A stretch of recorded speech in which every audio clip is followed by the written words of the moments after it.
I'm gonna get three 3-star units. Okay. Maybe this is just the beginning, and maybe I'll have better luck. Okay, never mind. It's gonna be another 3-star. Okay, this is a good one. At least it's Tsubaki.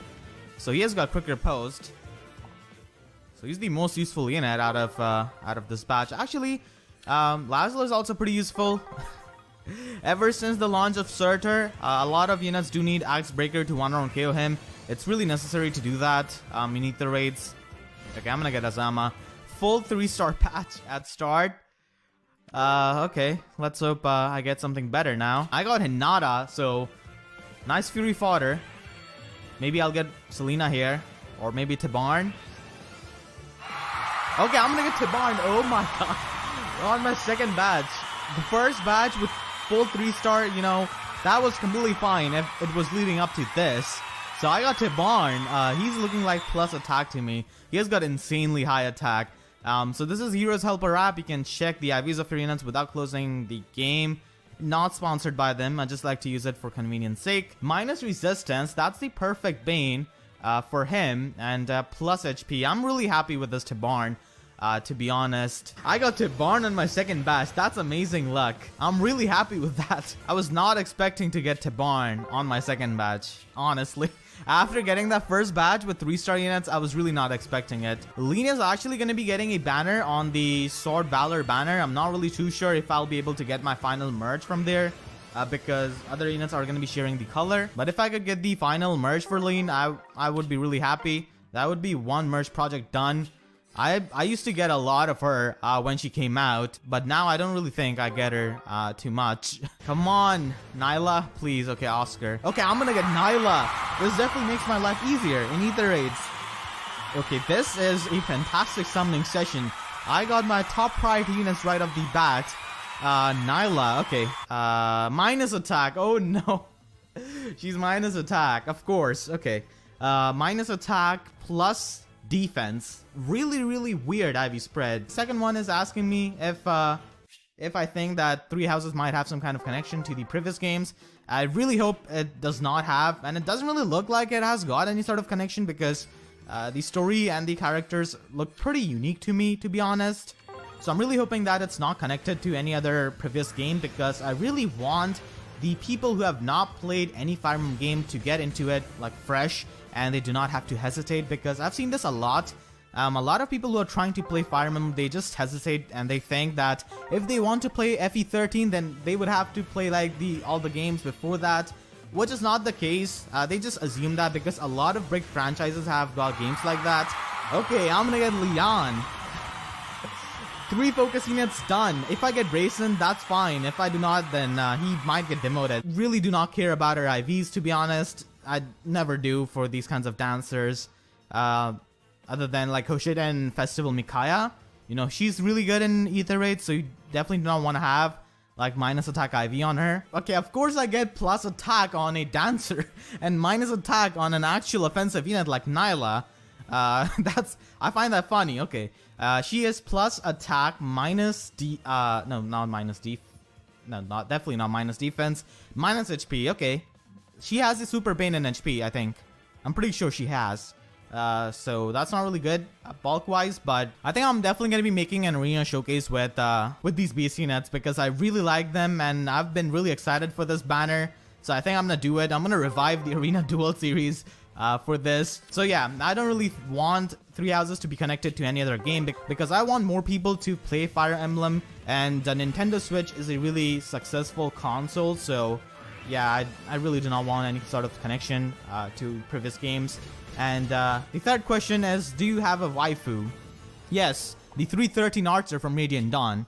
Alright, next question. Theme battles in general are really fun to make for me because I could like make references to the original base game, and it's really nice and satisfying when people find those references in comments. Okay, I'm gonna get Surtur. This guy. Okay.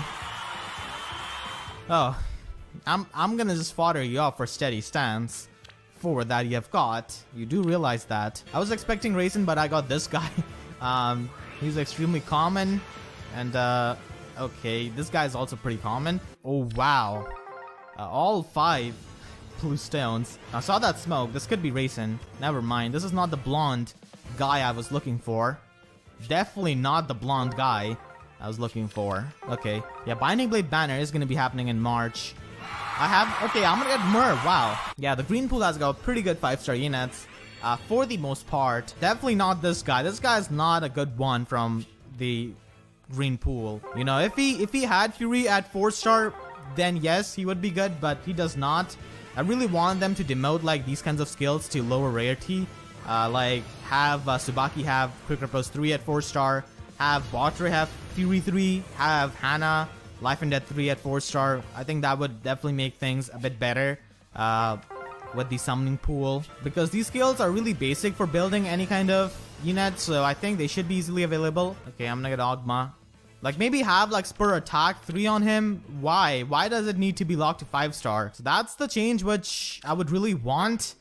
Funnily enough, Raisin is the unit who's giving me most amount of trouble on this banner. But, you know, I'm trying to get Nyla. I do have extra Wrath, so I was thinking that if I get a good IV Nyla, then I would give her Wrath for that juicy plus 20 damage. You could literally make cat videos and people are still going to be complaining. Okay, I'm going to get Azura. Yeah. Okay. So yeah, you should not try to do things to please other people, especially in a video game. You can never do that. I used to play Ganondorf.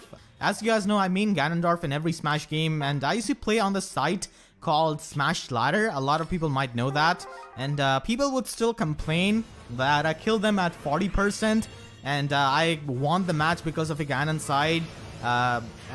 They were, I kid you not, they were playing Sonic, and they would not give me my win.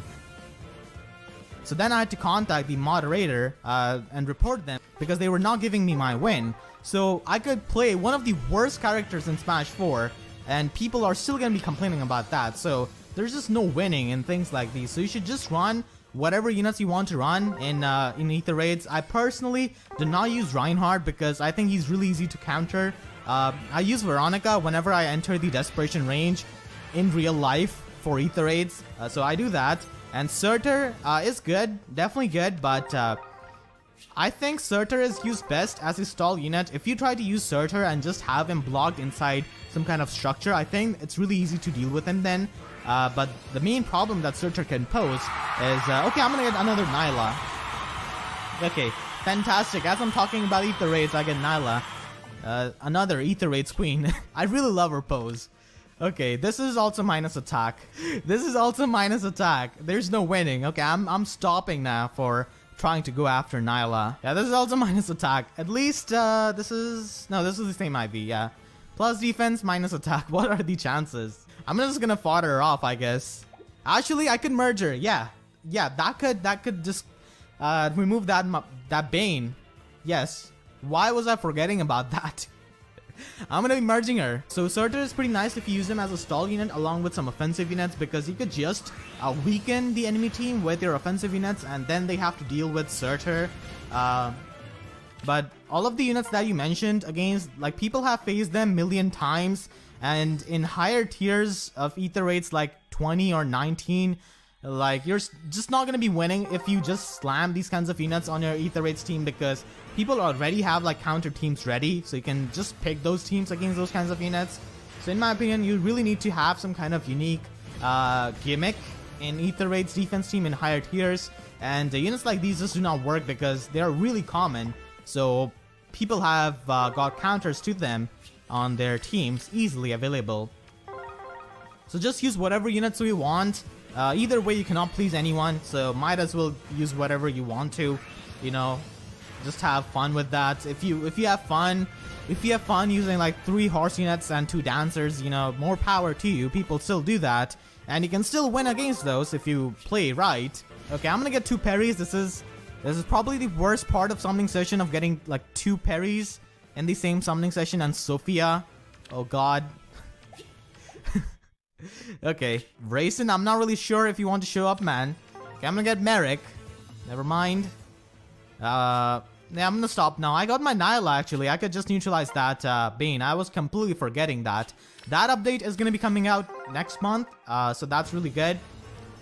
for neutralizing the Banes of merge units. I really feel with this comment, you know, you could really sympathize with it. You really do not want to use these kinds of units at times, which can make people mad, because imagine someone having a really bad day in school or work, and they finally get to relax and play ether raids. And I'm not really sure why you would play ether raids to relax, but you know, if they do and they face some kind of team like that, it will just make their day worse.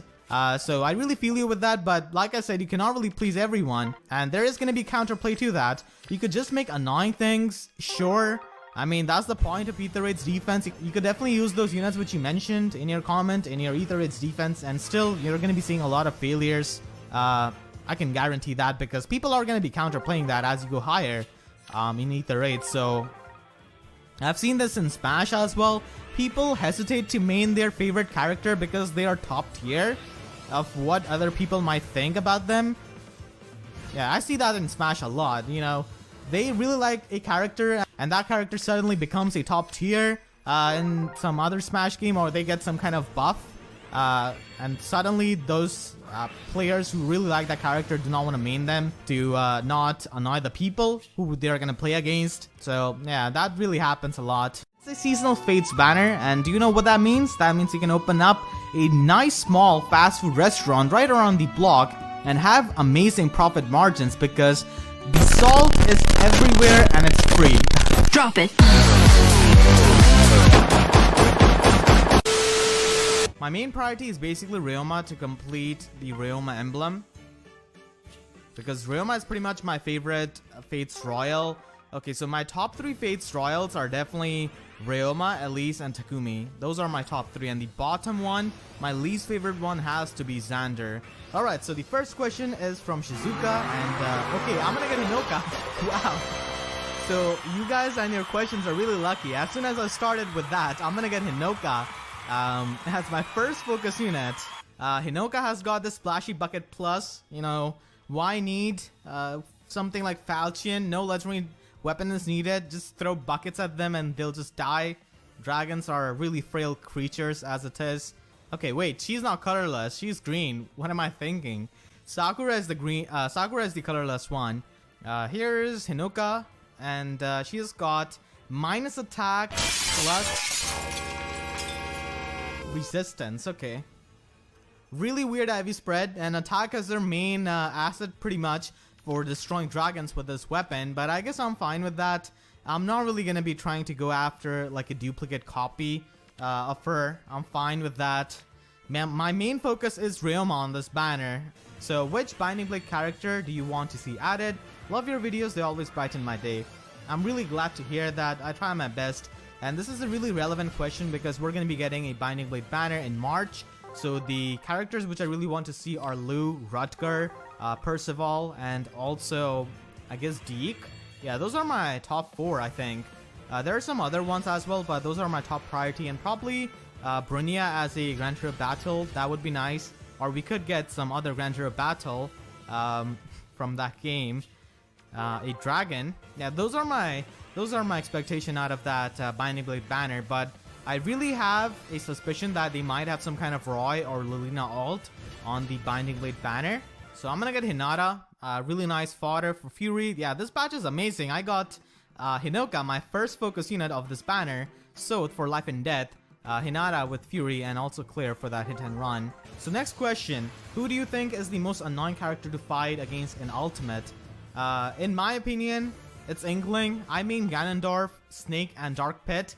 And Inkling is like even if I play any other character than those 3, still I find Inklings to be the most annoying character to face personally, because I have no connection with them. I have not played Splatoon, and I think they make really weird noises which I don't really like.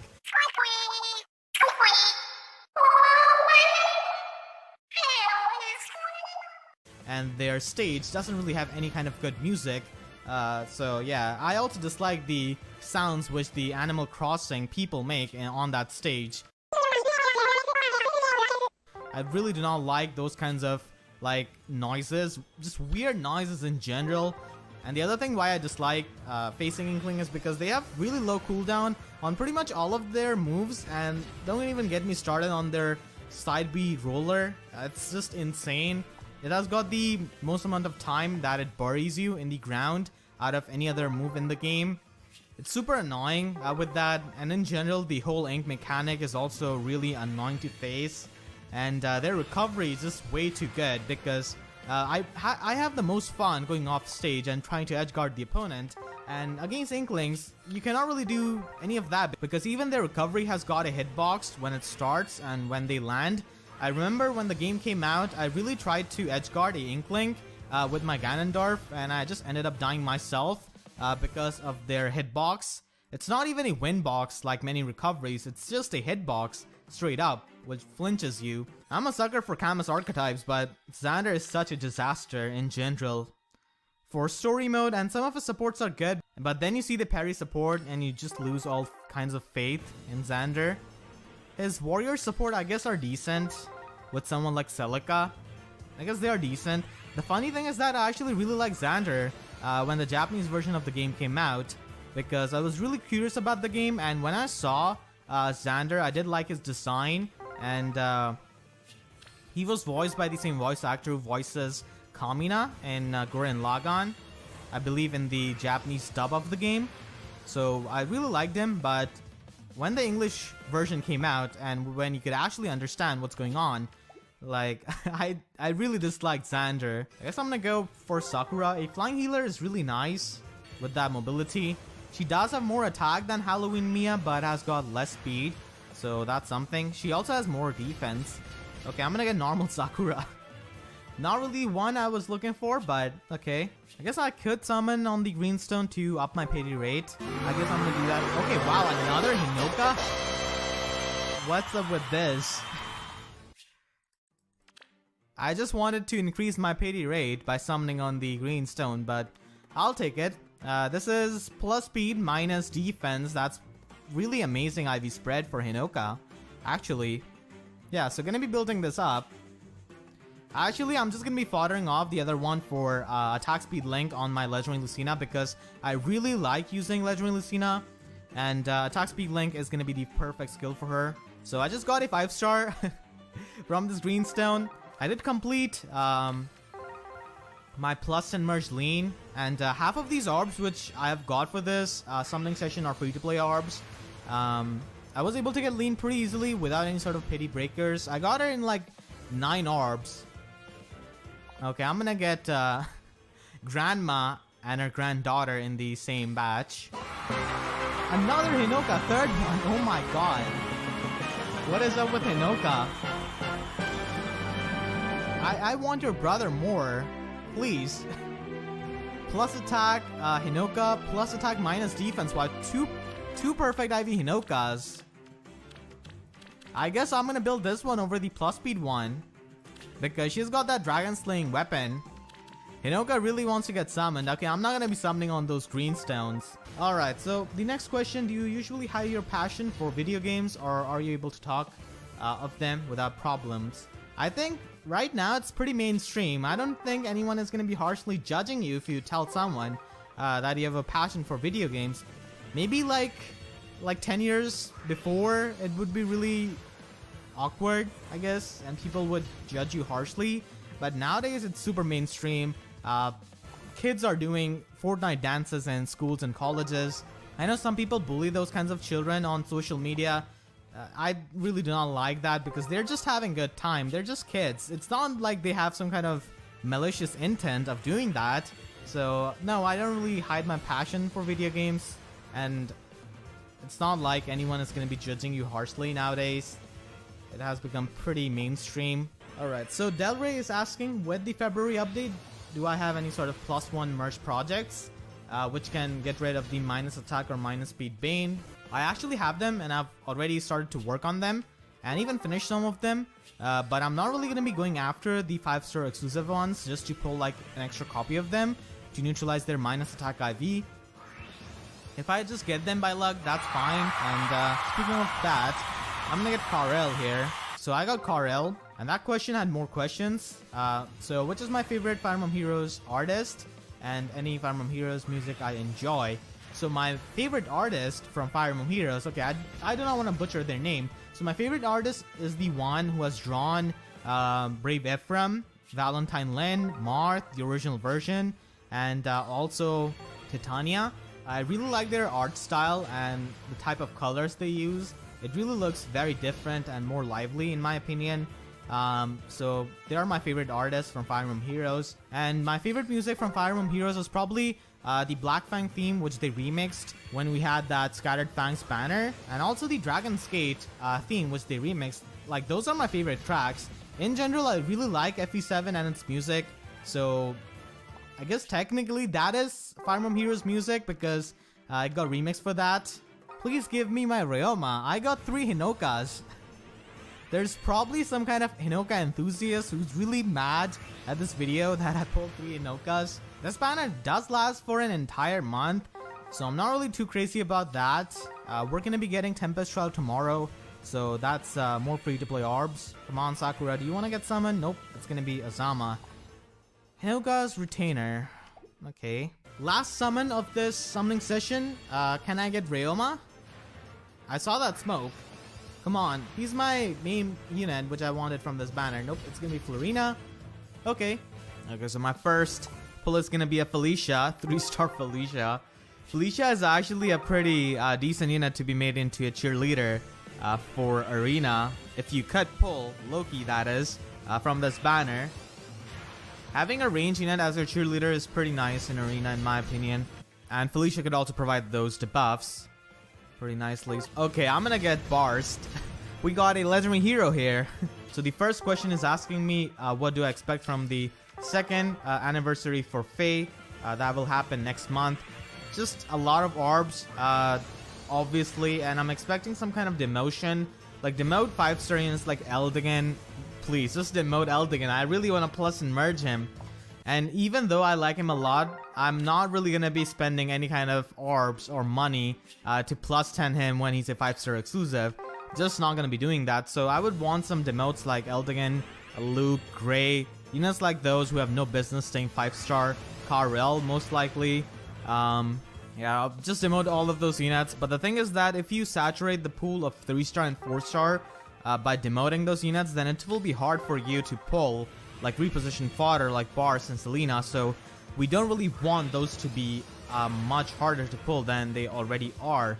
So they probably want to have some kind of pool A and pool B, which you could choose. Like on a banner, you could have some kind of option which pool you want to choose for the 3-star and 4-star pool A or pool B. So that way I think we could keep things healthy without saturating the 3-star 4-star pool, because stuff like getting Hinata is gonna be really hard if they demote a lot of units. And one thing which I really want is them demoting some skills on units. Like, give Hannah Life and Death 3 at 4-star, give Botre Fury 3 at 4-star, stuff like that. Like, those are very basic skills, and I don't think it's gonna be hurting anyone if they demote those skills. So if they're not gonna be demoting units, demoting skills is also a really good way of like making these units like Botre much useful and much more valuable. So that's my expectation out of the second anniversary. I'm really happy today because I was able to beat Duma's map relatively fast, and and Inkling got nerfed and Ganondorf got buffed. So Inkling's roller buries you for less time now, and Inkling is basically my like most annoying enemy to face in Ultimate, and Ganondorf is my main. So Ganondorf got the landing light reduced on his forward ear, which is pretty nice. Now it basically has the same lag as Nair, which is fantastic. So really happy about those two things. But unfortunately I was not able to upload the Duma solution as early as I would have liked, because there was a bit of a plumbing problem in my house, so I had to take care of that. So it got a bit delayed with the editing of that video. So it should be going up a few hours before this one, I think. Really hoping to get Duma. I do have a free-to-play account. It's basically my alt, and it's really fun because I've not spent any kind of money on that account. So it's a really nice challenge to... Okay, speaking of challenge, I'm gonna get Loki here. It's definitely a big challenge to trust her. Minus attack Loki. Yeah, I'm gonna be foddering you off for something. I don't know what, but I'm gonna do that. Probably colorless infantry duel. Okay, I'm gonna get Loki as my first 5-star unit. That could have been a Duma. That could have been a Duma. Okay. Who do you think is the most handsome male and most beautiful female Fire Emblem characters? Your personal preference, of course. Okay, most handsome. Let's see. Most handsome male character has to be Ephraim. Actually, it's really hard to narrow it down to one unit. It has to be Ephraim from Sacred Stones or Lloyd. And I'm talking about Lloyd from FE7, not from Fire Emblem Heroes. Lloyd in Fire Emblem Heroes looks like he has taken too much of War Powder. So yeah, Lloyd and Ephraim from their games for the most handsome male, that's tied, and most beautiful female. It has to be either Tethys or Sonia. It has to be. Okay, I'm gonna go with Sonia actually. Yeah. The most beautiful female, in my opinion, in Fire Emblem, Sonia. And most handsome male has to be Ephraim and Lloyd. They're gonna be sharing that title. Okay, I'm gonna get Duma. There we go. Yes. I just said that Sonia is the most beautiful Fire Emblem character, in my opinion. And it is really, in my opinion, from the Shadows of Valentia artwork, not really as much as from Fire Emblem Heroes. Sonia is actually one of my better green mages which I've got in my barracks. So I got Duma here from that same game as Sonia, plus defense, minus resistance. Okay, that's a pretty good IV spread. Alright, so the next question. What's your opinion on having crossover characters from other video game franchises in Heroes? Personally, I would like to love different versions of Link. Okay, my opinion might come off as really harsh, but I honestly would not like any sort of crossover, please. Just keep my Fire Emblem Heroes with Fire Emblem. Don't have anything in it. Please, just please. That's my one request from Intelligent Systems. If anyone is watching my video from there, which they probably don't. Okay, I'm gonna get clipped. There we go. Yeah, they are probably watching actually. Yeah, I just want only Fire Emblem characters and Fire Emblem Heroes because I'm playing this for Fire Emblem. I'm not playing this for other Nintendo franchises. This is not some Nintendo All-Star. We have Smash Bros for that. The only franchise I think I would be fine with any sort of crossover would be Advance Wars, because I played it a lot as a kid as well, with FE7 and FE8. Specifically Advance Wars 2, Black Hole Rising. Yeah, that's the only franchise I would be fine with. Legend of Zelda, those kinds of franchises are really, really popular already, and they don't really need the promotion of Fire Emblem Heroes. If anything, Fire Emblem itself needs some kind of promotion. And because of the promotion it got in Smash Bros. Melee is the reason why we have got Fire Emblem where it is today. So yeah, as I said, my opinion might come across as very harsh, but that's what I truly think. There's so many cool Fire Emblem characters from Tellius games, from Sacred Stones, from Jugdral games, which are still to be released in the game. And it would be a really disrespectful thing to have like this kind of crossover just take the precedence over like original Fire Emblem characters and just have someone like Link. So please take no offense, this is just my opinion. It's a bit harsh one, but I thought I might as well say that. Okay, I'm gonna get Ephraim. There we go. Yes, it was a good decision to summon this as a final batch. Let's check his IVs. The one I've got right now is plus attack IV. He was giving me so much trouble to get summoned on the Choose Your Legends banner. Okay, neutral attack, neutral speed, minus defense, plus HP. My friend Adam actually finishes plus in Brave Ephraim today, and he's a completely free-to-play player. He has been saving like 1400 orbs for like months now, waiting for Ephraim. So he finally was able to get his like remaining 2 Ephraims from this banner. I'm really happy that Tellius units finally got a seasonal banner, and the paralog was so wholesome. And the best thing about it was that there was no Asuka trio talking, absolutely nothing. So I really enjoyed that paralog. So let's go with this redstone, see if we can get Ike on my free summon.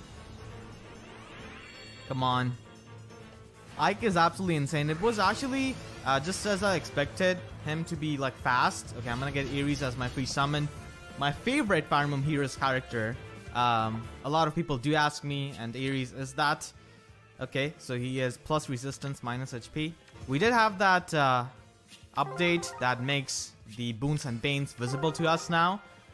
And now we don't really have to go anywhere to check the IVs, and you can just check the IVs in the game itself, but you do have to turn it on by going into these settings. Okay, I'm gonna get 2 Cordelias. What's up with this? Mist should definitely be demoted from the colorless pool, man.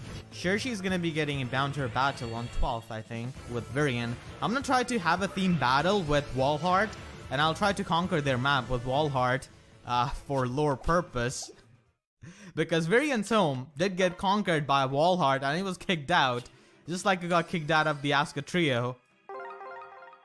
Yeah, Virion is actually going to be getting his 5-star banner on 12th. I think this is the first time he's getting a focus banner in like 2 years. Okay, I'm going to get Ira as my first 5-star unit. Definitely amazing. I do like Ira a lot, especially her artwork in this game. She's plus resistance, minus HPIV. Okay, I'm just going to be merging her, to be honest. Grail? Okay, Raisin. Dude, his silhouette is so big. Absolutely giant wings. What is your IV spread? Plus attack, minus defense. Yeah, that's pretty decent. But defense is kind of like your selling point, which sets you apart from Leon. But okay, this is gonna be another cavalry unit. Please let it be. Let it be Mist. Mist is a really good green mage cavalier. A really balanced one with 34-34 offensive spread. Not you, please, man. Come on. I'm gonna summon on the redstone. Okay, at least you gave me the redstone. Also, what is this glitch? This is a black... This is like a death note. What is that? Come on. Give me something good. Just anything other than Summer Tana, please. I don't want her. No Summer Tana, please. Okay, that's amazing. Hone attack 4? Yeah, I'll take it. I'll absolutely take it. I have a minus defense IV read. Okay, this is also minus defense IV read. I'm gonna fodder him for sure. I just wanted anyone other than Summer Tana. I don't want attack speed push. Will you do a second part of all of my 5-star showcase to celebrate the 2nd anniversary of the game? Yeah, I'm actually gonna be doing that this month. The reason why I didn't really do that before is because I don't really want to show my minus attack units, because there are just so many of them. And a lot of them are merged right now, so their minus attack bane has been neutralized. So now I think I'm going to be doing the 5-star showcase this month. I have built up every single unit to 5-star, and I've properly built them depending on how much commitment and dedication I have to that unit. Some units I have no interest in building, like Oliver, so I've just given them... Okay, I'm going to get Soren, yes. The first focus unit. He's plus speed, minus HP. That's absolutely amazing. I'm gonna build him up. He has got attack speed plus. Oh my god, please. If I get another Soren, I would definitely give the skill to my Marth. My plus 10 Marth. There's apparently some symbolism going on with the flowers each of these units have on this banner. It depends on their personality, what kind of flower they will have. Like which kind of flower they are carrying. I think for Soren, it has to be something related to intelligence or something, because I did read about that on Twitter and also on Reddit, so it's definitely really interesting. I'm still gonna be summoning on the blue stones, I think, because extra Soren would be nice. So back to the question, yeah, I'm gonna be making a showcase video this month, I think, showing all of my 5-star units, and I'm really thinking about doing heroic ordeals with all of my units. Like it's gonna be a series where I'm probably gonna spice it up with a bit of theme. Like if I'm gonna be playing heroic ordeals map of Marth, I'm gonna be having Shida as the other ally. So I'm not just gonna be using some kind of boring support unit like, I don't know, Legendary Azura or Surtur. I'm just gonna be using like theme with that particular unit. Probably gonna be recording those like next week, and that gives me a really good way of showcasing all of my units at least once in a video, because it's impossible to do them with any other kind of series because there are just so many units. Okay, 2 redstones. Come on, Ike, you definitely want to show up, dude. He's so fast. He's absolutely amazing. I just wish he came with a preferred weapon. He would be so amazing if he... Okay, I'm gonna get Raid, never mind. That's not amazing. Please no, you have got 2 lines. Just no, can we just stop these kinds of units who have got 2 lines when I have to tap once again? Especially on a unit like Perry. Wow, okay. All blue stones. I think I'm actually going to be summoning on them because I don't really mind getting another Soren, as I said. for giving the dual rally skill to my Marth. Nothing really too useful in this batch. So if Soren does not want to show up here, I'm gonna be fine with, I don't know, Silas, Tsubaki, Shauna. Okay, Reinhardt does have Vantage, so I'm fine with that. I'm really sad about Set's Refine. I mean, it is a good Refine with speed tactic, but why Seth? Why? Why have that kind of Refine on a monster like Seth? And why make a really bad unit like Carla into such a monster in Fire Emblem Heroes? I swear, sometimes I don't really understand why they do the things they do. Just like destroy Seth and make Carla into this god unit. But a lot of the top tiers do make sense, kinda. Like Rima, for example. I'm talking about the Armored Dragon, not the Flying Dragon. Zelgius, Harden, Hector. They do make sense to be that powerful. Okay, I'm gonna stop. Even Reinhardt, yeah, he does make sense to be that powerful. But they don't really convert like how a unit was strong in their own game to Fire Emblem Heroes a lot of the times. Because Florina is completely ruined. Like, she's one of the best Pegasus Knights ever. So amazing in FE7, but she's completely ruined and in Fire Emblem Heroes, unfortunately. But that weapon refine definitely does give her a niche. Okay. Bot Trey Beruka. Okay, I'm gonna get Ike. This is absolutely amazing. I still cannot forgive him for clickbaiting me with his sword. I really thought it was Seliph. Because it looks so much like Tearfang. Why would you do this? What's his IVs? Plus attack, minus HP. Yeah, let's go. Absolutely amazing IV spread on both Soren and Ike. Plus attack IV Ike. I'm definitely going to be making Ike Emblem Showcase in Arena. So Ike was definitely on my top priority for this summoning session. Okay, I'm going to get Cliff. This is probably my 5th Cliff. I definitely have summoned him as a pity breaker many times. And also as my free summon 5-star. Defense, resistance. This is a pretty good IV spread. And unfortunately, I didn't really have any kind of good IV Cliff. Before this, I had like a plus attack IV Cliff. That's obviously something you do not want to use. No greenstones. Come on, man. This is annoying. Give me some greenstones. I want to summon Grail and Mist. I did get Ike and Soren, so that's amazing. Oh wow, I'm gonna get Soren. Yes, that's rally attack speed plus for my Marth. This is minus attack. Yeah, you're getting devoured by my Marth for sure. For sure for that dual rally skill. Okay, I'm gonna try to test my luck. Okay, I'm gonna get Sumiya. Wow. Good thing I tested my luck. I don't really have the best IV Sumiya. She's like minus speed or something. But Sumiya's not really good as it is, so... Yeah, this is also minus speed, but at least if I can merge her, I could get rid of the minus speed IV. Same voice actors. Side by side. Give me Grail or Mist. Okay, Titania. I'm getting closer. Makes sense. Okay, I'm gonna get Deidre. Minus speed plus resistance. Okay. I'm not getting any kind of greenstone. That's really annoying. Okay, 1 greenstone. Thank you, game. Thank you for giving me 1 greenstone. Like 3 summoning sessions. What's up with this? I'm not gonna be able to summon Grail and Mist if you keep up with this. It's 3.50. I mean, the green pool doesn't really have the worst... Okay, never mind. There's a... Okay, I'm gonna get another Soren. My friend, you're getting devoured for that dual rally skill. You're also minus speed. Yeah, I'm following you up for that dual rally skill. That's amazing. I got another Soren. I could actually summon on the redstone, but I'm gonna keep sniping green. Oh my god, this banner. 4 colorless stone on a banner where there's no focus colorless units. Come on. There are 2 focus units on the green stone. Why is this game not giving me green stones? Like from the start, I don't think I got like more than 2 green stones. Okay, 1 green stone here.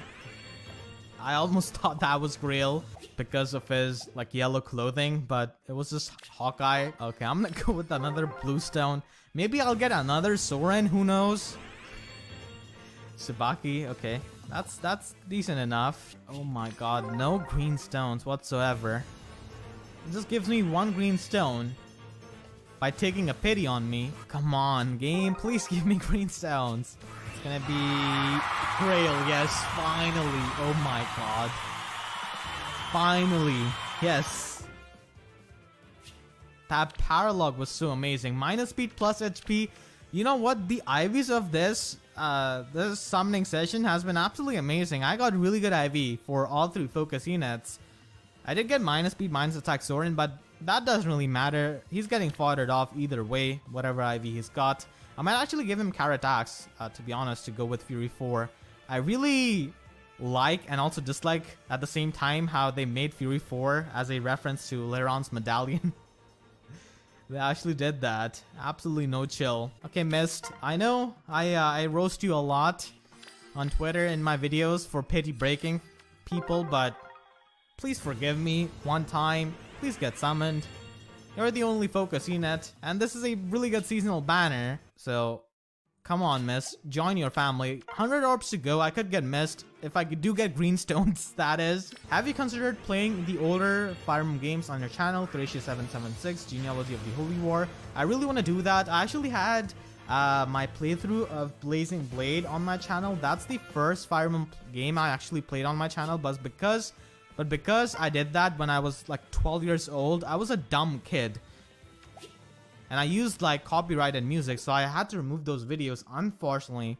So I do plan to play every single Fire Emblem game in the upcoming years. Once I'm done with my college, I'll definitely have more time, I feel like. So I'll try to do that. I do replay some of the Fire Emblem games in my own time. Okay, I'm gonna get Soren. Please be Mist. Come on. Please, please.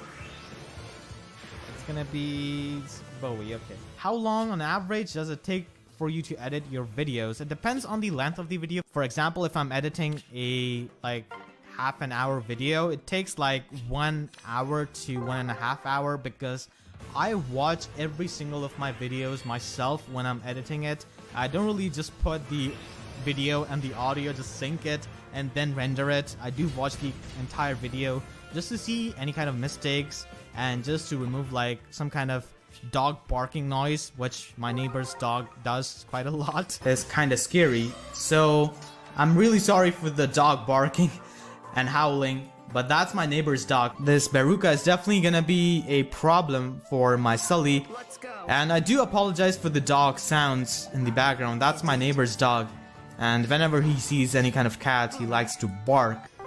So yeah, it takes me on average like 1 hour for sure, at least 1 hour. Theme battles do take longer than that because like for these Shadows of Valentia banner, I had to put like a lot of voice lines and stuff, so it took longer. Okay, plus speed IV Libra. This is, there we go. We got the plus speed IV Libra. I could merge in and get rid of that minus attack IV. So on average, an hour and a half, somewhere along the lines of that, 60-90 minutes. That's gonna be another Grail, wow. Okay, well, Fury 4 is going to my Eldigan. This is a completely neutral IV Grail. You're getting your Fury gone to Eldigan now. There's nothing you can do. Grail, I wanted your daughter. Please give me Mist. Let me complete this batch because this is actually one of my favorite seasonal banners. Tellius units getting a seasonal banner, having fun. And that Paralog map was especially absolutely amazing. I'm really happy that they had Grail on this banner so that they could make that Paralog. Big fan of that Paralog. And he's asking, do you ever hope the older Fire Emblem games might get remade? I'm sort of interested in playing Genealogy Thracia776, and I don't really feel like downloading the ROM for it. I don't really blame you, my dude. Like, the graphics of that game are super, like, outdated for those two games. Genealogy of the Holy War is definitely a game I want to see a remake of. That's probably going to be happening if 3 Houses does well financially. And the other game which I really want to see a remake of is definitely Binding Blade, because Roy is extremely popular, and I think a good remake could fix some of the issues which Binding Blade has, and having good voice acting, kind of like Shadows of Valentia, would definitely make Binding Blade much more enjoyable, at least to me. So they could actually make some kind of Jugdral saga, actually, having combined both Genealogy and 3776, and then have Binding Blade remake. Come on, game. Please give me green stones. Mist, please show up. I really want to see the remake of that, like some of the games which I just listed, Genealogy of the Holy War and Binding Blade for Switch. Some of the cutscenes for FE4, oh my god. I really want to see them. But outside of that, I think a lot of the games are still playable. I think they have aged well. And the thing is that FE6 never really came outside of Japan. We still have ROMs for it, obviously, but still, I would like that game to come out like officially outside of Japan. Even if they remake the Tellius games, actually that wouldn't be too bad because they're just being sold at insane prices online. Especially Path of Radiance. It's a very expensive game. Like nowadays. Absolutely no green stones. If I can get Mist as my Cloud Summon, that would be absolutely amazing, but I'm gonna get Merrick. I got like 5 of those in this summoning session, so I'm not really too sure what's his obsession with me. Because I certainly am not interested in summoning any more Merricks. Okay, 1 green stone, thank you. This is gonna be my final summon for this summoning session, so this could be Mist, this could be not. Nope, it's gonna be someone like Botre, I bet. Okay, Shershi. Really want to get your mother, not you. Your other brother is not in the game yet, which is definitely a shame. I wonder when we will finally get a Binding Blade banner with maybe blue in it. I hope they can have an FE6 banner with blue in it. And then we finally complete the family of Jafar and Elray blue. I guess they're not really in Binding Blade. Sorrow, anger, dread. No. You can't imagine how happy I am to be here. I read with the thrill of the new knowledge. This book is a rather fascinating excursion. I have to admit, I've never met someone quite like you.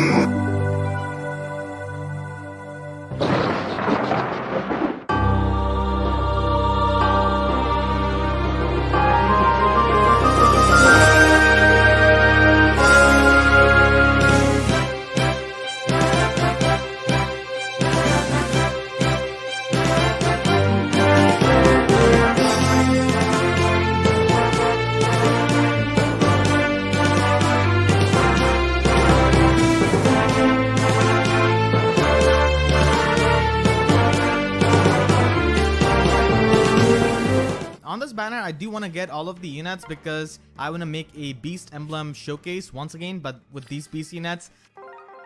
Kind of like how I did for the Tellius units. So let's go with the Redstone, hoping for Keaton on my free summon. Nope, it's going to be Ray or Selif, someone. Okay, it's Shida, not really all that bad. She does have 4 to 5 flyers. I really like these Beast units, even though I might not be the biggest fan of them as a character per se, like for some of these Beast units, because I just like the fact that we have got Beast units after such a long time, and I really enjoy using them in my teams. Tibarn is my favorite Beast unit. I've been using him everywhere for everything, for Ether Raid's defense, for offense, for Arena Assault, for dealing with the green threats, of course. If you guys remember my Arena Showcase where I faced 44 searchers and Tibarn took care of all of them without any kind of trouble. So I do enjoy using Tibarn a lot, and in general like BC units. After Tibarn, I will probably say like Nyla is my second favorite BC unit, but I can see that Keaton can be a really good unit as well, and I really want to get these BC units. You guys really enjoyed that Beast Emblem showcase and also the Ike Emblem in the recent times. Okay, so we have got Gaius. Gaius and Keaton did have the same voice actor in their original games, but Keaton's voice actor has been changed. And Heroes and even Selkie's voice actress has been changed. And this is going to be Kagero. Okay, we got Kagero and Saizo in the same batch. And their son Asugi, in a way. I mean, this is not really Asugi, but still. Okay, that's good. I did get the plus speed IV Libra, which I wanted, so that's why it's not on the wish list. And I just have the units which I want to fodder off for the wish list. There isn't really any kind of merge project I'm working on right now. So yeah, I don't really want to get anything other than like good fodder units if I'm not getting the focus units, or I guess 5-star units. Keaton was way more chill. Okay, I'm gonna get Makoto here. I mean, yeah, your face units, but still. And I'm gonna get Kaden. Okay, Kaden heard me. Talk smack about him. It's okay, Kaden. I think you're probably trying to convince me. He is minus defense, plus HP. I definitely like his art a lot. I think his art is my favorite one out of any of these units on this banner, which is kind of strange because I'm not really the biggest fan of him. I also like the fact that they have referenced his habit of returning back the favors, even if it's a small favor, with his weapon, because he can give back the buffs which he has received, which is actually fantastic. I really like when they do things like these with the weapons and the skill sets of these units. Like with Quan's weapon, that was fantastic what they did. So she's asking which holiday is your favorite and which seasonal special banners do you like the most? I feel like Intelligent Systems does their best with Valentine's Day and perhaps their worst with spring with the repetitive bunny suits. They're cute, but they're more than they could. Yeah, I completely agree with her actually, and my favorite seasonal special banners have to be Valentine. Now, definitely, because we got Tellius units in the Valentine banner, and I really wanted some kind of seasonal alt of Soren, Ike, or just Grail mercenaries in general. So Valentine has to be my favorite season in Fire Emblem Heroes. We definitely see some really great units, and I think the reason for that is because there's not really a lot of room for them to mess it up. And in my opinion, bunny suits, yeah, they're probably the worst ones.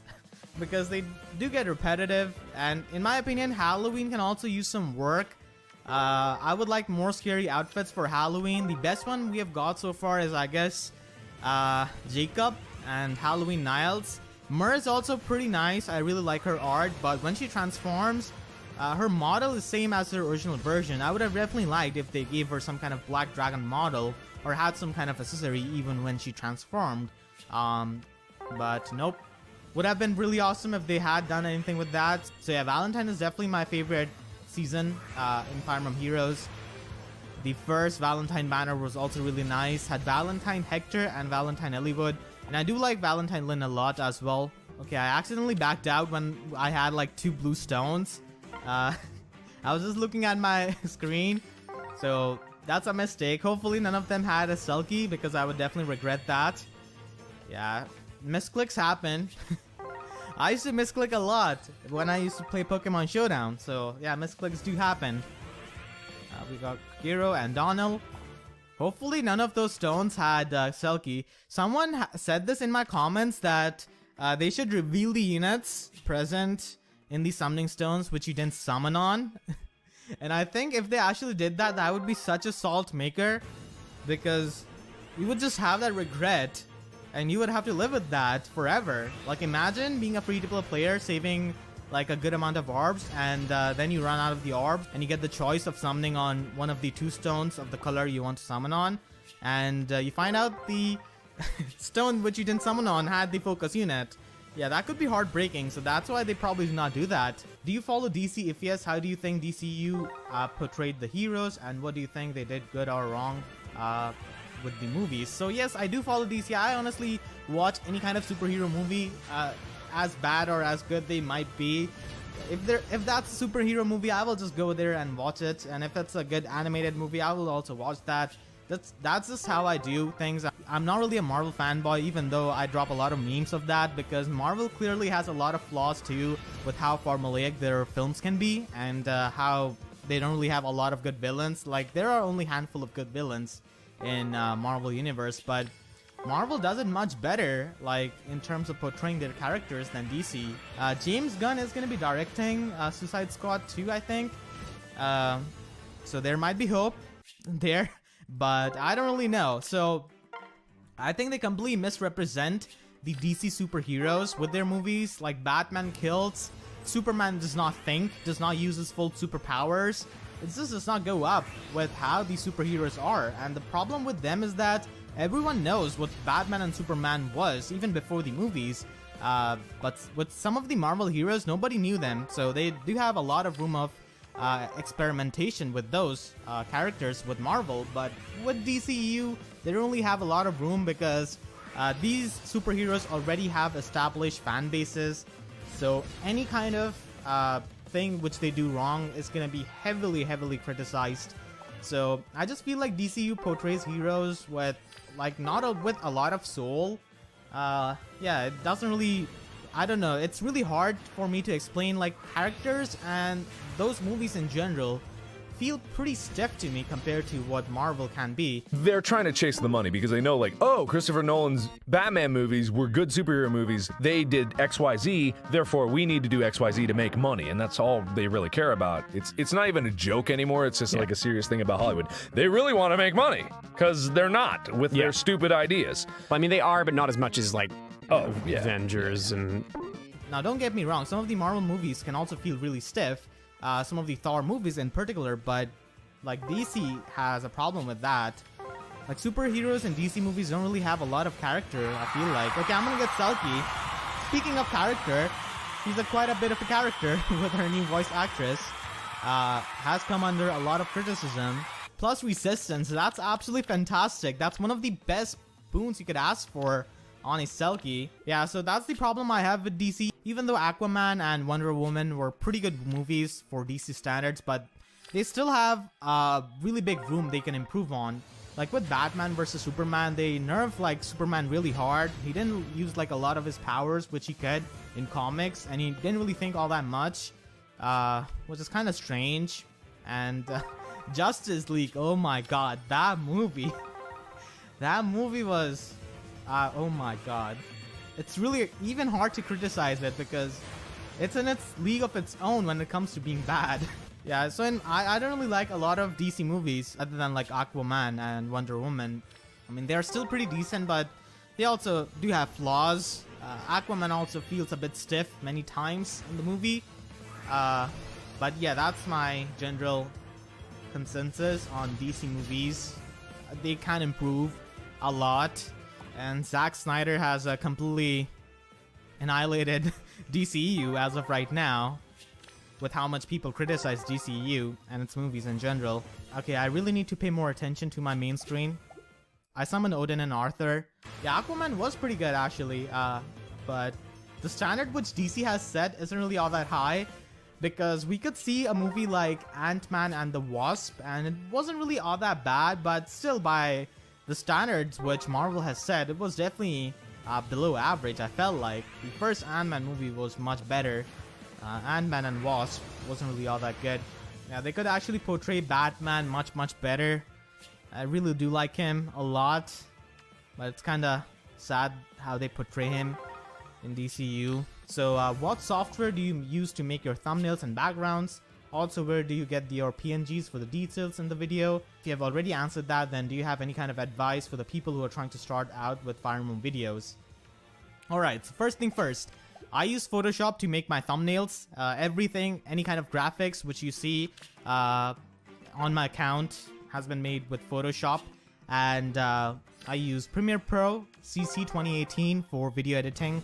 So those are the two softwares I use, and a lot of people might ask how I record this gameplay. I use the Memo emulator. I've been using it for years now, and I use OBS Studio to record it. It's a free software, so you could easily get that, and Audacity, of course, to record my audio. So those are the softwares which I use. Hopefully that helps and answers the question which a lot of people have. And for the people who are trying to start out with Fire Emblem videos, my advice would definitely be to find your niche, something which you are really good at and which has not been done all that much. Now, even though a thing has been done many times before you have started, you could definitely try your hand at that, because you could definitely have more quality than the content which already exists in that kind of field which has already been done. Still having unique content compared to the existing one definitely puts you in higher speed in terms of growth, in my opinion. And just do not try to be someone else. It's really easy for any kind of starting out YouTuber to be kind of take the persona and things of already existing YouTubers. But here's the thing, you cannot be the best version of someone else. That person is always going to be their best version. So even though you might be copying them or getting some inspiration here and there, try to not lose yourself. I know, because I also had that kind of problem when I was young, when I was starting out with YouTube. I would also do that. It's a common thing. So that's definitely an advice I would like to give. Don't lose yourself. Don't try to like copy the persona or the things of some other YouTuber, especially starting out, because people will just see you as a copy of another content creator who has been there before you. It also happens a lot of the time, like subconsciously, because people do watch YouTubers a lot and they really feel inspired to make those videos. So they do have some kind of flavor which matches the flavor of the other YouTuber which they are watching, but you definitely have to be self-aware about that, in my opinion, starting out. And just do not focus yourself with the numbers when you're starting out with YouTube, because that's not the right way of doing things. I know a lot of YouTubers do concern themselves with numbers and whatnot, but starting out you cannot do that, because you have to have fun while making videos.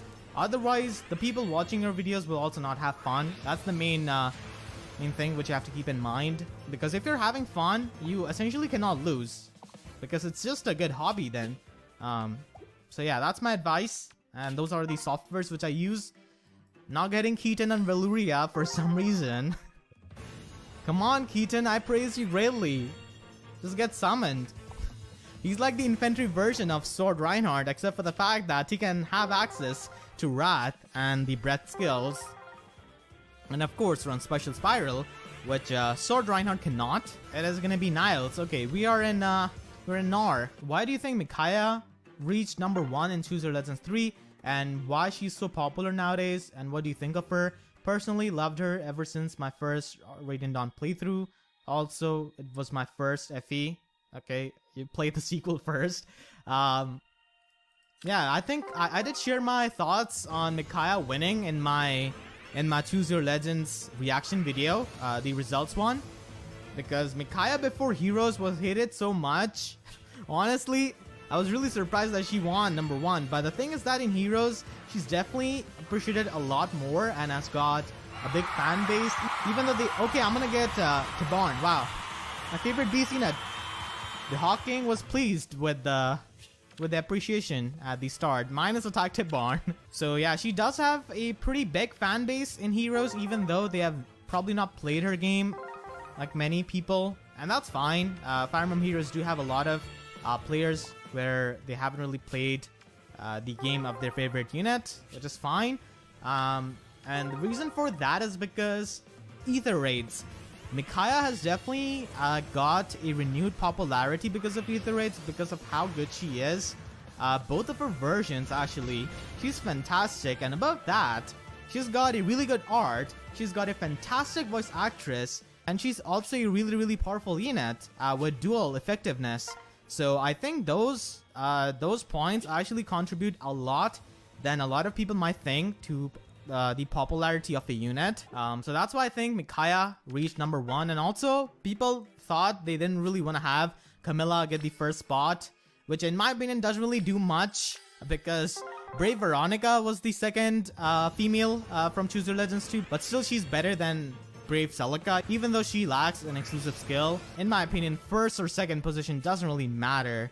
So yeah, those were the reasons why Micaiah probably won. At least that's what I think. And I think, and this is a point which a lot of people brought forward, was that I was referring to the time back when Radiant Dawn came out and people used to criticize her a lot, and she was a really hated character, at least online. The hate which Micaiah had, or the haters I guess, shifted their focus from Micaiah to other characters from the games that came after Radiant Dawn, which I think is a pretty fair comment, because someone like Perry is probably more hateable than Micaiah, or even Corrin, I guess, for their dumb decisions in Conquest or in general. So yeah, makes sense to me. Definitely makes sense. And even Xander to an extent. I mean, I don't really like Xander all that much, so I can see why someone who might not like Micaiah would just shift their focus on characters from a newer game. So that makes sense. So those are probably the reasons. Okay, I'm gonna get Sophia back to back. Can I have Valuria, please? I wanna make this Beast Emblem team and make this arena showcase. Okay, I'm gonna get Kaze. I mean, we are in Fates. We're getting all of these Fates units. Like, I mean, not Sophia, for sure. Keaton, come on, man. You're so chilled. Why are you not showing up? Keaton could be here. I could actually get Keaton. Okay, I'm gonna get Hinata.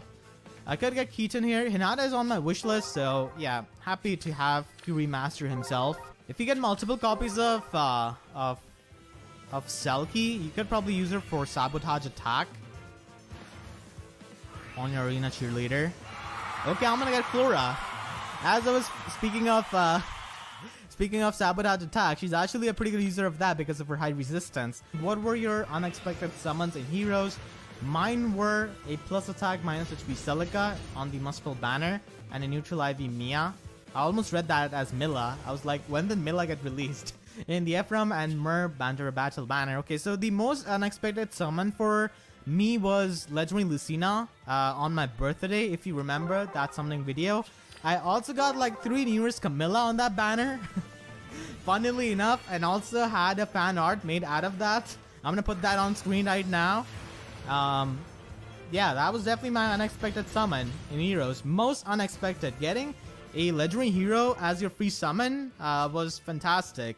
That summoning session on my birthday in general was absolutely fantastic. They should have skills like Sturdy Blow, Enforcer Pool. Like, even for this skill, we have to upgrade Athena. Come on. This is a plus speed minus defense. Leave. Okay. The boy from Thracia. I think I'm gonna be at plus 5 Leaf after this. Hopefully I can get him soon because I really want to make a raw emblem showcase for Arena. I do have a plus resistance IV Gantra, which is decent, but I would really like plus speed or plus attack. I really like her art, her voice acting and everything.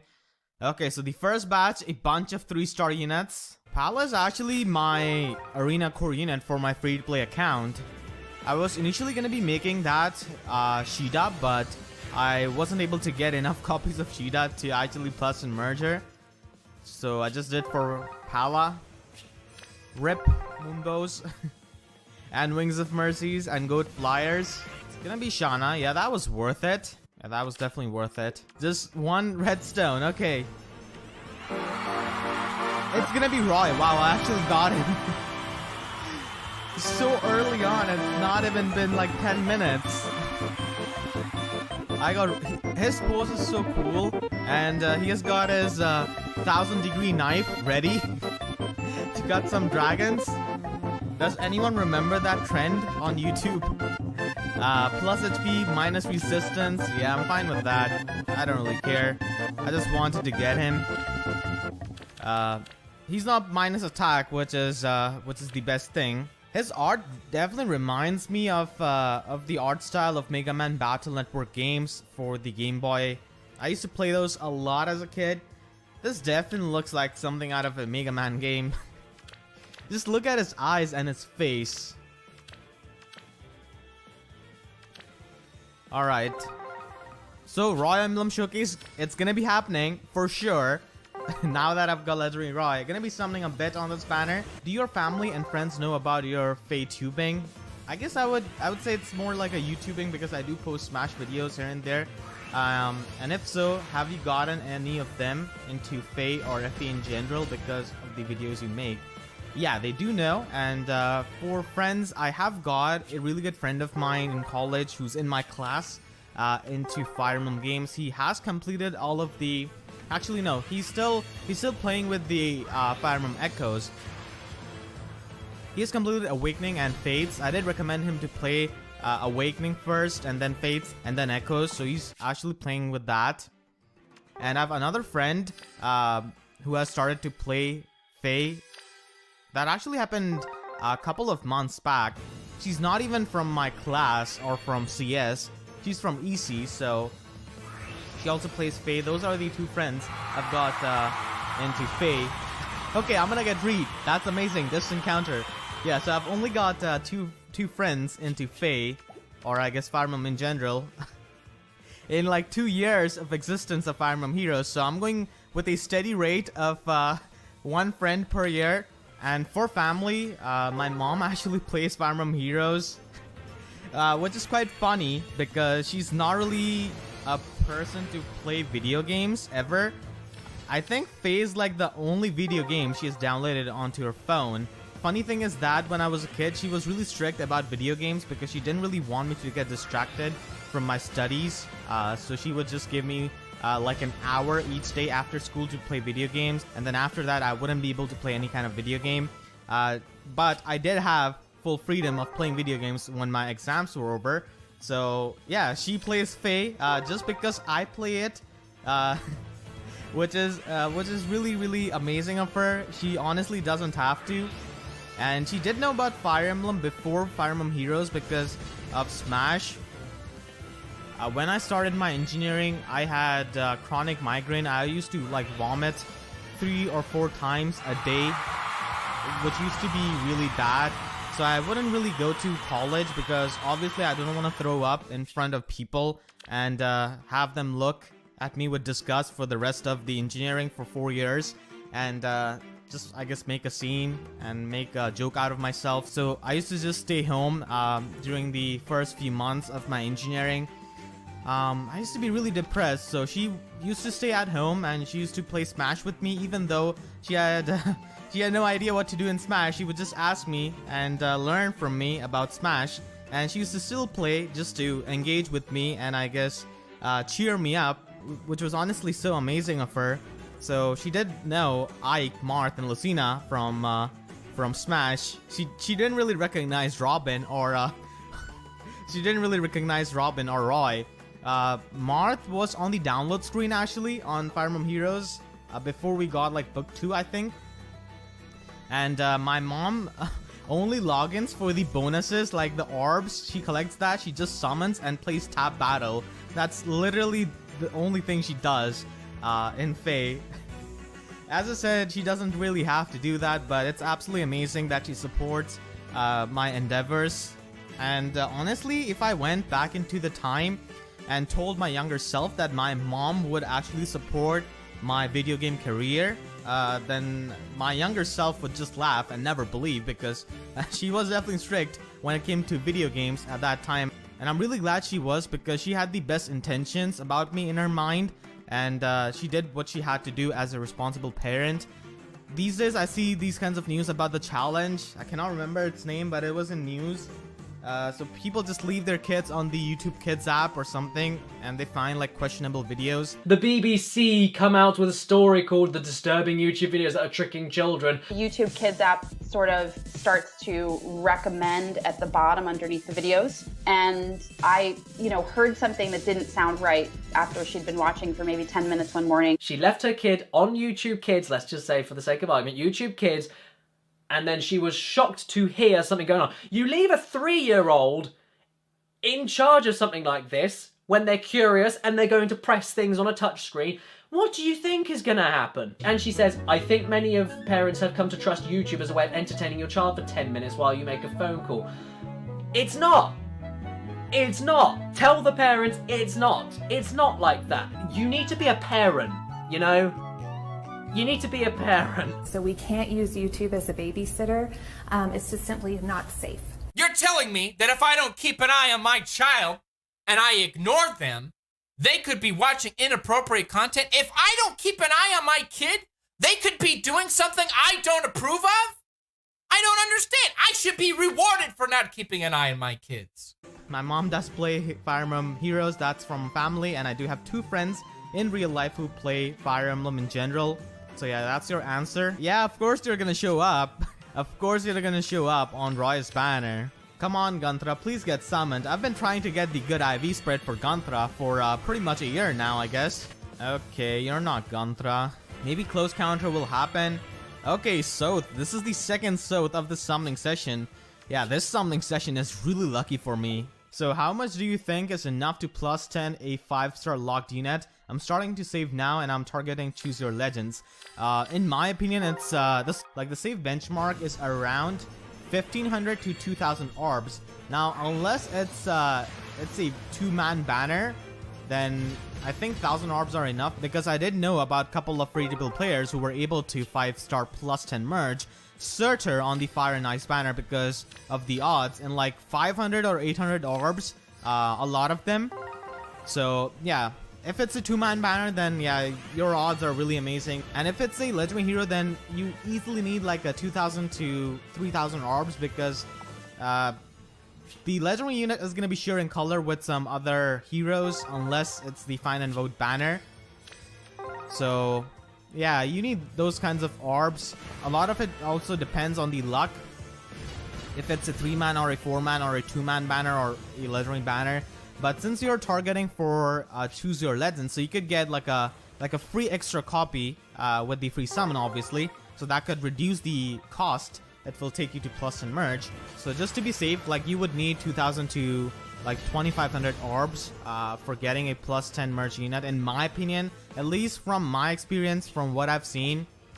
So yeah, for Choose Your Legends, 2,000 to 2,500 orbs, around that. It's absolutely insane, honestly. I do know a couple of free-to-play players who do save orbs for months. 2 of my best friends actually do that. Adam and Sergeant of Dokes. They both do that. Okay, I'm gonna get Olivia. Okay. Come on, Gunthra. Okay. Why? Why? I wanted Gunthra, not you. I don't like you very much. What are you talking about? He's like the best character in the world. Nah, I'm the completionist. I'll make you like me. I mean, you're a good unit and all, but I'm gonna just fodder him up for Steady Stance 4, I guess. But the thing is that not a lot of units want like Steady Stance 4, like in dire need. It's a really good skill, but still, I'm not really too sure. Probably gonna fodder him up. I wanted Gunthra, but I got the person who erased her existence. No, actually, but Surtur is pretty nice. You could get merges on him, and he can be a really powerful unit in Ether Raids, and I guess in Grand Conquest, because oh my god, Surtur in Grand Conquest is so annoying. He would just camp on the defensive tiles or on the forts, and it's so hard to take him out. Okay, wow, got another Roy. I guess just this batch so that I could put like 150 orbs on the thumbnail as a decent amount. So I'll go with the green stones here and then just dip. I guess I'll also go with the redstone. Arthur, okay. I'm gonna go with the redstone because nobody wants to hang out beside Arthur. So you know damn well there's not gonna be any kind of good unit beside him on that green stone. I mean, that's how things are.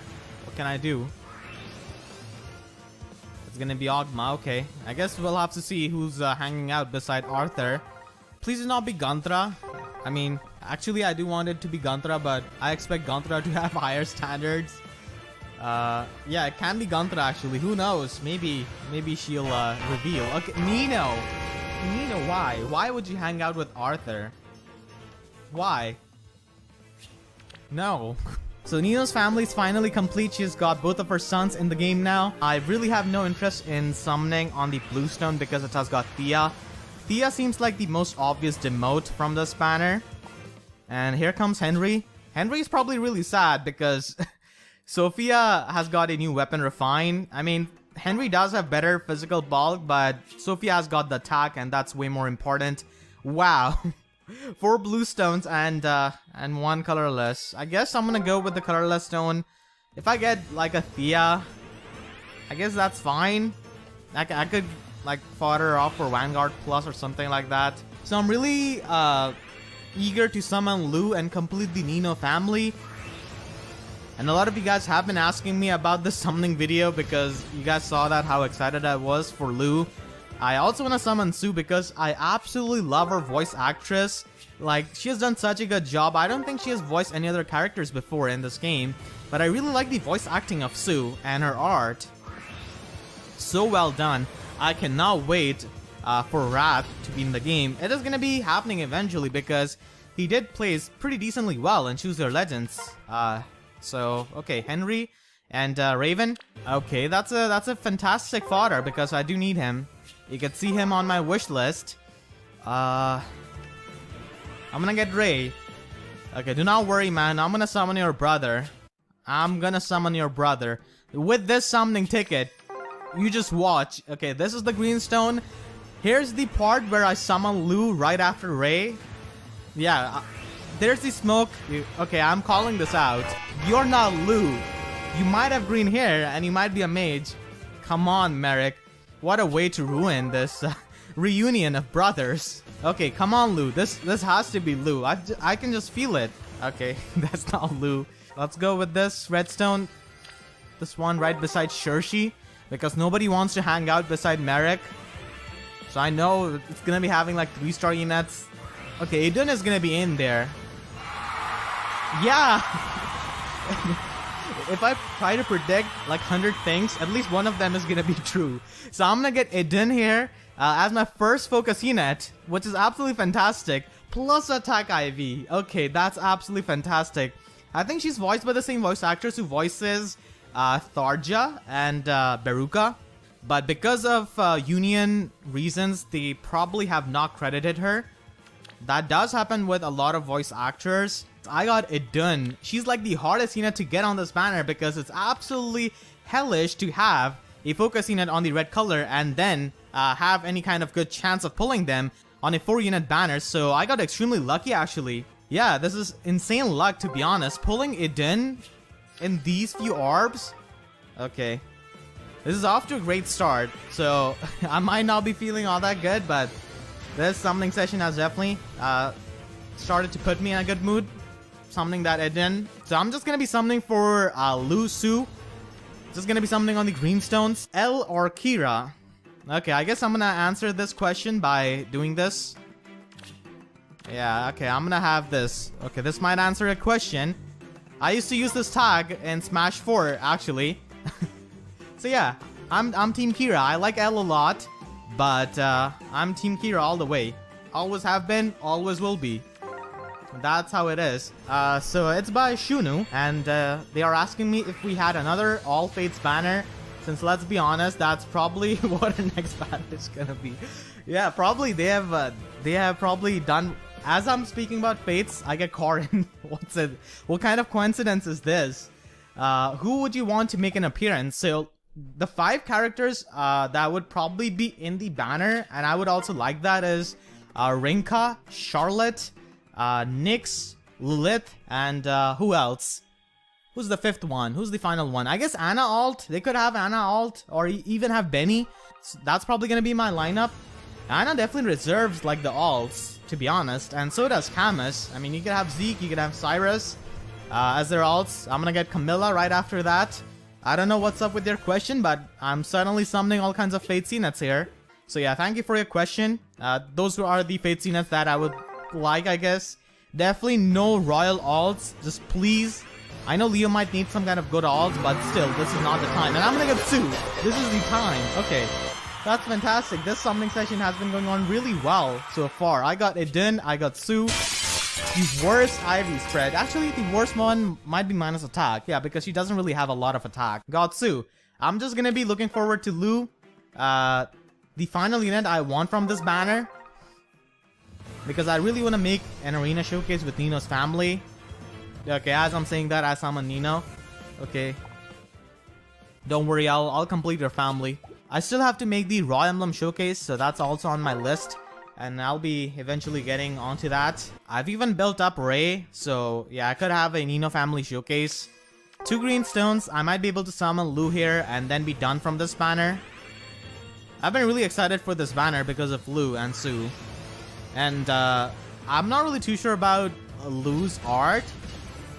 But his voice acting sounds decent, but I do not like how young Lu and Ray look. I mean, they are young, but still, their art and Faye makes them look ridiculously young. It's the same problem with Gordon too, to be honest.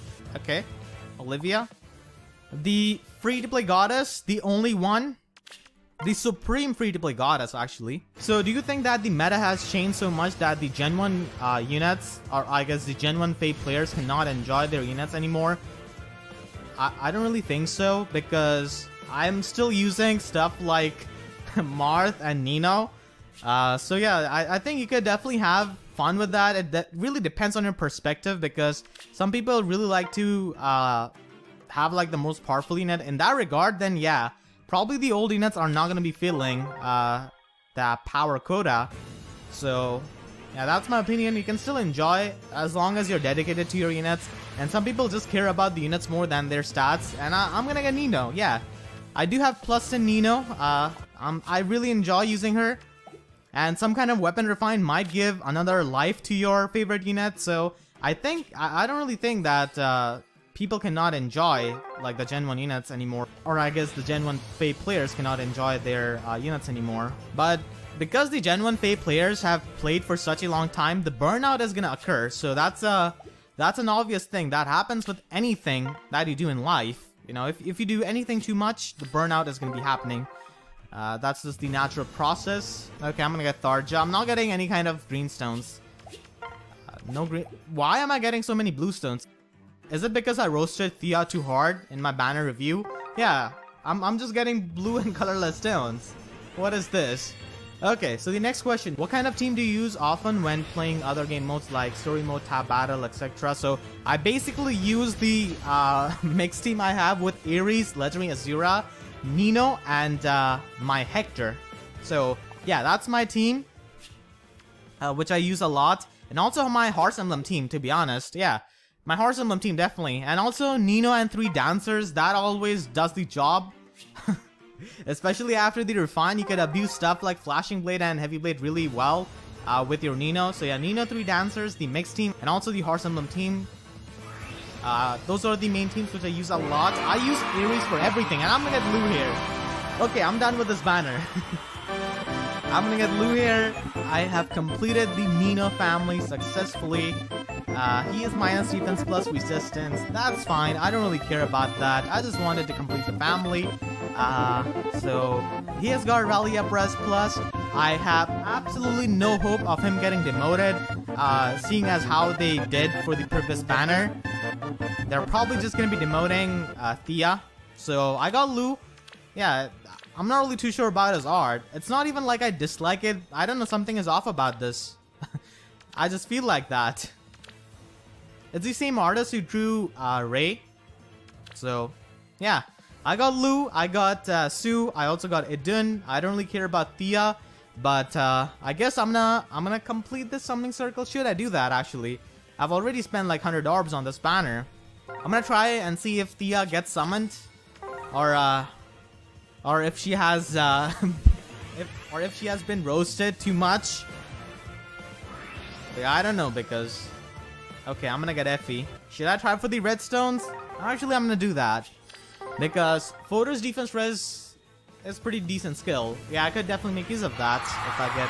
Wow, I'm gonna get it in as I see that. Oh my god, this banner. It's a minus attack. Eden. Okay. Okay, let's summon on the redstone and see if I get another Eden, because that would be completely insane.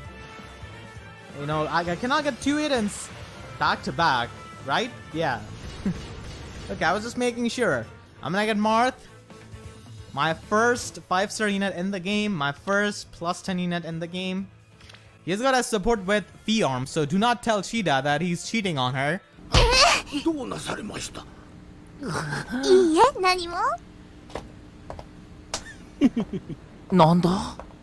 This is for my main arena team, of course. I'm really hoping that they release our dual infantry, because my Marth has not been able to score all that well in arena. Like, the hardest part about like tier 21 arena is not even the actual battles, it's fishing for the score. It can take an insane amount of dueling crests to get the actual score you want. So I got Eden, I got Lou, got the units I wanted out of this banner in pretty decent amount of orbs, considering the fact that this was a 4-unit banner. I definitely got really lucky. So amazing summoning session. I didn't get any kind of off-focus unit, so that is absolutely incredible. And if you haven't already, then make sure to subscribe for more Fire Emblem Heroes content, and please be sure to hit that notification bell, because YouTube is about as insane and moody as Perry. So with that being said, I'll see you guys next time. Thank you so much for watching, and have a great day. So let's see if I'm gonna be getting Marissa on my first batch or not. I've got 4 4-stars so far, so not really the worst thing. And okay, there's the smoke. This could be Marissa. And no, just please no. Why Perry? She also has those 2 lines of dialogue, which makes me click on her thing. So maybe Bruno will come here, like bursting through his shirt or something like that. Okay, never mind. It's Sarah. Yeah, I like Sarah. I'm definitely gonna be investing into Pala, because I just got her. Yes, I got Pala. So I got plus speed Pala, minus HP IV. This is a fantastic stat spread. I actually really like this art. I know many people are really critical of Mayo's artwork, but I really like how their art looks. Okay. She's got that Gasai Yuno face with that hand posture. Hey, it's the guy who used you as a source in a speech. How do you feel about being an official academic source?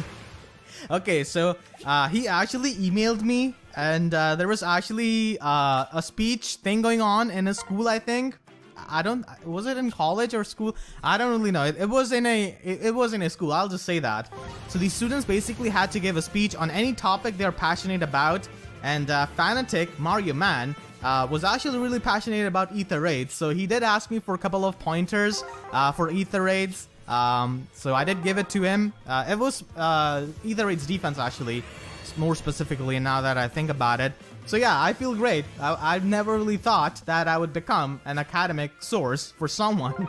So yeah, really cool school you've got, and really cool teachers who actually just let their students pursue their hobbies and passions and actually speak about them in public. So yeah, that's pretty good. That's a pretty good way of building up confidence as well in students. So yeah, props to your teacher, props to you. And yeah, thank you for asking me that question. I really felt nice when I answered your email. Actually, he first approached me on Reddit. Yeah, he actually messaged me on Reddit. And then I gave him my email. And then we talked there. And I gave him pointers right there. Okay, I'm gonna get Bruno. Yes. I got Bruno. I actually really like T. Axelrod's voice acting. I personally don't really care much about Bruno. Okay, I know I'm gonna get absolutely annihilated in comments for saying that, but I actually don't find him very interesting, at least now. I know he has something with cursed blood or something, so unless they expand that in future books, I don't really find him all that interesting, but I'm a big fan of T. Axelrod's voice acting. So he's got Avoid Staff, Attack, Defense, Push, Dazzling Staff, plus Resistance, minus HP. This is a kick in teeth. He doesn't have very good resistance, but I'm still going to be building him up. I like bulky healers. I've built up an Azama, and I use him a lot. Azama is actually the most used healer I've got on both of my accounts. I've built up a 5-star Azama on both of my accounts, and I just use him a lot. I just like bulky healers who just do not evaporate when they get hit, so I'm a big fan of that. I was actually really surprised that schools actually do this. They let their students speak about on it, like any kind of topic as a speech, because the other person is probably not going to be having any idea if that student is saying right or wrong. But I guess it's a speech, so they're just trying to judge your speaking capabilities. Okay, so next question. What is your Arena Pala build? Do you ever do videos on free-to-play Arena teams? So yeah, I do have a plus in Pala on my free-to-play account, and I'll put a picture of her build right here. So I mainly use her for Arena for the most part, and I really like using her because she could stall out a unit like Surtur, definitely, and she can also provide that guidance support. And I actually like Pala a lot, so I just built her up. I was really like considering Shida or Pala, but as soon as Pala got her weapon refined, I just went with Pala because I like Pala way more. And I really like the art which original Pala has got, so I just went with Pala. And I could do like arena videos with my free-to-play account if you guys want. It's really up to you guys, actually. The reason why I personally do not do this because I'm gonna be having the same like 3 core members, so it's gonna get boring after a while, and only the bonus unit is gonna be changing. And that's another reason why I don't really do like arena videos after we had the change where you had to get the bonus kills. So I thought that could get boring, but with my free-to-play account, I could do that because it's a free-to-play account and more people in my audience who are free-to-play could be able to relate to that. So I basically have an arena core of plus 10 Pala, plus 10 Gwendolyn, and plus 10 Nino. All 3 units can be obtained as a free-to-play player at plus 10. Okay, I'm gonna get Tana. Okay, as a pity breaker. Tana! I think one of the Marissa's dialogues from Paralog is a reference to her support with Tana. So, yeah, plus attack Tana, wow. I already have a plus attack Tana, but yeah, that's pretty good. So I could do the arena videos with my free-to-play account. Because on this main account, I don't really have units in my core which are accessible by free-to-play units because I've got a plus 10 Pheon and a plus 10 Hector, the original version, not the legendary version. So yeah, that's why I don't really do arena videos from my main account. I also have a plus 10 Harden and plus 10 Marth, the normal version Marth. So yeah, that's why I don't really do that. But with my free-to-play account, I could actually definitely do that. Okay, I'm gonna get Marissa. Yes, I'm gonna get Marissa. There we go. 2 top priority units done. Pala, Marissa. She's my plus resistance minus defense. I don't really care. I just wanted to get her. I liked Marissa even as a kid when I first played Sacred Stones. But one unit which I liked more than Marissa in Sacred Stones was actually Tethys. I did have a bit of crush as a kid on Tethys. I don't know why, but I did. So yeah, I'm hoping they can release Tethys anytime soon as a red mage dancer. I think that would be pretty cool. Not gonna be summoning on the blue stones because I have Marissa right here. So Veronica is the only unit left. And I've been doing quite a few no Veronica guides for Abyssal map, so I'm not really too sure if Veronica is happy with me or not. So let's see if she gets summoned, because she's the only focus unit left on this banner. I'm really happy with this banner because I got pretty much all of the focus units other than Veronica. And didn't really have any kind of other pity breakers, so that's definitely a fun thing. So I'm just gonna be sniping the greenstones now. I'm gonna get Brave Ike here. Steady Breath, thank you, 2 greenstones. Now Veronica, please just get summoned so that I can stop. Come on, Veronica. All of your other bunny friends have showed up and easily joined my army. I definitely do not want you to join my army. Come on, Merrick. Come on. I wanted Lou and you showed up. I wanted Veronica and you show up. Why is it that whenever I want any kind of green mage, you just show up? What's up with that? 2 green orbs. Okay, please, Veronica, just show up. All of your other bunny friends didn't really give me this much trouble. I guess she doesn't like that I'm not using her all that much in my free-to-play guides. It's not only that I try to avoid using her, but my first approach to any kind of abyssal map is with a team which does not have Veronica. So yeah, that's the reason why. It's not like I'm going out of my way to not use Veronica, because I've actually got some really angry comments from people who are mad that I'm not using Brave Veronica in my Abyssal Solutions, because they picked Brave Veronica just because they thought I would use her in my guides, which is fair, but I'm gonna be using her whenever a map requires. When a map can be done without Brave Veronica or any kind of Brave Hero, then I'll probably do that method instead, because it can cover up majority of the players more. So with my guides, my aim is to always just aim for the large majority, how my guides can be useful to the large majority. So that's my approach. And even if I use Veronica, some people still get mad that I'm using Veronica. So either way, I cannot win because people get mad if I use her and if I do not use her both. So yeah, that's why I've not been using her. Okay, I'm gonna get Veronica here. I guess after hearing my situation, Veronica really felt bad for me and just showed up, because it's not like I was not using her purposely in Abyssal maps. And she is plus attack, minus speed. Okay, I'm gonna get Levin. Yes, he was on my high priority because I want to give a special spiral to my Sonia. This is a completely neutral IV Levin, so that is pretty fantastic. Definitely gonna be giving special spiral to my Sonia. Now, if I could get another Levin, then I would definitely give it to my Legendary Ike to make that Thanos Ike build. That would be really amazing. I do use Special Spiral Ophelia a lot for clearing up the chain challenges and stuff like that. She's honestly so powerful. I use Ophelia, Legendary Azura, Nino, and Ares for the most part for clearing up the chain challenges and stuff. I'm gonna get Rayson. Okay, his silhouette is just so huge. Okay, give me Yune, please. Come on, give me. Okay, it's gonna be Gunter. You were already my free summon. I have plenty of Hone Cavalry fodder.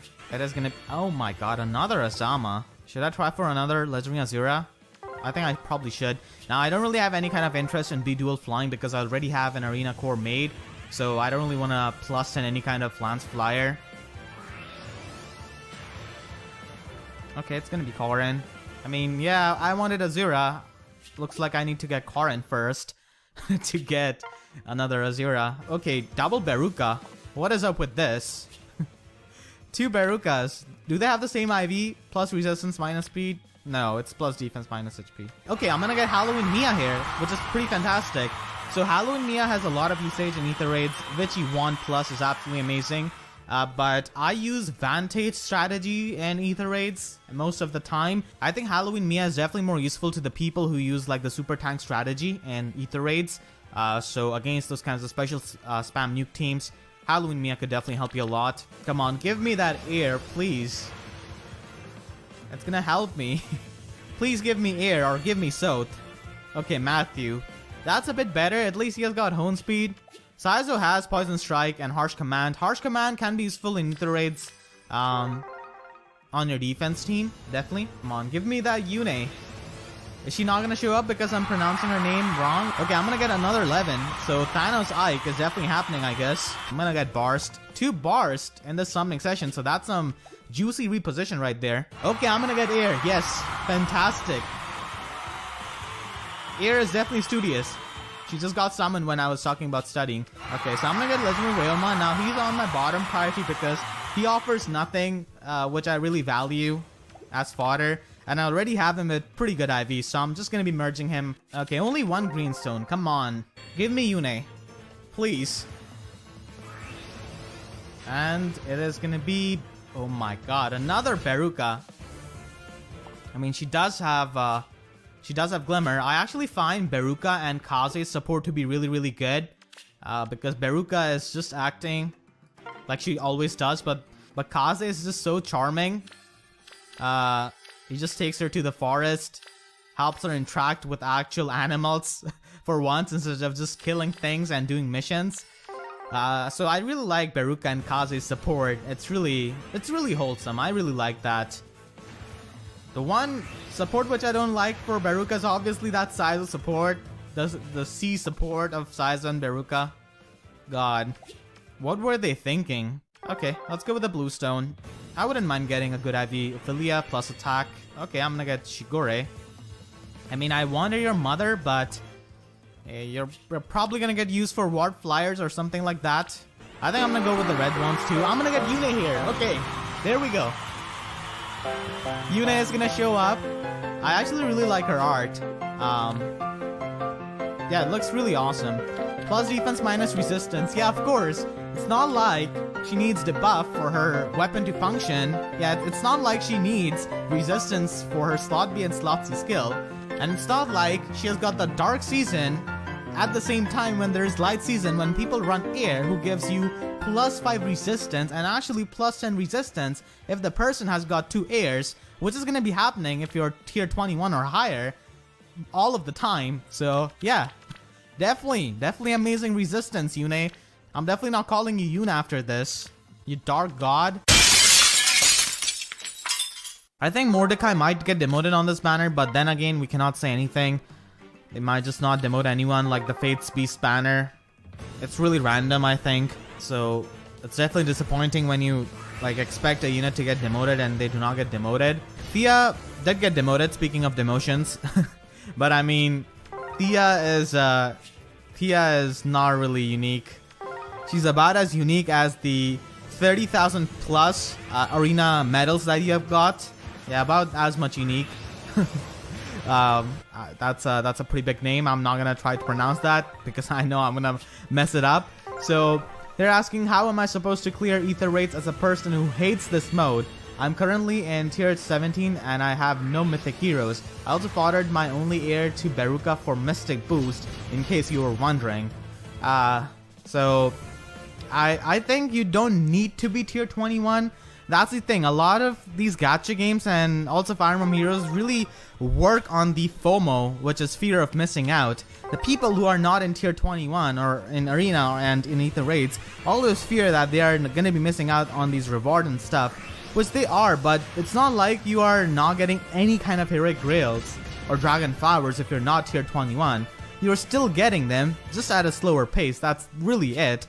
And because you said you hate ether raids, I don't really think you should force yourself to do it. I mean, this is not a job, this is a game, so try to have fun. Do the things which are fun. If you do not like ether raids, there's no reason for you to like put your resources and make investment to reach tier 21, because you would definitely need investments and specific builds and specific units to do that, and air is definitely needed to reach tier 21. I mean, you get like 30 heroic grills in tier 17, from what I can remember. It was like 32. You're still getting heroic grills, just at a slower pace. I think many people... Okay, I'm gonna get Kainigus. Yes, you know, this is fun. This is fun. Please do not be minus attack. Okay, plus defense minus HP. That's something I can work with. So yeah, you shouldn't really force yourself to clear ether raids. You don't have to do it. You don't need to do it. Just do the things in the game which you have fun, because as Reggie said, if it's not fun, why bother? That's the thing. A lot of people, I think the enjoyment of any game or just anything just diminishes whenever you force yourself to do something.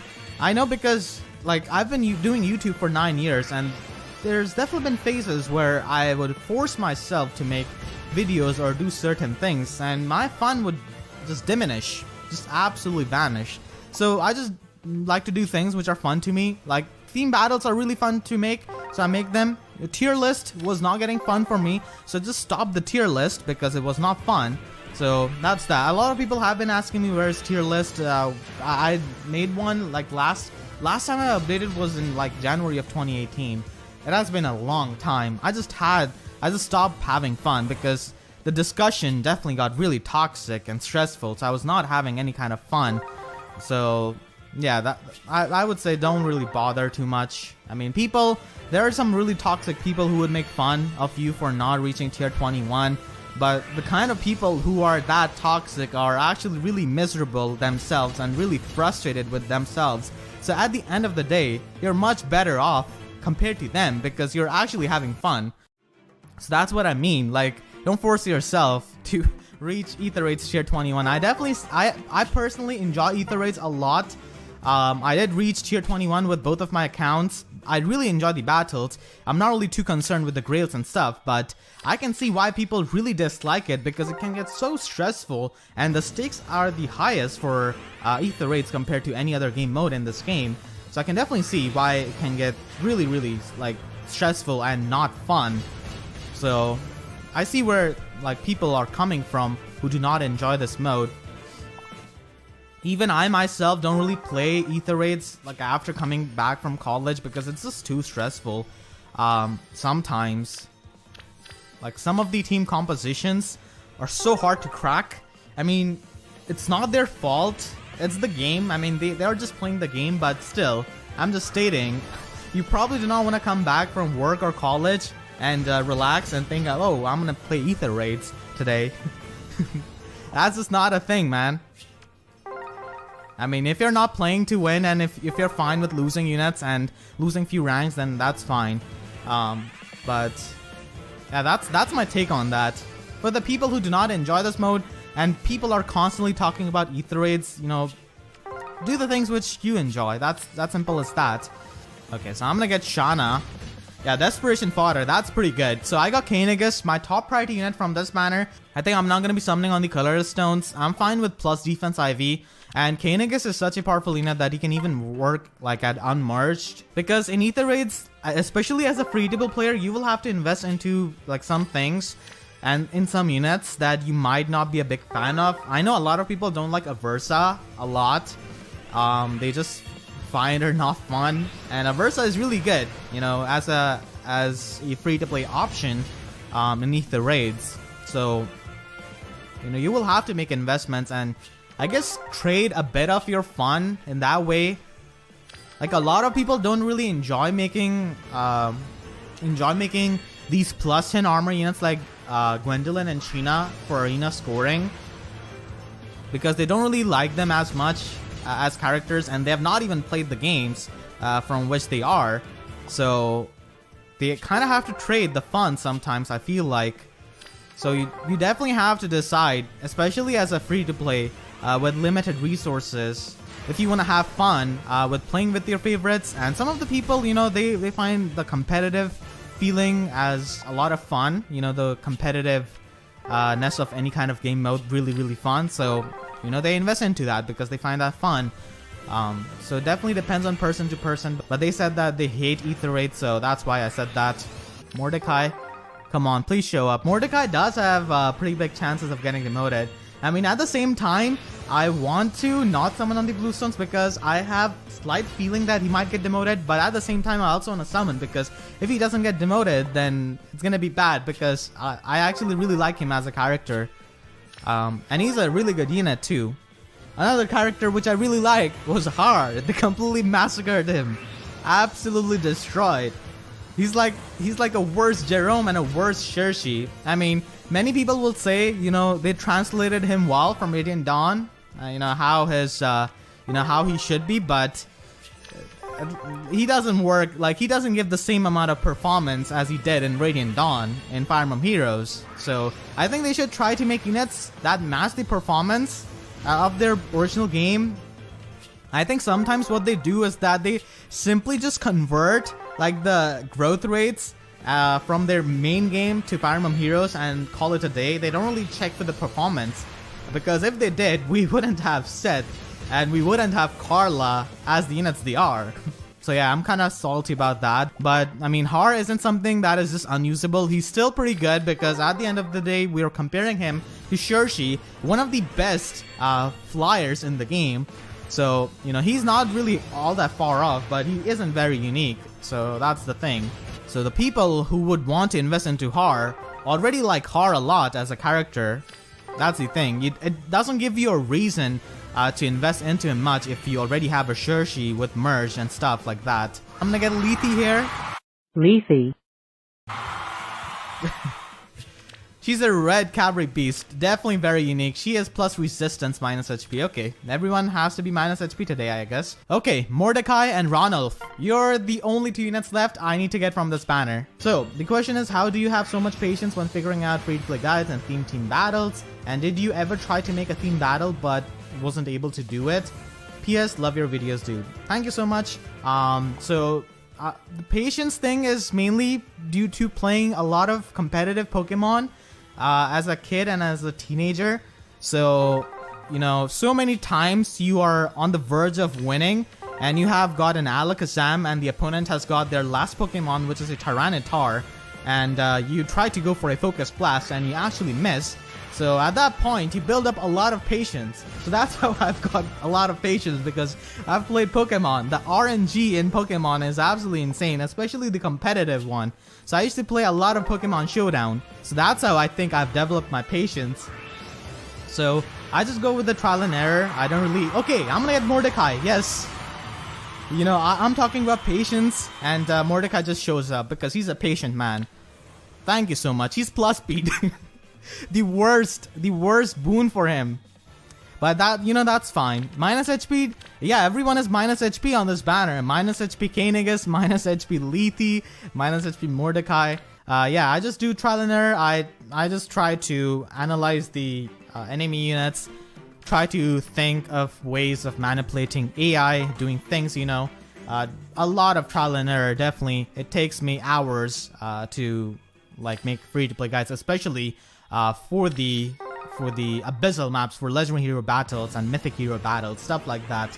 And as for theme battles, I don't really find them very hard to make, because free-to-play guides are way harder to make because I have to use the base kits of units. I cannot use any kind of premium skill, and I have like a sample pool of units which I can use in a free-to-play guide. But for theme battles, I can use any unit I want as long as they fit the theme and the game. You know, it's a free real estate basically. So I can run any kind of skill, do anything. So I don't really find theme battles to be hard when making them. And there hasn't been any kind of theme battle where I was not able to do it. I mean, yeah, there has been theme battles where I was not able to use a certain character because they wouldn't just function on that map. One example is Leon's theme battle. When it came out, I tried to make a theme battle. I tried to use the original Erica, but I was not able to do it because, you know, that map was at that time really, really hard. So I had to use the Sacred Memories Erica. So things like that. And the hardest thing for me in theme battles is definitely getting the right special codes, because like for the Legendary Tiki battle I was making, Marth would just say, I must end you as a special code to his friend Tiki. So that wasn't right for the theme battle, and that's the hardest part of making theme battles, just getting the right special code. So I have to do the map again and again and again until I get that special code. So that's the hardest thing for me. So yeah, that's the answer to your question. Alright, so the question was, in your eyes, what makes a Fire Emblem game good, great, amazing? I'm rewriting Sacred Stones, my first Fire Emblem game, but I fear I don't have proper thought process to bring the story in a new direction. So in my opinion, a good Fire Emblem game, an amazing one, has got a good balance in story and gameplay.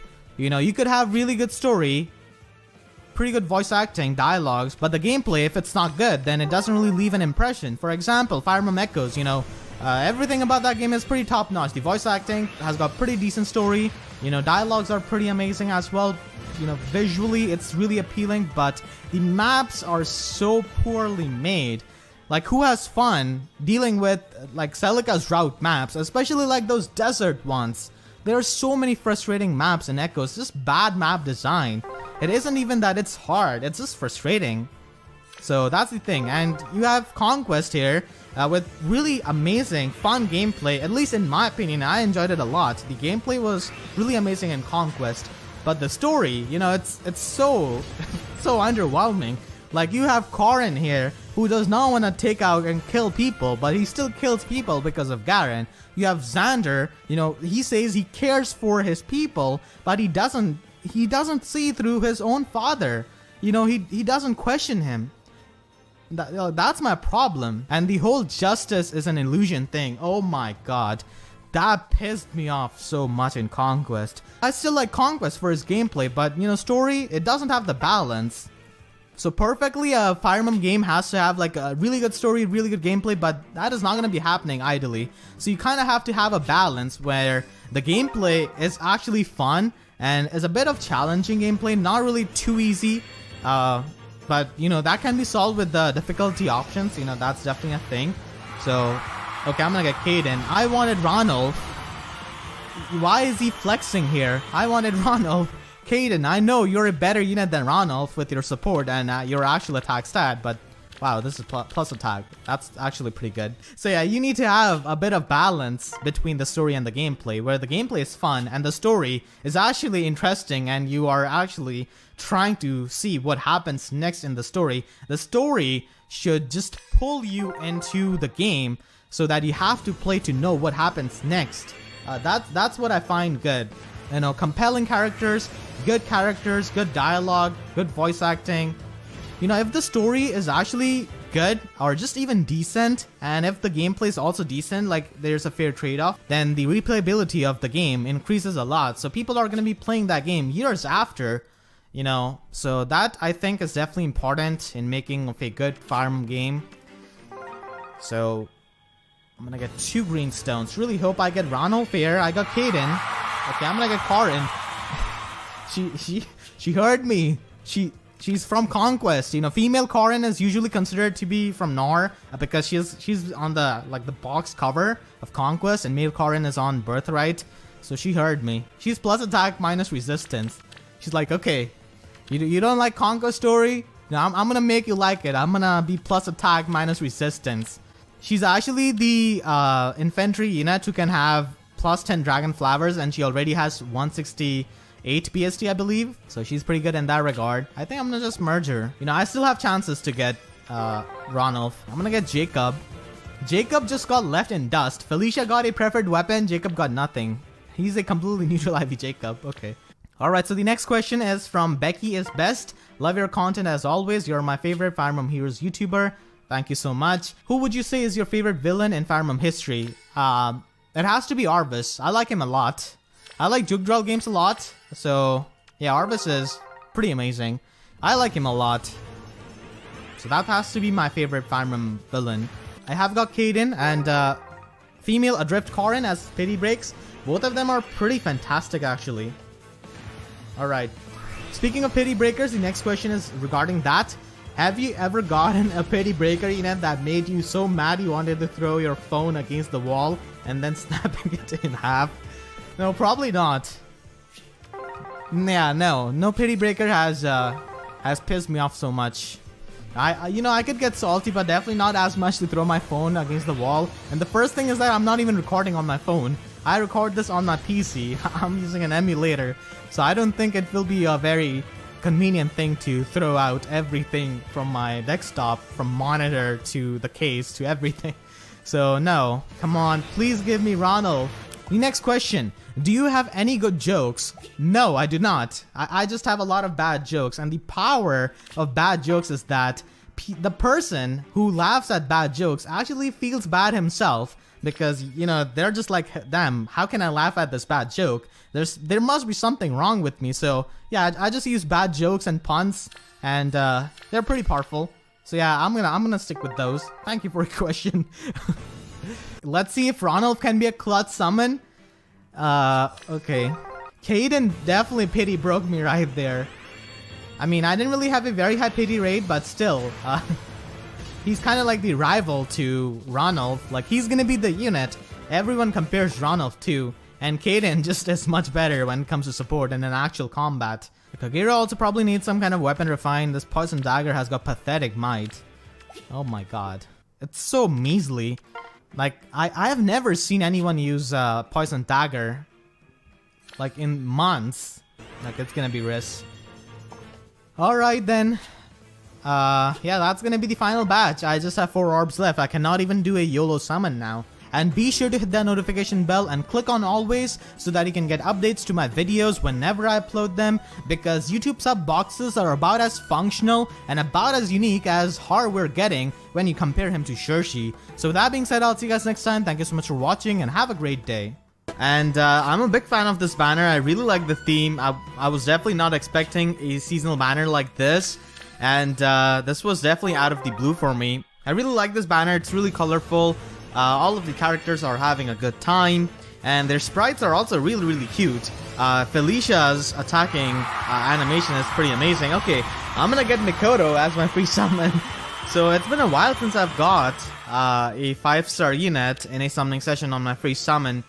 Plus attack minus defense, that's a pretty fantastic IV spread. So I actually really like this banner, but I would have liked if maybe one of the units was not armor unit. I really hope they do more kinds of theme banners like these, like seasonal banners with different themes, because these units are basically wearing modern clothes. We don't really have, you know, ties and these kinds of shorts and stuff like that in the Fire Emblem worlds.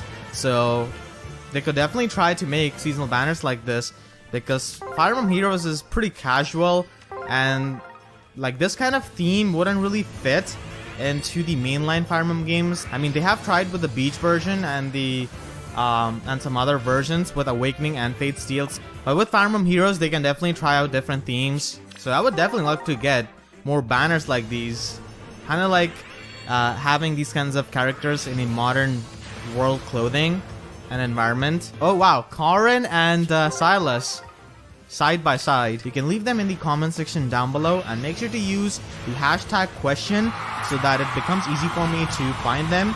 And I'm gonna find Siegbert here as an off-focus unit. So the first question is from Garbage Cat. Who's your favorite unit to use or run into? Okay, I'm gonna run into Flora. As soon as this happens so many times, as soon as I begin questions of you guys, I just get lucky and get one of the focus units. So plus speed Flora, which is definitely the worst boon for her, and minus defense. I mean, her weapon depends on resistance, so at least that is safe. So I did marry Flora in my Revelations file. Didn't really want to marry any of the kids in Revelations, and there's this really stupid thing in Fates where you have to choose one of these Karin only females to make sure that you do not lose out on one of the kid units. So the options are Reina, Scarlet, Flora, and Anna. So Anna was not like released at that time, so I just married Flora, and Flora kind of grew on me, honestly. I was not really a big fan of her before, so yeah, definitely gonna be building her up. The question was, who is your favorite unit to use or run into, and least favorite unit to use or run into? Okay, this is not the Felicia I was looking for. But yeah, she appeared right after Flora. She's completely neutral Ivy. Okay. I guess I'm gonna just add her to extra free to play that I could maybe use. I don't know. So the favorite unit to use for me in Fire Emblem Heroes has to be Ares, my plus 10 Ares, and also Nino. Nino has to be the second one, but yeah, Ares is definitely the most fun unit to use for me.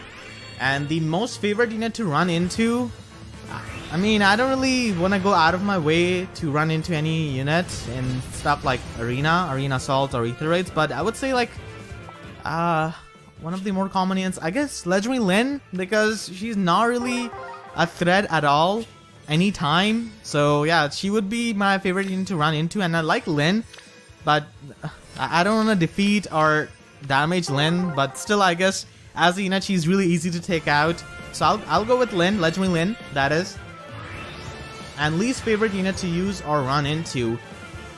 Least favorite unit to run into has to be Hoshiden Summer Micaiah in Ether Raids. Because I exclusively use Vantage strategies most of the time for Ether Raids, from both of my accounts, my main account and my free-to-play account, she gives me most amount of trouble because of her Hardy Bearing Tome, and she absolutely decimates my Ares, of course, because of the effective damage, and she has the color advantage on my Nino. So yeah, I don't really like facing Hoshiden Summer Micaiah. You know, in an ideal world, I wish she wouldn't exist, so I could have easier time with Ether Raids, but I just have to play around her. So yeah, she's my least favorite unit to run into. And least favorite unit to use. I do not go out of my way to use the least favorite units, but if I had to say, then probably has to be Oliver. I don't really like Oliver at all, and I really wish we got someone else as a Grandeur of Battle over Oliver when we had that Radiant Dawn banner. So yeah, I don't really like Oliver at all, and I don't like using him. I think I've used him like once or twice in my free-to-play guides. I know I used him once in Relay Defense, I think, just as a body block for that. So yeah, least favorite has to be Oliver. I don't like him much at all. I do have him at 5-star, but I've not invested anything into him. How do you like Ether Resort so far? I'm definitely liking it more than I expected, to be honest. It's really fun and chill, so I do like Ether Resorts a lot, but I wish they added a few more things, like some mini games. That would be really nice if they could add some mini games. So yeah, I like Ether Resorts so far more than I thought I would, to be honest. So yeah, it's a pretty good chill game mode. My favorite part of that is definitely the inn. Watching these heroes sleep just peacefully after a hard-working day. That's definitely pretty nice. They had to add some of the assets because the older heroes didn't really have their sleeping sprites. So I like that a lot. I really like Jenny a lot. She's really sweet. She's kind of like Nino, honestly, but she doesn't have as much of a tragic past as Nino.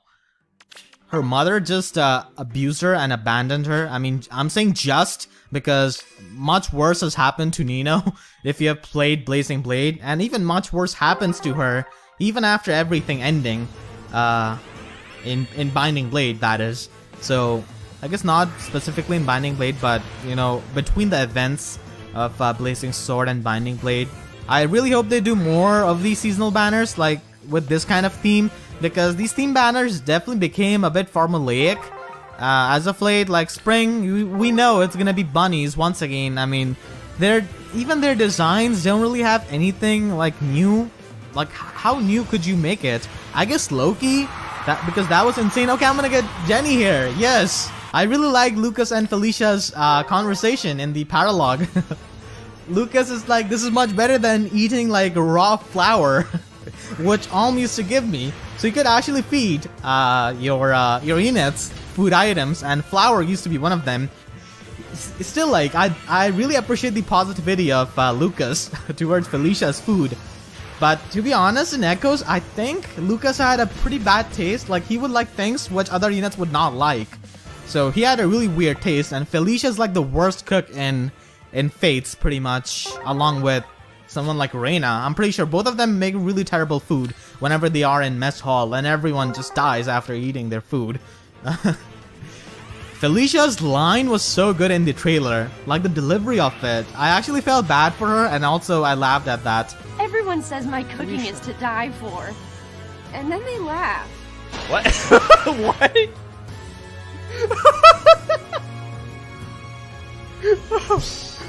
I'll straighten this up. Oh, she's too precious. What the fuck? So the next question is that, have you ever thought about making a series where you review... Okay, I accidentally pressed on the colorless stone. I didn't want to summon on the colorless stone. I was looking at my second monitor. Okay, that's a mistake on my part. Or was it? I'm gonna get a 5-star Leon. So I guess, thank you to your question, I actually lost focus, summoned on this colorless stone, and got a pretty much perfect IV Leon. So the question was that, have you ever thought about making a series where you review your viewers' units, AR defense maps? Love the work you do. Keep it up, bud. Thank you so much for enjoying my content. And yeah, actually, your comment kind of makes me want to do that kind of series. I mean, I already do that kind of thing on my Twitter, where people just tweet their builds at me, and I retweet them sometimes, and I favorite them, or just reply to them if they have any kind of question.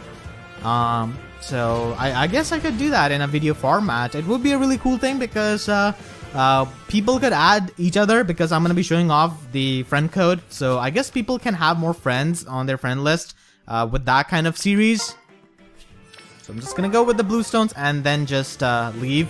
An AR defense map is also something I could do, but it's going to be hard because I do not know the barracks of the person who has got that AR defense map.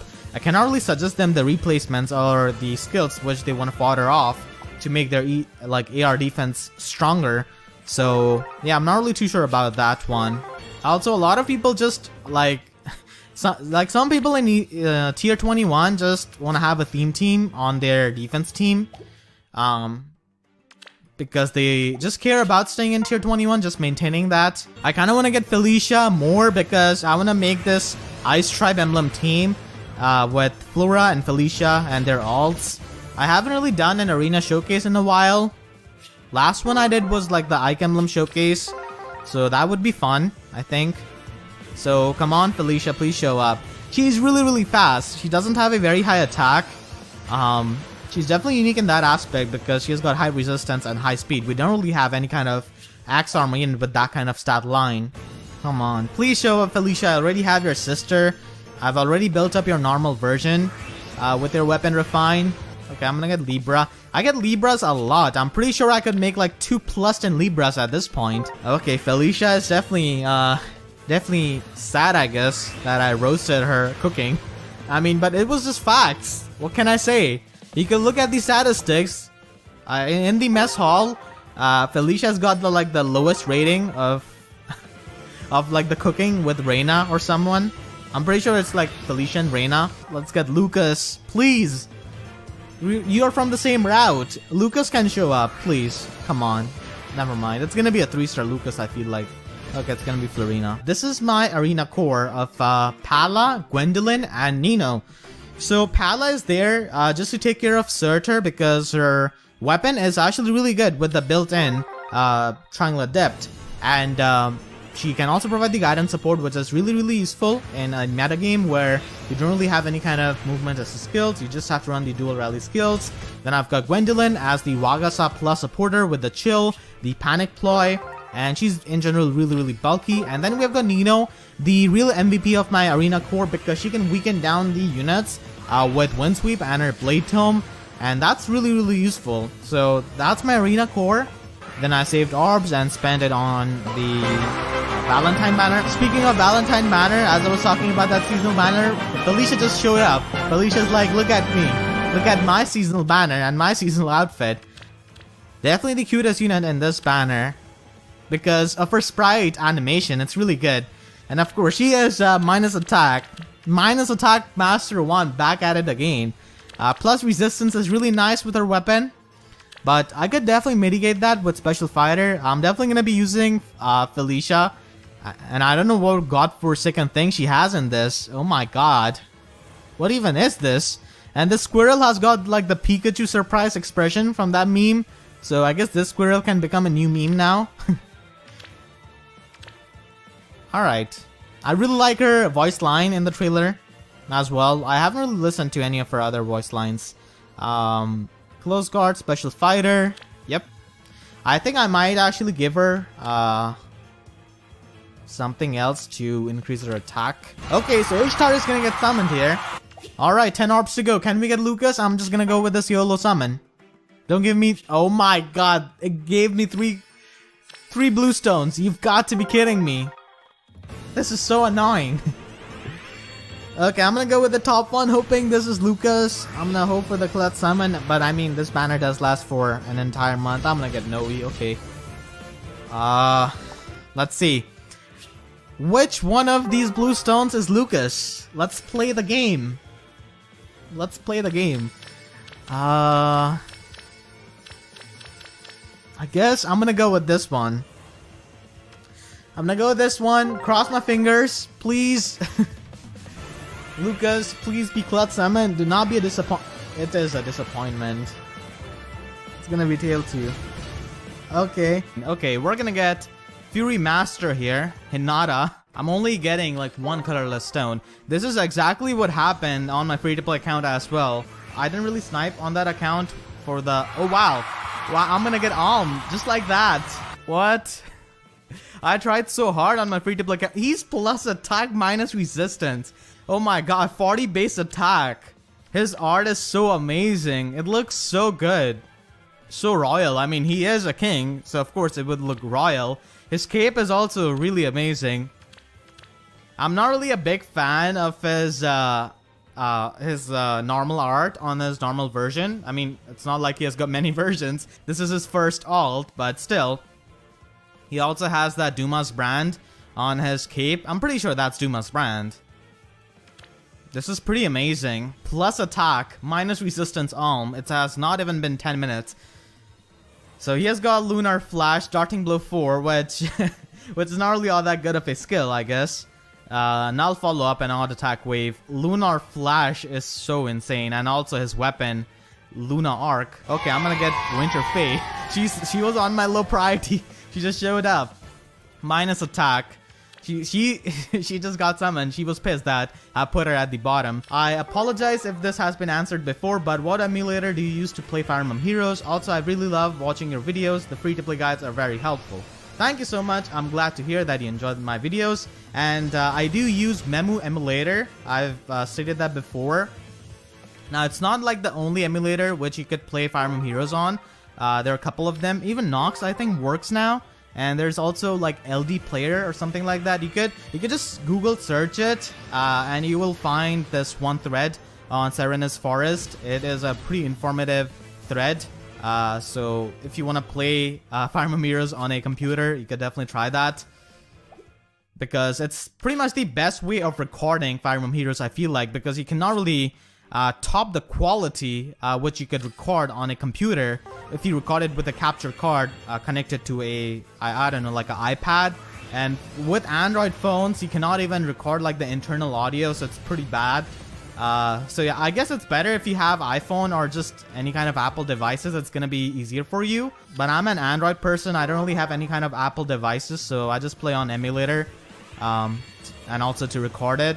It's pretty convenient actually, if you want to do that. So yeah, that's the answer to your question. They did actually kill some of the emulators, I think, in the last update, but mine is still alive. I think it was just the older version of the emulator or something like that. Do you ever rage in Abyssal maps off camera? You sound so calm and confident when you speak. How? Now, I've said this before, but the reason why I don't get pissed off is because, like, even on the RNG in Fire Emblem Heroes, you guys have seen my Choose Your Legends 2 summoning video where I got no focus unit and like 500 orbs, I think, and I got like 3 off focus units. I'm gonna get Ishtar. Okay, this is my third Ishtar. My appearance rate should be at 4.25, I think. No, 4.50. Okay, we're gonna look like a Hero Fest banner very soon if we do not get a 5-star unit here. It is gonna be a 5-star Julia to break my pity rate. Okay, this is definitely not a 5-star.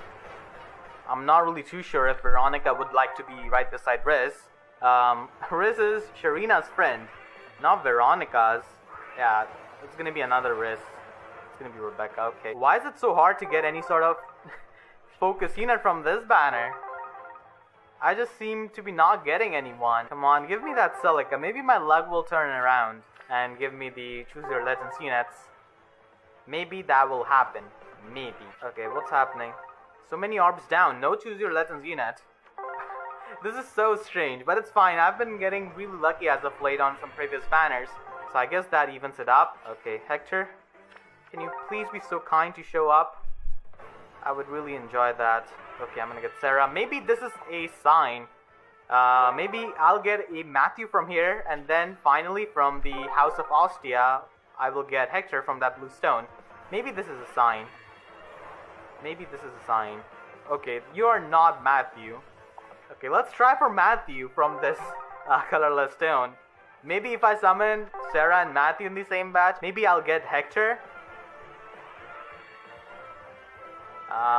It is gonna be Rebecca. Okay, at least you're FE7 unit, so that counts, I guess. That definitely counts. This is gonna be Hector, I hope. Sarah just showed up, and okay, never mind. It's gonna be some. Oh my God, Oscar, please. Okay, maybe Hector will show up after his buddy. Come on, Hector. You gotta show up. Like Eliwood does not have a legendary alt. Okay, it's gonna be Lucas. Never mind. 3-star Lucas. This hurts. This definitely hurts a lot. Okay. We're once again on our way to becoming a Hero Fest banner with that 5 rate. With that 5% rate. Matthew. Okay. Okay, please let me summon that Hector. Oh my God. Tilt you to break my pity rate. Okay, Matthew, once again. Can I please get your young master that you keep talking about? This is definitely pretty nasty stuff. I have never really had any sort of banner like this where I've not got a focus unit like after so many orbs. Come on, at least give me Veronica, please. That's the one unit I would really like from this banner, because at least she is a different character that we have not got before. This is pretty insane. I've never really had any kind of banner like this in my entire time of playing Fire Emblem Heroes. Hopefully this is a clutch summon and I summon Veronica, at least one Choose Your Legends hero. This was absolutely brutal, not gonna lie, but okay, it's gonna be a 3-star. Please do not be Riz. Okay, it's gonna be George. So that was my session. Let me know if you guys want to see another session. I'm probably gonna do that after I reach home, probably next week, I think. So probably gonna do that another session, because I definitely want to get these Choose Your Legends heroes.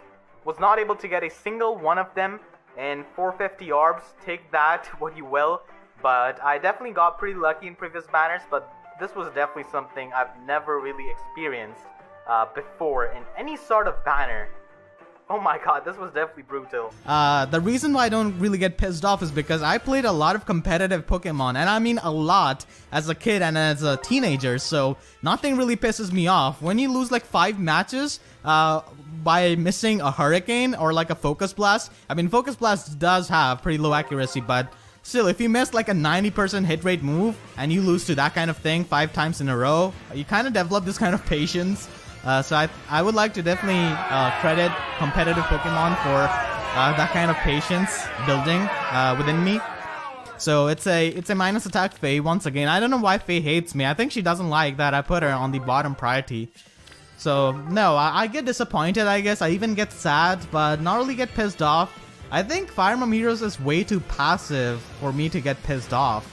Like I could see myself getting pissed off maybe in like Smash game, but not like I would throw my controller or anything like that. But even for like few seconds, if I get taken out by some kind of janky move or something, or if I get like reverse Warlock punched off stage, maybe that.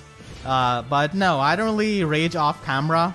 Yeah, I do get disappointed when I make silly mistakes. I definitely get disappointed a lot in myself.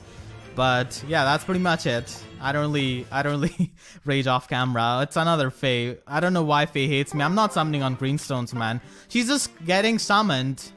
I'm just going for the red and the blue stones now. So yeah, that's the answer to your question. Also, I've been making free-to-play guides for a while now, so I don't really get pissed off. not a new thing.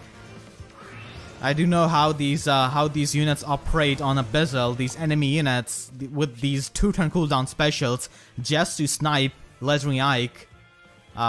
So yeah, I'm not gonna summon on the greenstones. Screw that, I'm not summoning Faye anymore. What are your thoughts on Joker in Ultimate? I personally love using him. So I do play Smash a lot. I don't really post a lot of its content. I just kind of like to play it as a stress buster because when you become a YouTuber and you turn your hobby into a job, you don't want to like play only the things which you want to record and upload. You kind of want to play off camera. That's also a thing which can become enjoyable. I know it sounds like a first world problem and it sounds ridiculous, but that's kind of the thing. So I do play Smash a lot, and yeah, I like Joker a lot. He of course has the same voice actor as Ines and Arvis from Fire Emblem Heroes. I mean, he does have that in Persona as well, but nothing new. But still, I just want to mention that for the people who don't play Smash. And Joker is pretty fun character. He's really a lot like Sheik, but when he summons Arsene, he becomes like Ganondorf. Okay, this might be just me, but whenever he hits you when Arsene is summoned, it kind of sounds like Ganondorf hits. I don't know why. The impact is definitely similar to that. I mean Ganondorf, so I do know that, at least in my mind. So yeah, I like Joker a lot. He's kind of lagging though when Arsene is not summoned, but because I main Ganondorf, like every move of mine does a lot of damage, so you could just use your down B to kind of charge up your meter and eventually summon Arsene. And he's a big threat to Ganondorf, to my main, because he could edge guard really easily. But as long as Arsene is not around, I think Ganondorf really can mess him up. That's the case with any character, honestly. You could just lose neutral all the time, you get 3 hits and they're done for. That's what I really like about Ganondorf, that explosiveness, that high risk, high reward. So yeah, I like Joker a lot. I do have a friend who plays him a lot, so I'm kind of used to it now, to all kinds of tricks. Okay, pretty good redstones. Can you give me 1 red focus unit banner?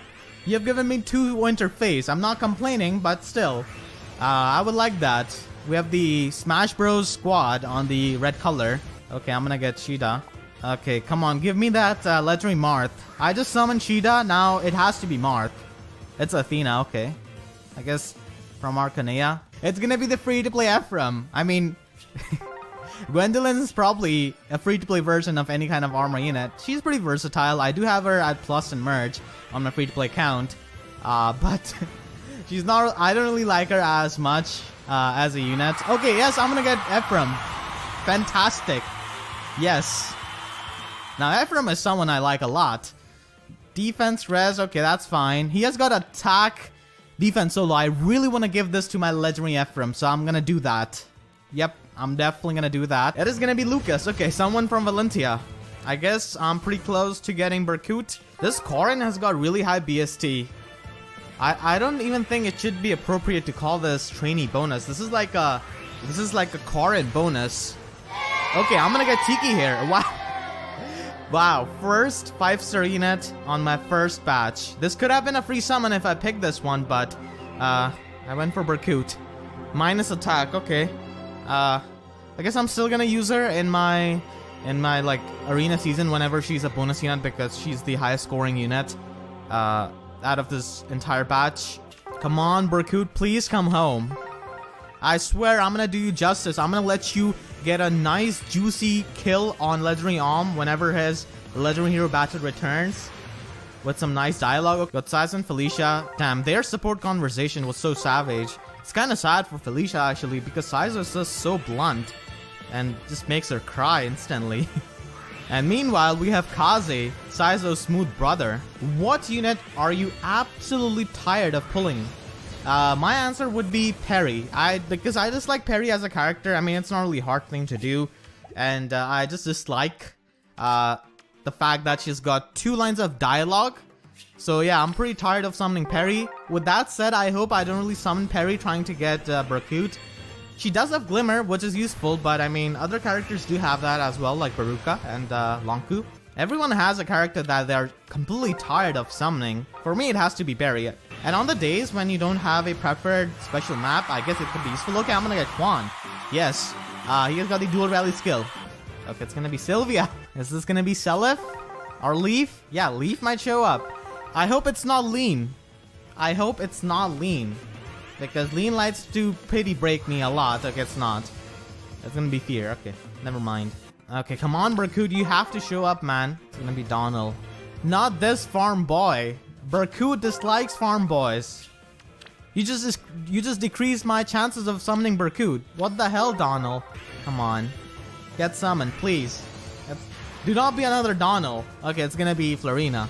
I actually really like Berkut as a villain. I know a lot of people just see him as a spoiled brat and a whiny character, but honestly, I kind of feel for him in Echoes because the thing he has been working his entire life just gets snatched away from him, and he kind of feels betrayed.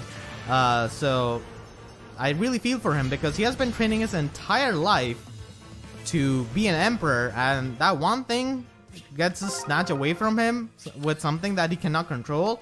Kind of just loses it. So I do like Berkut as a villain more than Fernand, actually. Berkut was a pretty good part that they included in Echoes. Amazing voice acting.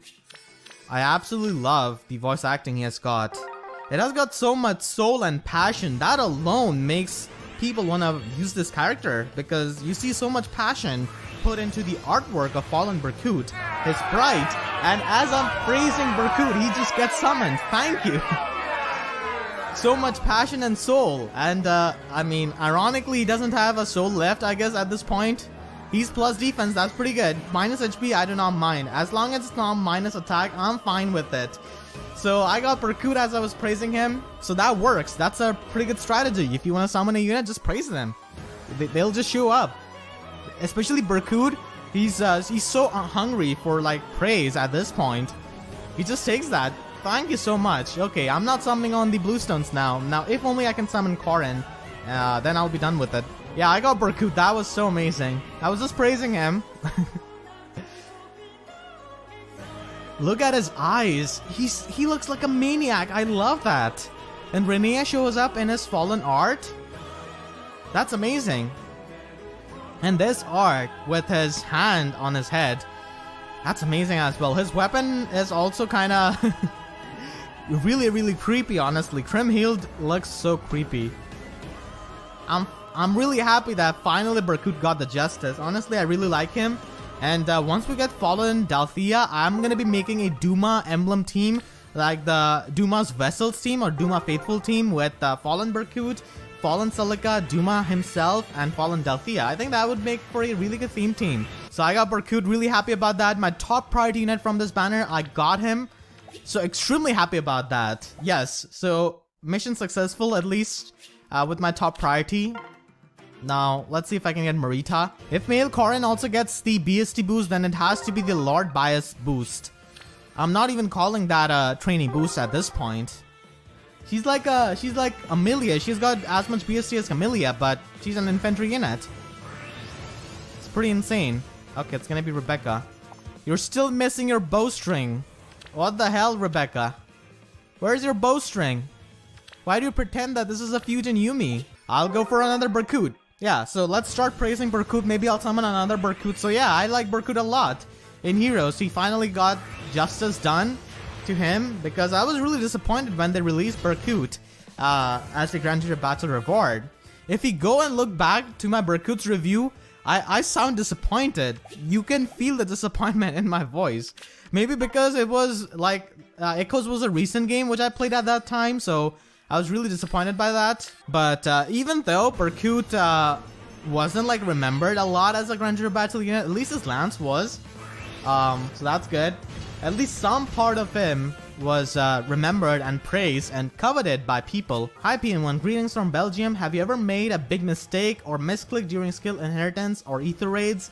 I once tried to fodder sturdy impact from my Tibarn, but ended up only giving sturdy blow 2 misclick, and it's haunted me until now. That's a big oof. A good way to avoid that is to never inherit things when you're sleepy or when you're tired, because you sometimes select the wrong thing. It's just like a muscle memory. You just select accidentally the wrong thing. Yeah, I've made a lot of misclicks in my ether raids matches. Just accidentally repositioning a unit, accidentally just ending their turn by just double tapping them. but I haven't really made any big misclick with skill inheritance. The most recent misclick which I've made was I was inheriting Desperation from Shanna to some other Enet, but for whatever reason I just gave them Iceberg instead of Desperation, so I had to use like 2 Shannas, so I just wasted a Shanna. So maybe in skill inheritance I think I haven't really done any kind of big mistake. Alright, so that guy is asking me, what's your favorite song on Fire Emblem Premium Arrange? He's also a really active subscriber, so thank you for your support. And my favorite track from Fire Emblem Premium Arrange has to be Harden's theme from the Battle Medley. That's definitely the highlight. And the other like standalone track which I really like is Companions from Blazing Sword. I like that a lot. So yeah, those are my favorite soundtracks from Fire Emblem Premium Arrange. If you do not know what it is, just Google that or YouTube it. You will absolutely love that. And some of the vocal songs I also really like. I mean, I cannot really understand them. They're in Japanese, but I still like them. They sound good. They sound really good. Especially the ID Purpose song. I really like that. It has got some Japanese lyrics, but I like that.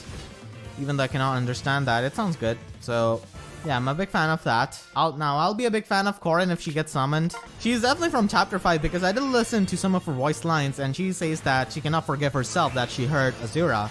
I think this is a what if scenario where she just kills Azura in like a berserk mode because like she hurts Azura right before Azura like calms her. Maybe we summoned this version of Corin before Azura could sing her song to her to calm her down. I think that's a possibility. Maybe we just summoned her between that, before Azura just sang her song. Maybe we just summoned her when she clawed down Azura. I don't know. Or this could also be a what if scenario, but what if scenario doesn't really happen with Fallen Heroes. It's usually canonical. We could have some what if banners, like maybe one with Ryzen King Chrom, because that's not really canon. It's just something from the Cypher cards. But honestly, that Cypher card is so cool. The concept of that is really good. Like, what if the hero lost? Kind of like Infinity War, because villains always lose, but some scenario where the hero loses could be pretty unique. I tried to do that with some of my team battles, where I'll just make the hero lose in a what if scenario. Corin, please get summoned. I know you hurt Azura. And trust me, we have a lot in common. I also bully Azura a lot in Ether Raids whenever I can. Look, it's gonna be Valuria. Yeah, she's amazing in Ether Raids. Honestly, I've been thinking of using Valuria with my Ares to get instantly like Bonfire. This is plus attack. Damn, that's amazing. So definitely gonna be building her up. But I just tried her out with her father. Because she goes pretty well with that, setting up his special spiral. Okay, I'm gonna get Marita, yes. You know, I'd really like using Gale for strategy in Ether Raids, even though I only use it with my Reed whenever Wind Season is coinciding with Light Season, but she's plus resistance, minus HP, that's fine with me. She's still really, really powerful. At least it's not minus attack. Yeah, that's my tagline. As long as it's not minus attack, I'm fine with that. I'm game. She's got Flashing Blade 4, not follow up. Makes her into a pretty good Gale Force unit. Now only Corin is left. And as I said, this Corin and I have a lot of in common. We both hurt Azura a lot. So maybe she'll get summoned, or maybe she'll not because she hates me for that. Honestly, everyone has a love-hate relationship with Legendary Azura because everyone loves using her, but everyone hates facing her. So the next question is, since you mentioned your mother has Fade 2, how many 5-star does she have, and which noticeable units she has too? So yeah, I didn't mention this a while back, a few months back in one of my summoning videos. So my mom does play this game just to support me. She doesn't really do the maps. She just logs in, gets the orbs, and then just summons with them just for fun. And she likes getting characters because some of them can be pretty colorful, and also tap battle because it doesn't really take much. And she says that it's something that she can complete. So yeah, she just plays that to support me, which is really sweet of her. So she has a lot of 5-star units, honestly. She has not really got like insane pulls like 4 or 5-star units in a single batch or anything like that, but she does get lucky. So I think the noticeable units which she has got is like 3+ attack legendary Hectors Like, what are the odds of that? And that's crazy. I wish it was me, but it's really weird. But it's really weird to feel jealous of your own mother summons. So I think I'm not gonna go there. But yeah, she has got 3 legendary Hectors, all plus attack IV. I mean, they do have different Banes, so not really the same thing. One of them has got minus defense, but yeah, that's the most recent and noticeable unit which I have in mind that she has on her account. I don't really interfere much. I just let her do her own thing. I don't really want to interfere. I just want to let her enjoy on her own pace. Okay, I'm gonna get Corin. Yes, I'm gonna get Corin. Finally, all focusing that's done. Minus speed. Okay, minus speed IV. Yeah, she doesn't take kindly that, I believe, Zira.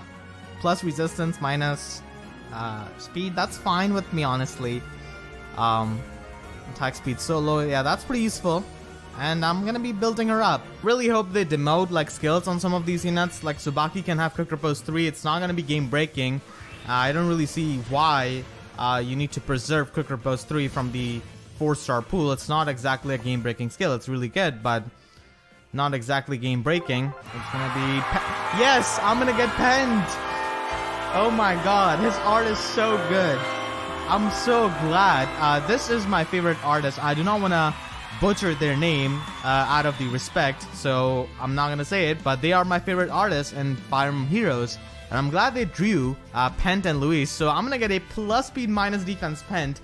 That is absolutely perfect. I mean, Pent is gonna be under the shadow of Reinhardt and also Lara Shell to a degree because she's easily mergeable, but I'm super happy that I actually got Pent so easily. And obviously I have to do the master's degree because I have master in my name, and as I'm saying that, Sigrun got impressed and got summoned here. So yeah, definitely gonna be doing my master's degree for Sigrun. I really like Sigrun. Her voice acting is really nice. Her art is also pretty good. This is the same artist who has drawn Lloyd.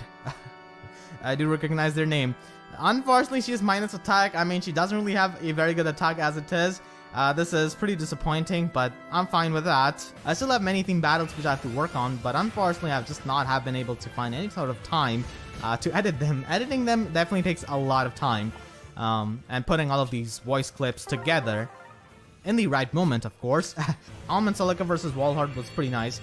Like, I have so much to work with these 3DS games. Like, I have so many voice clips. Speaking of the modern games, I'm gonna get Pheon rather easily, actually. Not gonna lie, her art is really, really good. And she looks happy. I mean, she deserves to be happy. So, this is plus HP minus defense. Another perfect IV unit.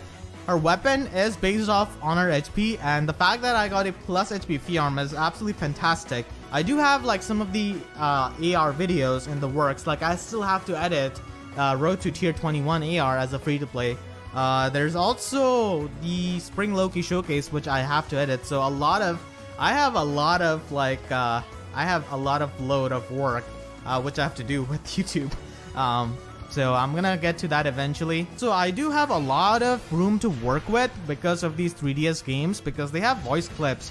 Like with like Joke Draw games, I cannot really do all that much because as it is, we don't really have too many like alts with them where I could mix up the voices, and we of course do not really have the voice acting. So unfortunately, those games do get left behind when it comes to having like voice acting in the theme battles. Young Tiki or adult Tiki? I would go with adult Tiki. I'm not a big fan of the British accent that she's got. You know what? I'm not lonely anymore. Looking at the stars always leaves me a bit lonely. It's not like I dislike British accents, but I never really thought that she would have that kind of accent.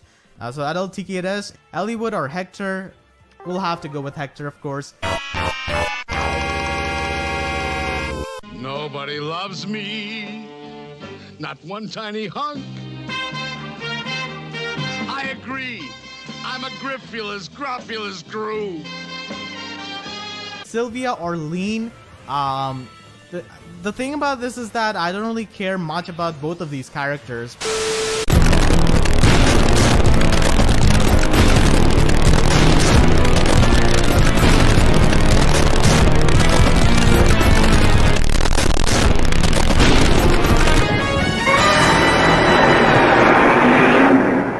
but if I had to choose one, I guess I'll go with Lean. Because I have her at plus 10 merch. I guess I'll go with that.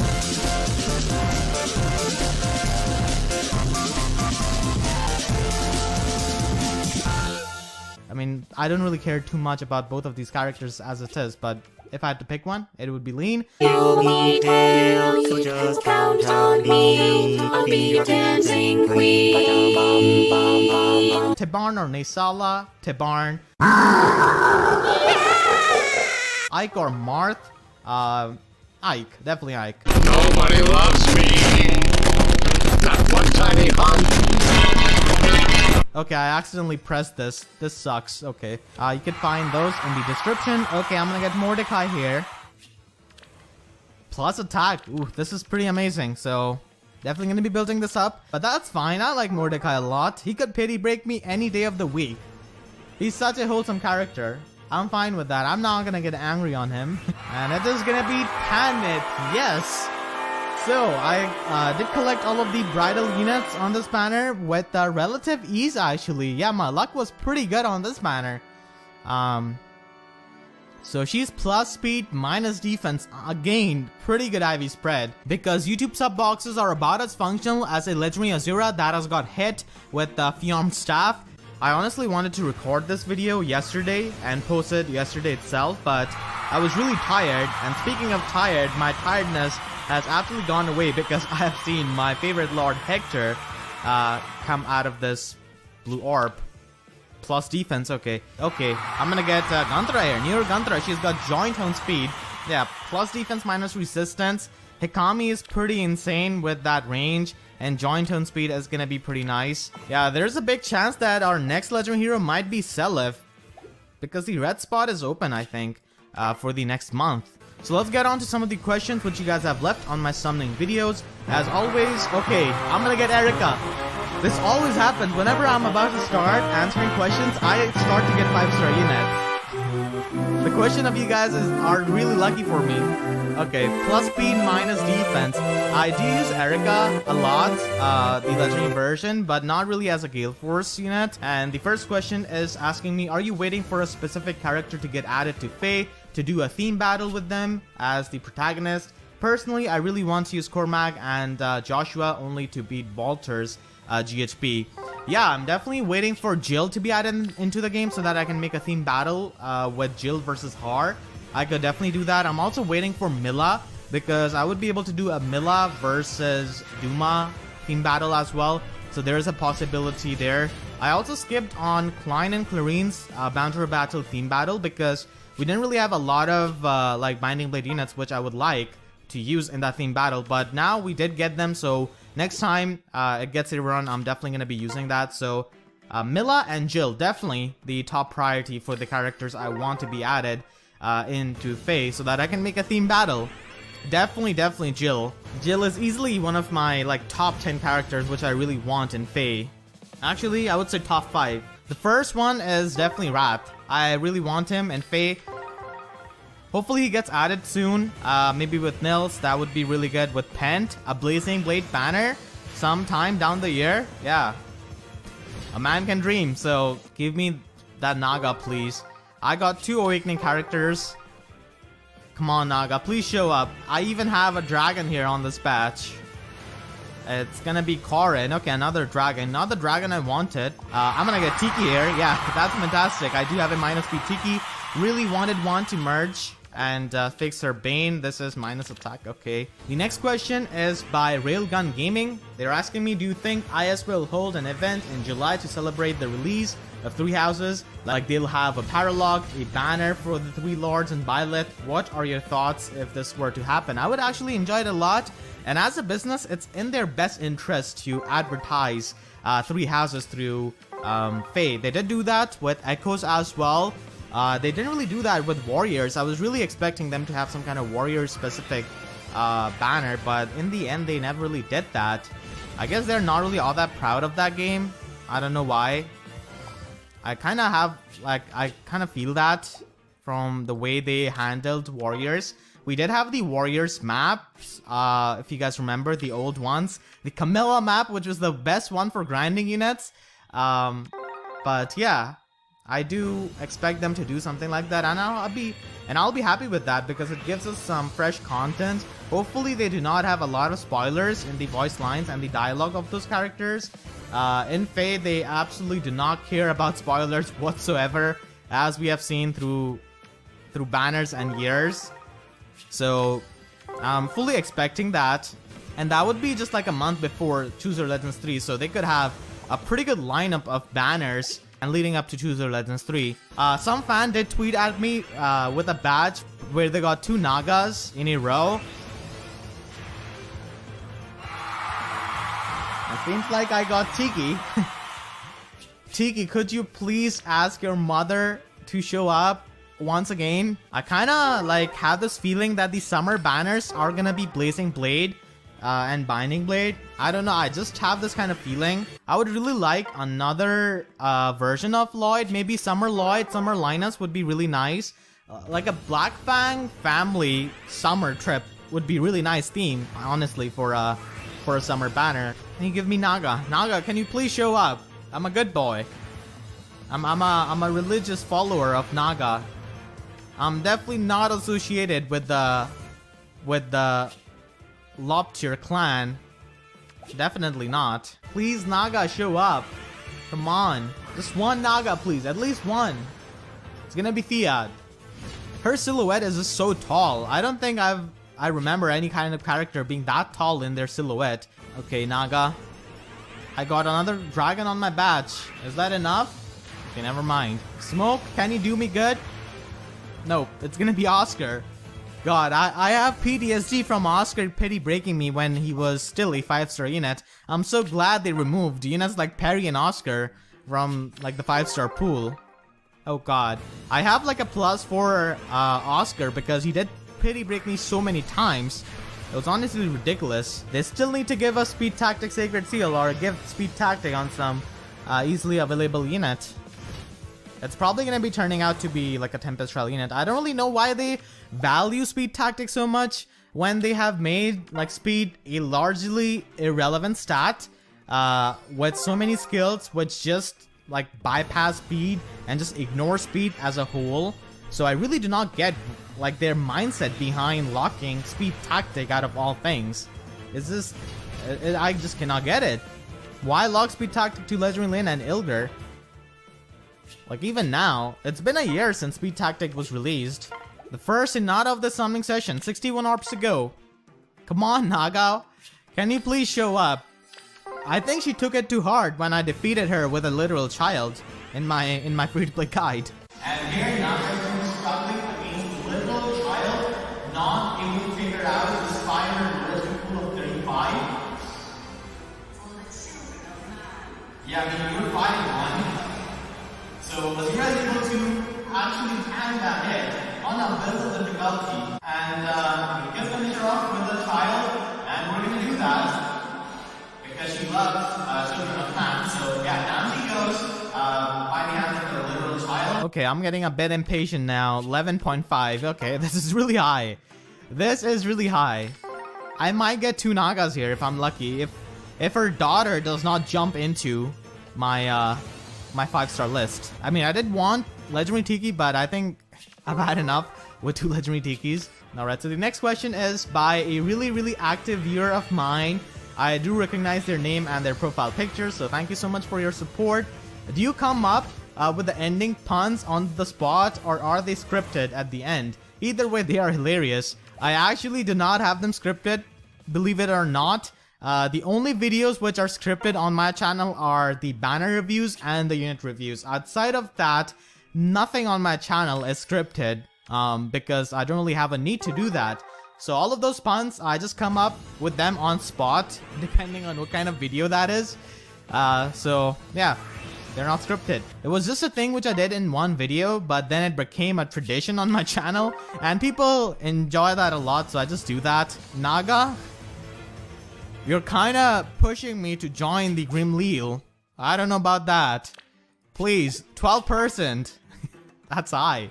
That is really high. This has been my TED Talk. And they certainly don't want you to, like, owe them your life. And as I'm speaking of life, I'm gonna get the goddess herself, Naga. Okay, this is a plus attack minus speed Naga. I'm fine with that. She definitely needs the attack boon.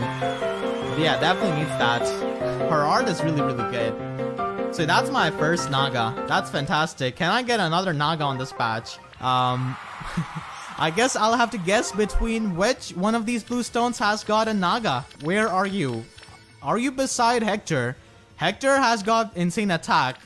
He would probably crush this goddess into pieces. So probably not here. Yeah, Naga would be here. My GPS says that Naga is gonna be on this blue stone. I'm counting on this.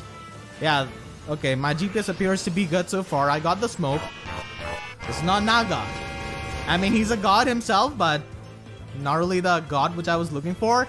Overall, like from this entire batch, Cynthia is like my favorite Awakening kid, like from this batch. But overall, like my favorite kid. Okay, speaking of kids, I'm gonna get a kid from Fates, Siegbert. Yeah, he's definitely a kid I like because he is so like serious and actually makes an effort to kind of be like his father, and he tries so much that even his own father tells him to chill out a bit. Got a 5-star unit on my free summon. That is pretty lucky. I did get Deidre from my free summon on the rotation banners actually.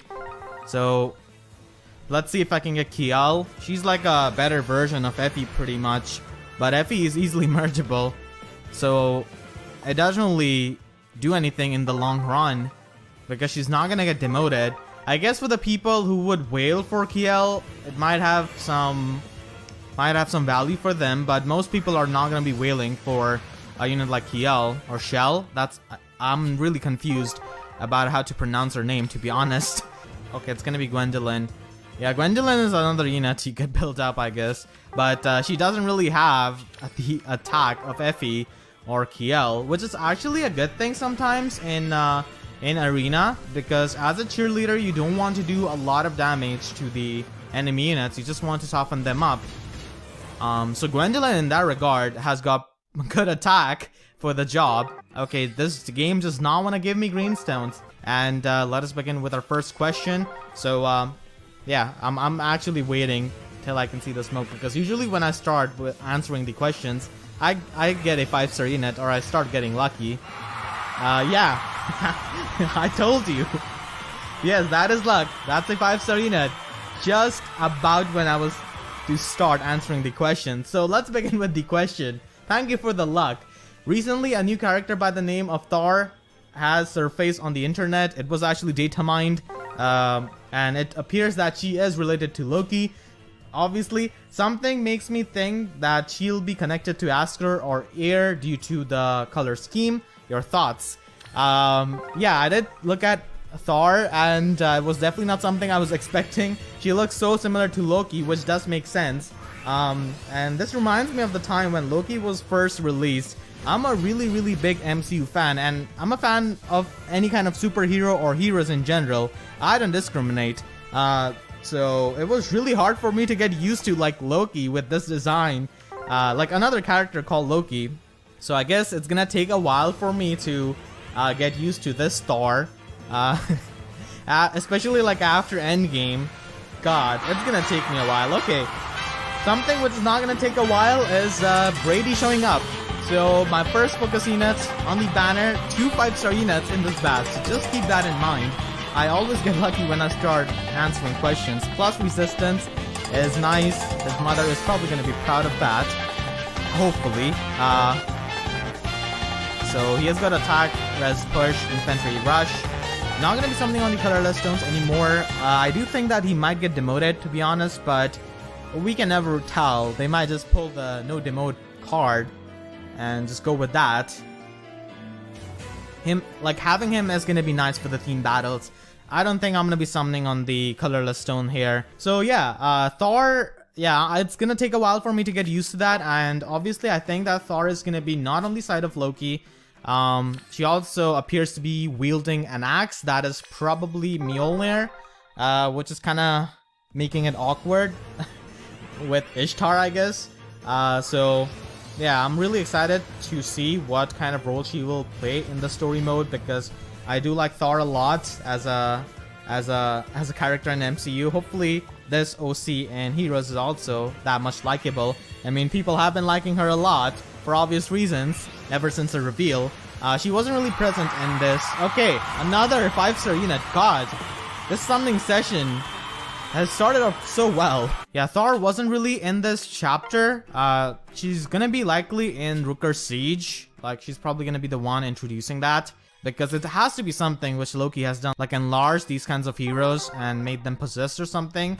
Could have been something like that. So it's kind of weird to see Thor in this female form. But I believe there is an instance where both Thor and Loki in the Norse mythology change their appearances to female to get back Mjolnir, I think. So that could be it, maybe. I'm not really too sure. That hasn't really happened in MCU. But for all we know, maybe Thor and Loki in Heroes are actually male, because Loki can change her forms, so who knows what her real form is. But I'm really happy about a new OC. That would definitely make things a bit fresh in the story. Alright, so many colorless stones. Brady, I'm done with you. I'm not gonna be pulling for you. The next question is asking me, what advice would you give to a new player? So my advice would be to pick which route you would like to take while playing Heroes. One route is like being competitive, focusing entirely on getting like higher rankings and top rankings and stuff like Arena and Ether Raids. And the other route is just using your favorites, summoning your favorites and playing with them. So you would have to decide which route you want to take. Maybe you're a really competitive person and you want to take that competitive route, then more power to you. And if you play this game having played the previous Fire Emblem games, then you could just play for your favorite characters or any kind of character which appeals to you. So that's the route you would have to take, and probably save your orbs for the characters you really want, and maybe plan out things a bit and just enjoy the game, I guess. That would be my advice. That would definitely help you pick a clear path, because I've seen a lot of like players and in general new or even free-to-play players to be confused. Like it stresses them out that they are not scoring top in Arena or in Ether Raids, which is fine. You just need to have fun with the game. Whichever thing makes you have fun with the game, you should do that. Okay, it's gonna be Micaiah. That's fun. That is fun. So yeah, you should just take the like route which is most fun for you. If it's most fun for you to get like the top rankings and stuff in Ether Raids and Arena, then yeah, sure, go for it. So I guess I'm just gonna merge her. Maybe Nal will show up here. Let's see if we can get Kiel. 2 blue stones. Brady has shown up. I haven't really got any other focus unit from this banner. But I'm hoping I could. It's gonna be Effie.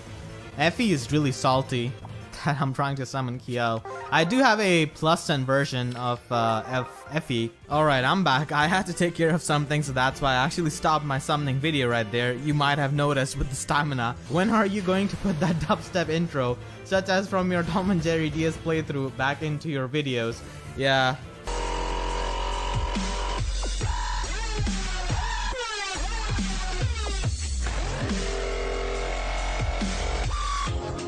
Yeah, I started YouTube when I was 12 years old, and yeah, I've definitely done a few things on YouTube which I'm not really very proud of, and that embarrasses me. And one of them was using dubstep intros. I don't know why I like dubstep so much. I don't really like it at all. I stopped liking it when I was like 17, but I used to use it so much when I was like 13 or 15, I think. That's when I made the Tom and Jerry like DS Let's Play, and even on some like Zelda playthrough I used that. Even on Mario DS walkthrough I used that. Yeah, I used to use dubstep intro so much. Oh my god, that makes me cringe. Like, there's no other word to describe that. But to be fair, like, dubstep was really big at that time. At least it seemed to me.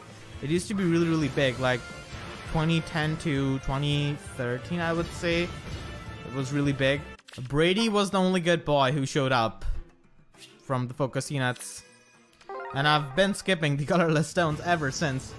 But Brady is definitely one of the units who might get demoted from this banner, or actually the unit who might get demoted. Let's be honest, they're not demoting 2 units from this banner, or any banner for that matter. He seems like the most probable one because of his base kit and because of his stat spread. Come on, Kiel, can you show up? A lot of people were thinking Kiel might get demoted, but then they saw her slotty and sloppy skill, and there was no way she was gonna get demoted. Kiel, do you want to show up? Okay, it's gonna be Cordelia. We got Chrom and Cordelia on the same batch. Good thing we cannot summon Marth from the Bluestone for Katria. Yeah, Cordelia just showed up right after Katria. It's like she said, yeah, I know your pain. And we get Noe. Can you tell your daughter to show up? 100 ops to go. Okay. Brady and Maribel need to calm down with these colorless stones. Like, really? They need to make some room for green stones so that I can get James Buchanan yarns. Okay, Effie, I know you're salty about Kiel, but just let her show up, please. Okay, Claire, you need to calm down with those 2-line dialogues when you get summoned. So let's get on to our next question. Maybe if I start answering questions again, I might get lucky. Okay, I'm gonna get Kiel, yes. Finally, after Brady, it seemed like nobody wanted to show up. Plus resistance minus HP. We're gonna get Laszlo. He's just trying to join his friends here by getting summoned. Selena does not want to show up. Just keeping up with her tsundere attitude, I guess. Even Odin has not showed up. I guess Odin is taking care of Loki and Thor in Fae. Yeah, it's kind of weird that they already went with Odin as a name of a character, so they cannot use that anymore in Fae, which is kind of a shame. But honestly, they could just introduce another character named Odin. Odin the All-Father. But knowing intelligence systems, even that would be like a female version, I don't know. Seeing as how they made Thor and Loki. Come on, Yarn, please show up. Oh god, that's Frederick. We're almost there. So let's start answering questions once again. Maybe I'll get lucky. Yeah, maybe this is why I get so lucky in my summoning sessions. I just keep answering the questions. That's how you get 5-star units. Come on. Oh my god, stall. We're just getting all these awakening units, man. Awakening units like Drog and Arthur. Who wouldn't remember those? Absolutely. It's gonna be Selena. Okay, finally you decide to show up and join your friends. These two could be Na and James Buchanan yarns, of course. I'm just hoping for the Clut Salmon. Crossing my fingers. Yeah, there's the smoke. Come on. Na, please show up. Looks like Marth just devoured a Na. He's showing up in her place. Am I gonna get like a Deidre from here? Actually, Deidre cannot show up here. She's gone from the summoning pool because YouTube sub boxes are about as functional as Asgard in MCU. Okay, I actually feel bad about that, Rose. So with that being said, I'll see you guys next time. Thank you so much for watching and have a great day. And this banner lasts for 49 days, which is absolutely insane. No banner, as far as I remember, has lasted for this long. So that is definitely something unprecedented. Summer Legarn and Summer Hellbendy are my top priority on this banner. Definitely my favorite book 2 OCs. So hopefully I can get Summer Legarn on my free summon. It's gonna be Perry. Come on. Why did you have to start this with a Perry? Okay, I'm gonna get Hellbendy. Oh my god. Was not expecting that. So one of my top priority units, I already got him. That is so amazing. So he is a minus attack Hellbendy, unfortunately.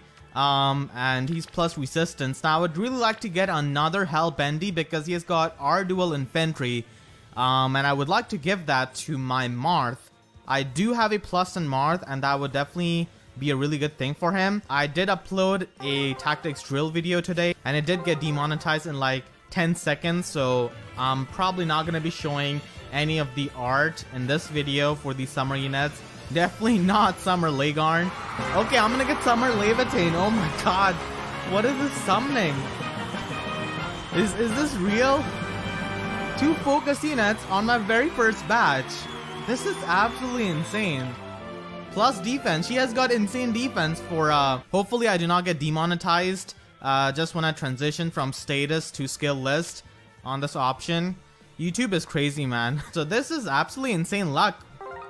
What can I say? I do use the original version of Legarn on my main Flyer Emblem team, and I really want to kick out Summer Camilla and have Summer Legarn take her place as the superior mage Flyer because she is better than Summer Camilla, definitely.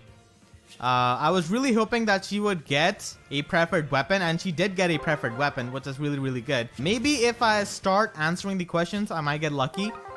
So let us begin with that. My boy Marth shows up because he really wants me to get him that red dual infantry skill from Hellbendy. And I'm gonna get Sumiya here.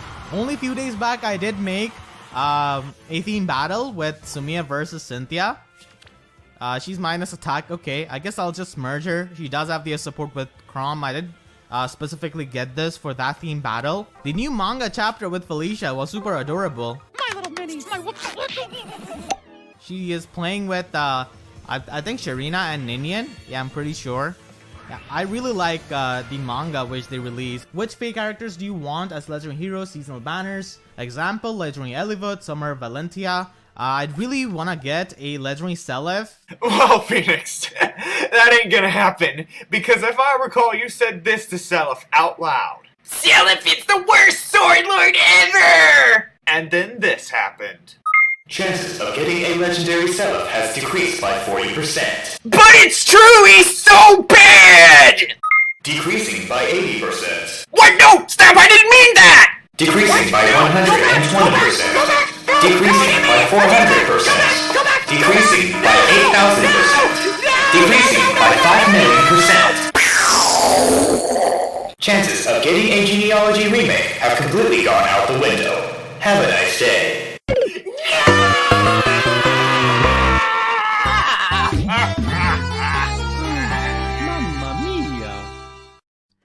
That would be amazing, and definitely some Jugdrawl or Valentia summer units. That would be nice, getting seasonal units of those. I do like Legarn more than Guntra because like Legarn has more screen time in book 2 and has more potential to like player liking them. Guntra is just used as a plot device, which I don't really like because I actually like the design of Guntra a lot, and I also like her voice acting.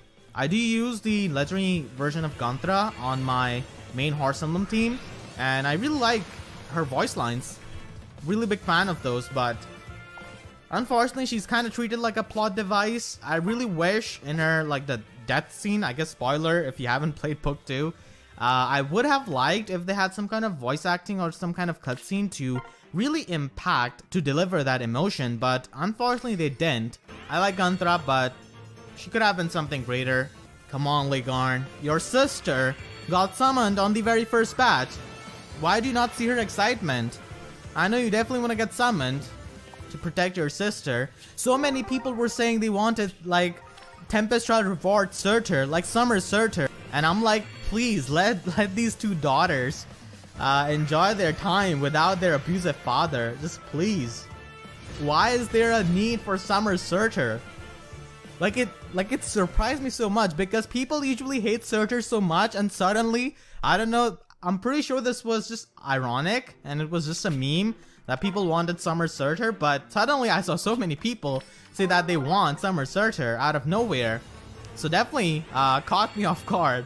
I was kind of thinking of Summer Reed because, okay, I'm gonna get Summer Legarn, yes! My top priority unit, I got her. That's amazing. Okay, whatever IVs you are, I'm still gonna use her on my main Flarmum team, and I'm gonna replace Camilla with you. She's minus defense plus resistance. That's good. Okay, that really doesn't hinder her performance at all. Her preferred weapon is pretty much a blue Forseti, which is really powerful, but at the same time, she cannot reach the potential of Marita or Levin because she cannot have access to special spirals, so that definitely sucks a lot. But still, nonetheless, this is a really good preferred weapon for her, because if she didn't have this, people would just run a Blade Tome on her. That's it. So she's got Sparrow 3.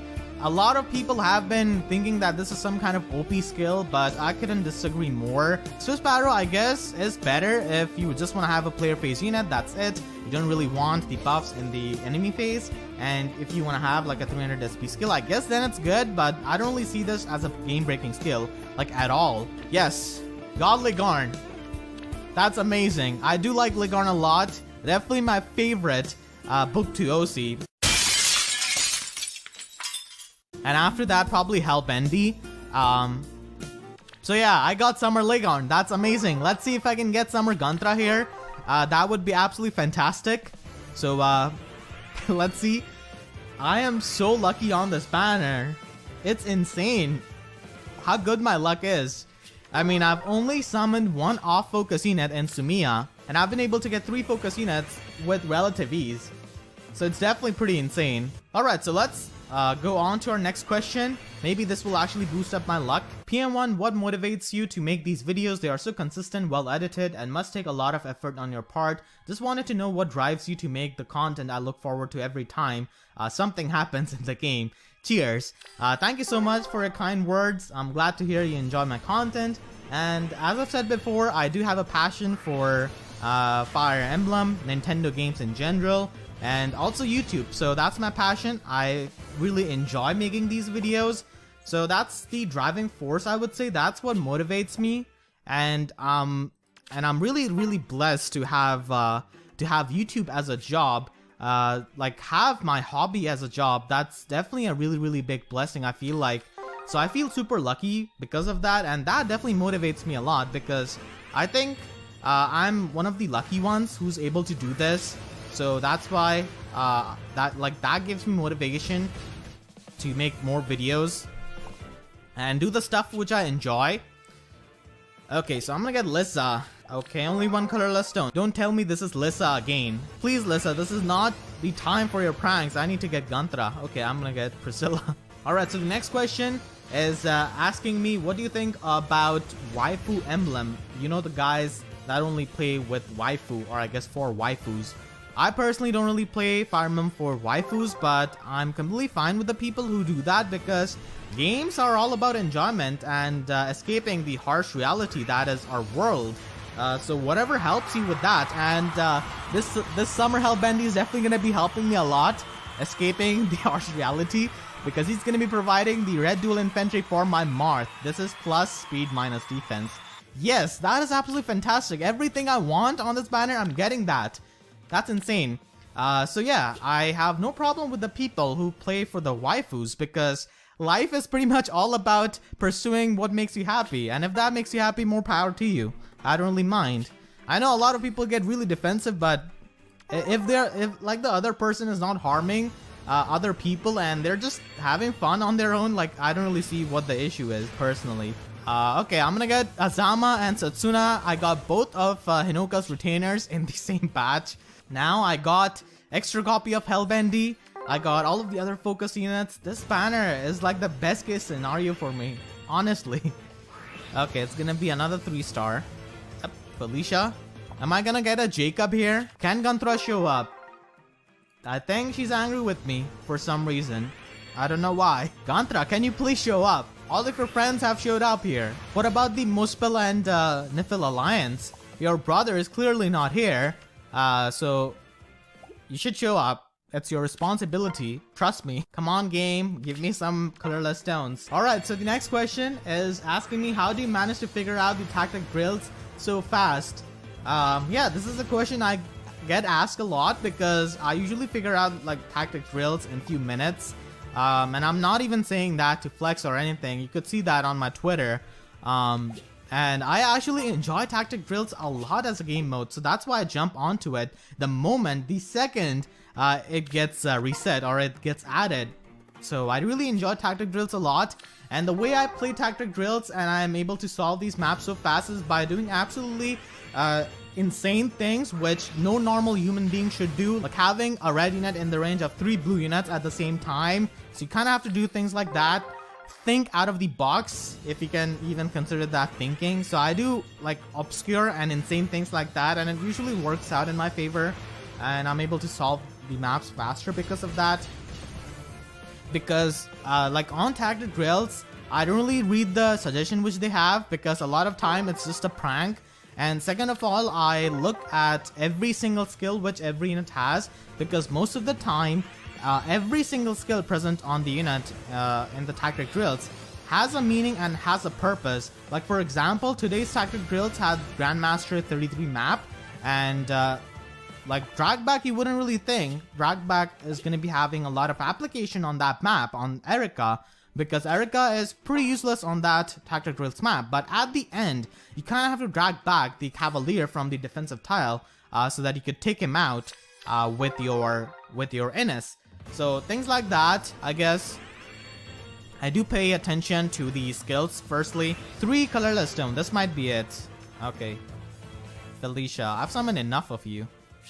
I don't really need so many maids. You have to show up. Otherwise, this Nifil and Muspel alliance is breaking up. Okay. Slazo is gonna show up. He got a pretty good wipe and refine, honestly. Alright, so let's get to our next question. This is by Amanda. She's also a really active subscriber and a Twitter follower. So I do remember her name. And wow, thank you, Amanda. You brought me some luck. I'm gonna get Summer Legarn here. Second one. I guess I'm gonna merge her. I don't really have any kind of motivation of foddering her off because I don't really value Swift Sparrow 3 that much. Okay, minus attack plus resistance. This is another plus resistance. Legarn. Okay. Yeah, I'm not gonna fodder off for any of her skills. Just gonna merge her. Her question was that, have you been watching Lucky Crit's Anime North vlog series? And would you want to join an FE panel someday? It would be so cool to see everyone together again with more FE YouTubers. Yeah, I have seen his vlog series. It's definitely a lot of fun, and in one of the episodes they actually mentioned me, which was so cool. And they also made a meme, so I'm really thankful to all of them that they even remembered me in that event. Goozaphone, or I guess Louise, did ask me a few months back if I could make it to Anime North, but I did tell her that I would be busy with my final year of college, so I wouldn't be able to do that and come over. But honestly, I don't really see myself going to any kind of FE panel in near future, because I am gonna be starting my master's degree pretty soon, probably by the end of this year or starting early next year. I'm gonna get 4 colorless stones. I'm gonna get Nina here, and she absolutely didn't get any reaction from me. Okay, she's plus speed IV minus defense. Okay, I did pair her up with Siegbert. Okay, we can complete the circle. Let's hope I can get the clutch Guntra. That would be good. Okay, never mind. This is gonna be a 3-star. And the last colorless stone. Is it gonna be Guntra or not? I got Nina here. Not the 5-star I wanted. There's still hope. This could be Guntra. No, it's not Guntra. It's Gaius. Because YouTube sub boxes are about as functional as Guntra in Book 2. Yeah, damn, she's definitely not gonna show up after this. Yeah, I would definitely say, Eliwood's Legendary Hero Battle was one of the hardest one in the game. Now that I think about it, Legendary Hector did give me a lot of trouble on his Legendary Banner. It took me more than 600 orbs, I'm pretty sure. Hopefully Eliwood is not following the footsteps of his best friend and actually shows up easily. I was actually hoping that they would put Legendary Hector and Legendary Lina as well when they introduced Legendary Eliwood, but obviously they were not planned at the same time, because it would have been pretty cool to have the trio on a Legendary Banner together. Okay, I got Guntra. I was looking at my other screen. What the hell? Okay, it does actually make me pretty lucky whenever I start answering questions of you guys. This is plus HP. Okay, I'm just gonna merge her then. Okay, at least I got a 5-star unit. Yeah, so the luck actually becomes much better when I start answering the questions. What do you think about 3 houses? Marketing criticism, gameplay predictions, and creative insight is very much appreciated. And the next question is also asking me which house I'm gonna pick and if I'm gonna play 3 houses. So yeah, I'm definitely gonna be playing 3 houses on this channel. I'm gonna be picking Golden Deer as my house because I really like Claude's design, especially after time skip. The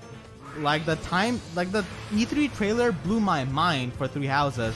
I'm so excited for that game now. As far as marketing criticism goes, I think they have done a pretty decent job. I wouldn't really say they have done a very good job or a very bad job. I think they have done a pretty good job in the sense that they have not really shown everything. They've just shown something which would excite people. For example, like Pokemon does this every time with their games. They will show every single thing. They will show every single gimmick, every single Mega Evolution, any kind of side mission or post game you might have, like Team Rainbow Rocket or Delta episode, and they will just spoil that in their own trailer. Many movies also do that, just like show the entire thing in the trailer. So Three Houses hasn't really done anything like that, which I really like. I mean, a lot of people do say that they shouldn't have like shown that there's a time skip in Three Houses, but I think it was really necessary to get people's hopes high. So I think it was a necessary step. So marketing wise, I think they have done a decent job. At least marketing it to Fire Emblem fans, but I'm not really too sure about marketing it to fans who are outside of the Fire Emblem bubble. But I'm pretty sure for that they will introduce some kind of Three Houses character in Smash Ultimate, which is definitely gonna piss off a lot of people. And as far as gameplay predictions go, I think it will probably have pretty good map design. I haven't really looked into like spoilers and leaks. I have just avoided those, but I still get the feeling of that, and I really love that how that game gives me these FE4 vibes. I'm a big fan of that. FE4 is definitely one of my favorite Fire Emblem games, so I really like the fact that Three Houses gives a feeling of that. And I think the story is definitely going to be a bit more complex than anything we have in the recent times. So really excited for that. And at first, it was really hard for me to get used to the character design, because they kind of look like Persona designs, but eventually they just got stuck to me, and now I actually appreciate them. So that's that. That's my whole outlook on Three Houses. I did get one Guntra, so that's good. I've been using her in the Ether Raids because she's a bonus unit. Does a really good job, honestly. Okay, I'm gonna get another Guntra. Yeah, that was definitely a pretty good decision to go on this green stone. Please be plus attack or plus speed or something. Okay, plus defense. Okay, I don't think I can. Okay, I don't really think I can get a good ID Guntra. I'll just leave it at that. I'll go with the colorless stones, I guess, next time. We got Marth, who has also been voiced by Yuri Lowenthal. Give me Eliwood, please. Ooh, this is a jackpot. Yes, this is a good time to pick up a question because I know I'll get lucky if I do that. So yeah, let's move on to the next question. Amazing video as always. What Fire Emblem game would you like to be remade next? I think I would really like the FE4 remake, or I would really like, honestly, a remake of the Jugdrawl games, like combined into a single game, because those games generally come out of Japan. I think that would be a good enough reason as it is. And a lot of people, despite that, like FE4 a lot, and they like Jugdrawl games a lot in general. So there are definitely a minority who like those games a lot. And honestly, those games are pretty good. The story is definitely pretty amazing. So I think they should definitely remake those. I would really love to see like the cutscenes in the Jugdrawl games if they are remade.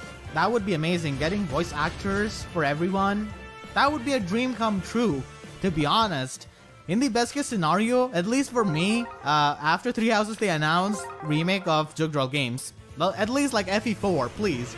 That would definitely make me really happy. So that's the answer to your question. The next question is asking me what hopes and expectations do you have for the legendary hero this month.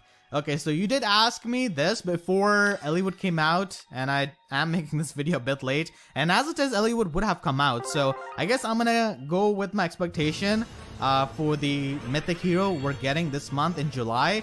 And you actually got saved because the other person commented #question, and that's why I was able to find your question, because of his comment to yours. So shout out to him.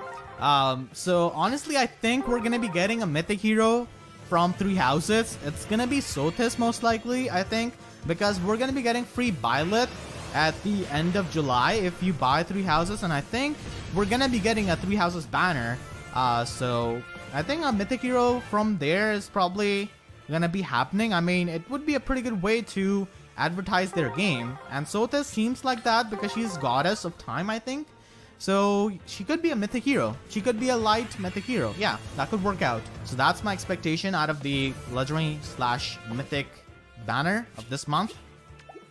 I'm getting so many Henrys this summoning session. I don't really know what's happening. Eliwood, come on man, please show up. I've already worked on the theme battle for this. I did use Legendary Lin, Legendary Hector, Bright Ninian, and also Nino for his Legendary Hero battle. I still have to edit that theme battle, which I'm going to be doing. I'm also going to be doing the theme battle with Grima versus Alm and Celica. For obvious reasons, if you have played Echoes, you would know why. Come on, Eliwood, please do not follow the footsteps of your friend Legendary Hector and give me that much trouble for showing up. Please. Another 3-star. Marth! Yuri Lowenthal characters are showing up. Maybe I'll get Eliwood on this stone. I'm pretty sure. I mean, Eliwood and Marth would probably be good friends if they met. I would have really liked if they actually met in Warriors, if they had some kind of support conversation, but unfortunately not. So that's kind of disappointing. Okay, it's going to be Merrick. Now, this might be a wishful thinking, but I'm thinking that maybe the next summer banner we're getting will have summer FE7 units. Maybe. I don't really know. But I would not mind getting FE7 summer units. Or even like Jugdrol or Shadows of Valentia summer units, but I don't really know how much chances we have of that happening because we haven't really got any kind of like seasonal unit from Jugdrol games. I mean, from Shadows of Valentia we did have Picnic Jenny and Picnic Lucas, so that's that. Okay, please Eliwood, please show up. This is it. Okay, I'm gonna get Ares.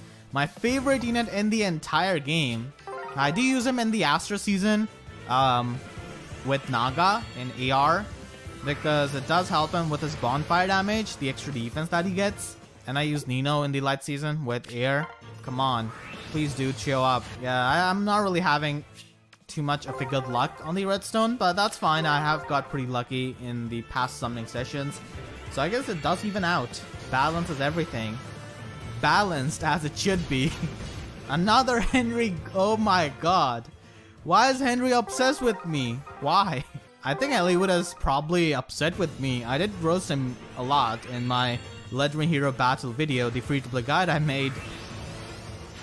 And I called the soldiers as goons, Lycian goons. So maybe that's why. Okay, I'm gonna get Eliwood, yes! Thank you for your question. Yes, I got Eliwood.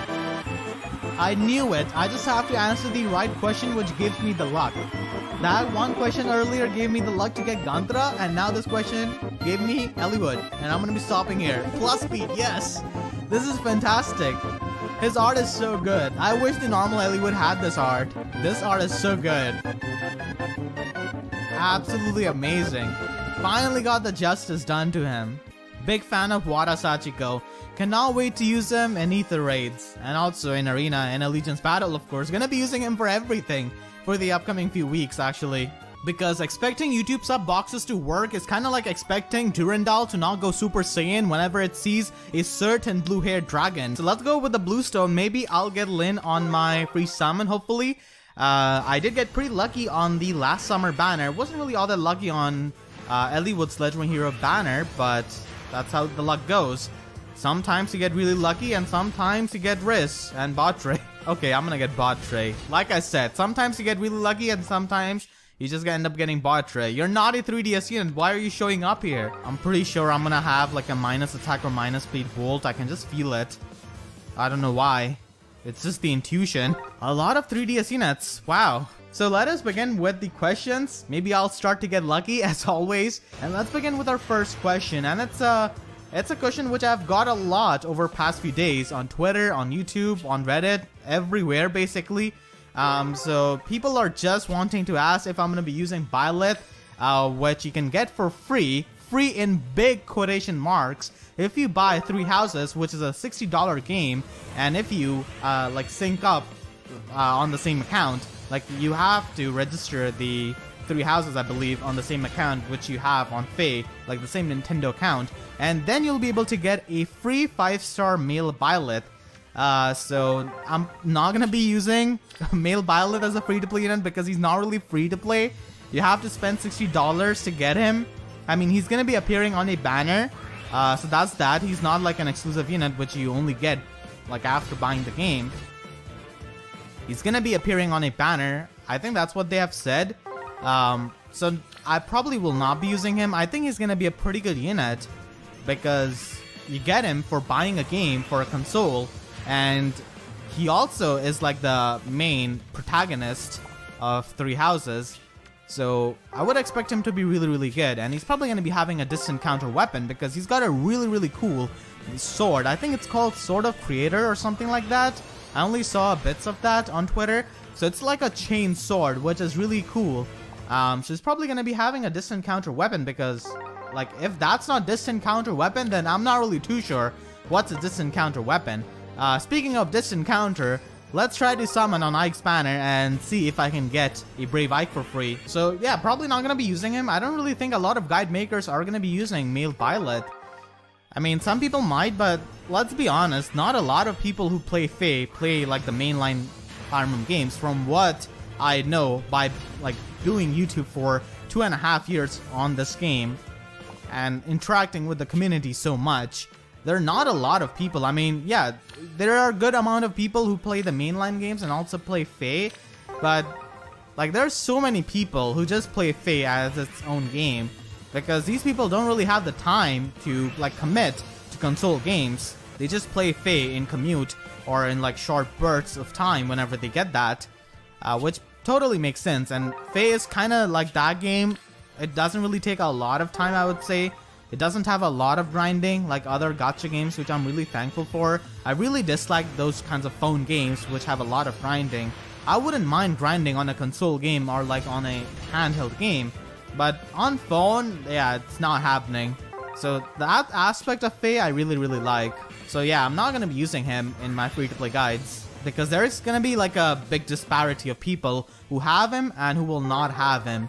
I mean, Veronica is one of them, but still, like, I think 70-75% of people have her from my polls, like in my audience at least. And like my first priority when I think about using units in my free-to-play guides is my audience, like my core audience who are my subscribers. So I always consider them. And Brave Veronica is way more free-to-play unit than Violet will ever be. I mean, people get mad at me when I use Veronica, but like Veronica doesn't need you to spend $60 on a game, and she can be picked as a free unit. Lynn, please show up. I'm not really too sure if Lynn wants to show up after Perry just showed up. And speaking of Death Note, I'm gonna get Volt, yes. That question was really lucky. It's minus speed, I told you guys. I feel like I'm gonna get minus attack or minus speed Volt. Yeah. So I've been wondering if you have ever considered a Patreon account for extra revenue on the side, kind of not policed by YouTube brain dead bots. Yeah, I've not really thought about it too much. I do have a Patreon account, but like I use it to support other people. I don't really have it like set up or anything like that. So I haven't really thought about that.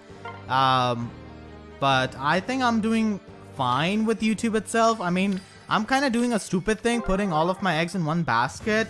When it comes to revenue at least. I mean, I have done my engineering, so at least I have some sort of backup to get a job if things go south. And I'm going to be doing my master's degree soon as well. So not really in that aspect, but in terms of revenue, yeah, I'm probably putting all of my eggs into one basket, which is known as YouTube, which is a really non-functional basket many times. So I've not really considered that, but maybe if things get bad, probably I'll do that. I mean, I've got demonetized a couple of times. I mean, I do cry about it on Twitter, like every other content creator. So yeah, that does happen pretty much to everyone. I mean, I haven't really seen any kind of content creator who has not got demonetized a lot. Like even like innocent ones. Like I don't really swear a lot in my videos. I still get demonetized just because the YouTube bot assumes that I said something, which I didn't. Like it thinks I said something wrong. Like for example, I cannot take the name of Mufasa, the Lion King, from Tellius because the YouTube bots think that I said something else. So that's always the danger. I cannot even take the name of one of my favorite lords, Sigurd. I have to say it like Sigurd or Zygurd. Really weird. So maybe if things get bad, I'll consider it. But for now, I don't really think I have. I might actually... Okay, I'm gonna get Flora. Wow. Thank you, Grade 8 Masterpiece. Thank you for sticking by. You're a long-time subscriber, so you probably have a lot of luck value in yourself.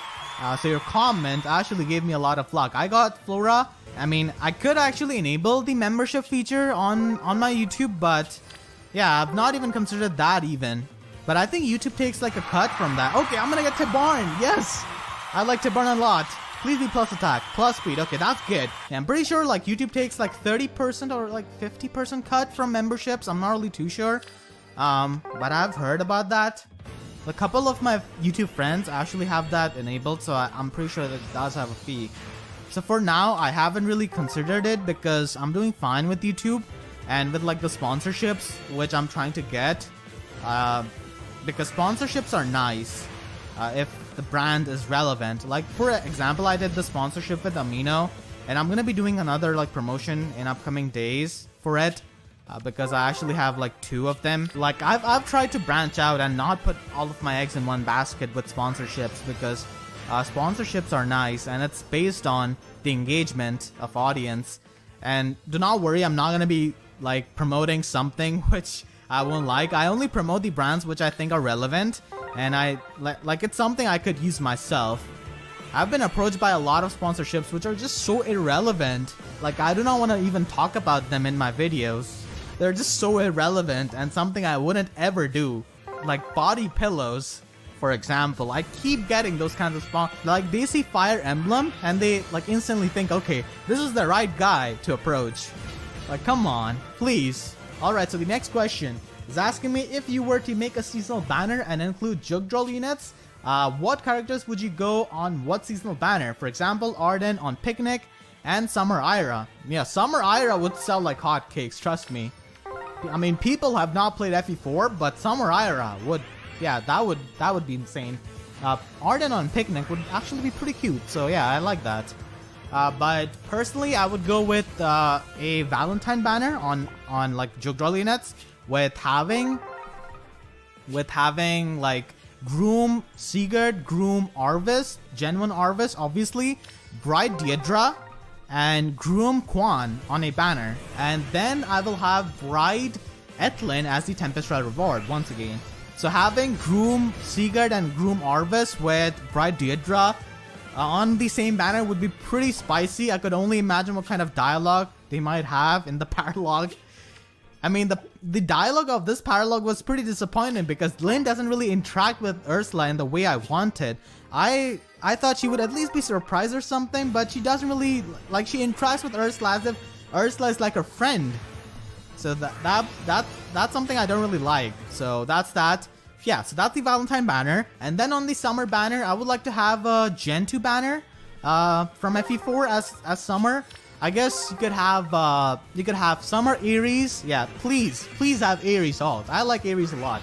So Summer Ares, Summer Seliph, Summer Julia, and Summer Leaf. Yeah, the trio. That would be nice. So the trio would be nice on Summer banner, and then I would probably have Summer Nana as Tempest Shroud reward. Yeah, so that's that. That's my lineup. And then actually you could have like Gen 1 Summer banner as well. I'm more focused on FE4 to be honest here. But you could definitely have Gen 1 Summer banner with Summer Ira. Yeah, Summer Ira would be really good. Summer Bridget, that would be amazing. Summer Levin, that would be also pretty good. And you could have Summer Arden. Yeah, Summer Arden would be nice. Him having fun. Yeah, I hope they make some seasonal banners with Jugdraw units. I would really like that. Especially like a Valentine banner. That would be nice. Because I want to have these Gen 1 units on like the Valentine banner. And then I want to have the Gen 2 units have fun on the Summer banner. But you could easily have like a Gen 1 Summer banner as well. Because there are definitely characters who could easily do that. But it would be kind of out of place honestly with the dark setting of FE4. But it would be fun. To be honest, we haven't really got any kind of like Jugdraw seasonals. Which is kind of a shame. Even Shadows of Valentia got their seasonal units with Picnic Jenny and Picnic Lucas. Okay, Ursula, can you show up? We just got Legault from Black Fang. Can you please show up? Respect Legault. Okay, you're not gonna respect him. I see how it is. We're gonna get Sarah. Okay. I guess you're salty that I got Legault first. We're gonna get Hector. Brave Hector. Yes, I like Hector a lot. Okay, it's the completely neutral Hector. Yes! Yes! This is so good. I could make alternate free-to-play guides with Brave Hector because he's like the most selected Choose Your Legends unit after Brave Veronica. Pretty much, yeah. This is so amazing. I've been looking for this kind of Hector for a year now. Almost a year. Yes. I could finally accommodate for the people who have chosen him as their free Choose Your Legends 2 unit. That's amazing. Oh my god, this is hype. I don't think I've got this hype over any kind of 5-star unit in a long time. And I'm gonna get Ursula, yes! I'm gonna get 2 FE7 units in the same batch. Plus attack, that's amazing. Minus resistance, okay. Not really the best Bane, but that's fine. Okay, I'm gonna get Udun, wow. What's happening? I'm getting insanely lucky. Okay, I'm gonna get Eliwood. Lynn, you have to show up now. This is it. I think I might get Lilina here. She's probably gonna try to show up next to Roy's father. I kinda know it. Okay, another Eliwood. What's happening, bro? Come on. Florina. Florina, please tell your friend to show up. FE7 was my first Fire Emblem game, so that's why I'm kinda attached to these characters like Lane, Hector, Eliwood, Nino, especially, Jafar, Linus, Lloyd. I hope they make like some kind of seasonal banner with the Reed brothers. I would really like that, and I'm sure a lot of people would like them as well in like seasonal alt, especially Lloyd, like with different. Are you serious, Lilina? Why would you do that? No, come on. This is not how you do things. You have to show up in the seasonal version. That's the worst thing. You're summoning for the seasonal version of a character and they show up with their normal version. Come on. That's pretty disrespectful, not gonna lie. Lilina, this is it. You have to show up. I don't really have too many orbs now. We just got Roy as well in like the last batch, I think. Okay. Another Eliwood. Does this mean I'm gonna Lynn next batch? Please let it be that way. I would really like that. No, Ephraim is not here, Seth. 12 orbs. I think this is gonna be the final batch. Don't give me like 5 blue stones. Please, game. Don't mock me like this. Of course! Of course! They give me 1 blue stone and all of the red stones. Okay. I could get the Clut Summon. Okay. No Lyn for me. Damn it. I guess I'm gonna try for Lyn because this banner does last for a while. Okay, I'm gonna get Ares. At least we end up on my favorite Fae unit. That's good enough. Yeah, Claude is definitely a top priority for me. He's a really good unit. I mean, he could have been better, but he's a bit better than what I anticipated from the trailer, from my speculation. Okay, I'm gonna get Gordon. Not the archer I'm looking for, but okay. Because I'm gonna be choosing Golden Deer as my first house, like on my first playthrough, so definitely need to get Claude. And I'm gonna get Claude, oh my god. What's happening? This is a good sign. We are on good terms. You know, me and Claude, he understands, man. Okay, plus attack minus resistance, of course. Yeah, Golden Deer is the perfect choice for me. Absolutely. Have you seen his voice actor, like, make his videos and memes on his Twitter? Hey guys, I am Joe Zija, and I have a really exciting announcement for you. Hang on, this isn't right. Hey guys, I'm Claude Von Regan in Fire Emblem 3 Houses. I am so excited to be a part of Fire Emblem 3 Houses. I am excited for Claude. He is an awesome character, and I'm excited for you all to meet him next week when the game comes out. I want to say thank you to all the people that have already sent me messages, because you guessed. Nice job, by the way. All the fan art has been amazing. I am floored by the way you guys have reacted to Claude as a character, and I am so excited for you to meet him next week. Well, that's kind of it for right now, and that just leaves one question, right? Which house are you gonna pick? And, you know, I'm not trying to sway you one way or another, but you, me, the Golden Deer, we could be great together. He interacts with community so much, and I really like when voice actors do stuff like that between the countdown to the games. I would say that Claude has got the best art out of this entire batch, and after that probably Kronia. So let's go with the back button because I already got Claude. So I got Claude on my first batch. I still cannot believe it. That's insane. The house which I'm gonna choose, I'm gonna get Claude, the house leader, on my first batch. If that isn't fate, I don't know what is. And we're not talking about the game here. I got Claude on my first batch. That's insane. Absolutely insane. I still cannot believe it. Like, on Three Houses banner, the one unit I wanted the most. This means that I'm going to be having a pretty good luck in Three Houses, I'm pretty sure. This definitely means something in the long run. Out of all of the characters revealed for Three Houses, who is your favorite male and female? Keep up the great content, my man. Thank you so much for your support, some guy in a chair. I really appreciate it, jokes aside. And my favorite male, if it wasn't obvious enough, is Claude. I mean, did you see my reaction when I got him? So he's definitely my favorite male character from Three Houses. No other male character has piqued my interest as much as Claude so far. And definitely my favorite male character from Three Houses. And for female, I actually have two. The first one is Manuela. She's also the professor there. And this might actually be an unpopular opinion, but I think out of females, she looks the best. I haven't really seen the time skip art, but the reason why I think it's unpopular is because I've seen so many people just trash Manuela because of her looks, because of her makeup. But she's voiced by Veronica Taylor, the voice actress of Micaiah, and of course everyone's favorite, Ash Ketchum. So I like Manuela a lot as a female. And also the second one, I mean, both of them are tied for this position because I don't really have a lot of knowledge about these characters. I haven't really gone out of my way to spoil myself. So the second one is Marianne from also Golden Deer, of course, the house I'm gonna pick.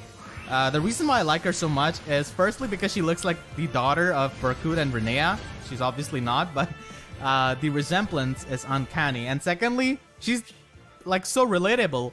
She's so sleep deprived. Kind of reminds me of when I was in college because like I was a full-time student. And I also used to do YouTube full-time, so it was really hard to manage. And if you're one of my close friends, like online or in real life, you would know like how less of sleep I used to get. She's definitely pretty relatable in that regard, and I don't know, I feel like she has potential as a character. I haven't really seen her time skip. Maybe she just goes Super Saiyan or something, breaks out of her shell, and makes her enemies sleep deprived. Who knows? So I'm gonna get Selena. That's pretty good. So for male, it has to be Claude, and for female, it has to be Manuela and Marianne. So they are just tied at the moment, but still, I kind of like Manuela more. So the second question is, how do you plan on covering Three Houses content? So I'm gonna be doing a let's play of all three routes. I'm gonna be picking Golden Deer first, obviously. Then I'm gonna be picking Blue Lions, and at last I'm gonna be picking Black Eagles. My reasoning is that I like Claude the most, and I also like the characters in Golden Deer House. And after that, I really like the time skip look of Dimitri, and blue is my favorite color, and I'm also Leo, like my zodiac sign is Leo. So that's my reasoning for Blue Lions. The third one, Black Eagles, I mean, it's the most popular house. I feel like everyone is gonna be picking that. But honestly, like, not a lot of characters from that house have piqued my interest compared to like Blue Lions and Golden Deer. So that's my plan, I guess. And like, I'm not really too sure if I should be playing on hard difficulty or normal. I mean, I can manage hard difficulty, but I've read that you can recruit like students from other houses, and you need to grind up some like points or something, like whatever the students have there as their likes. So I've read that it's not really possible to grind all that much in hard mode, but if it's gonna be grinding, then the game might become too easy. So I'm not really too sure if I'm gonna be picking normal or hard. I guess you guys can let me know in the comments if I'm right about this or not, because like a lot of you guys have definitely been exposed to a lot of Three House information than I am. I'm a bit sad that it doesn't have Wi-Fi battles, because like some kind of online functionality would have gone a long way in giving the game some kind of longevity, but I guess they saw how dumpster fire Faith's online Wi-Fi system was, and they just decided to skip that, which is fine. I mean, the game has a lot of content, so I guess that's fine. but still, I would have really liked that. I wouldn't have minded if it was really, really bad, honestly.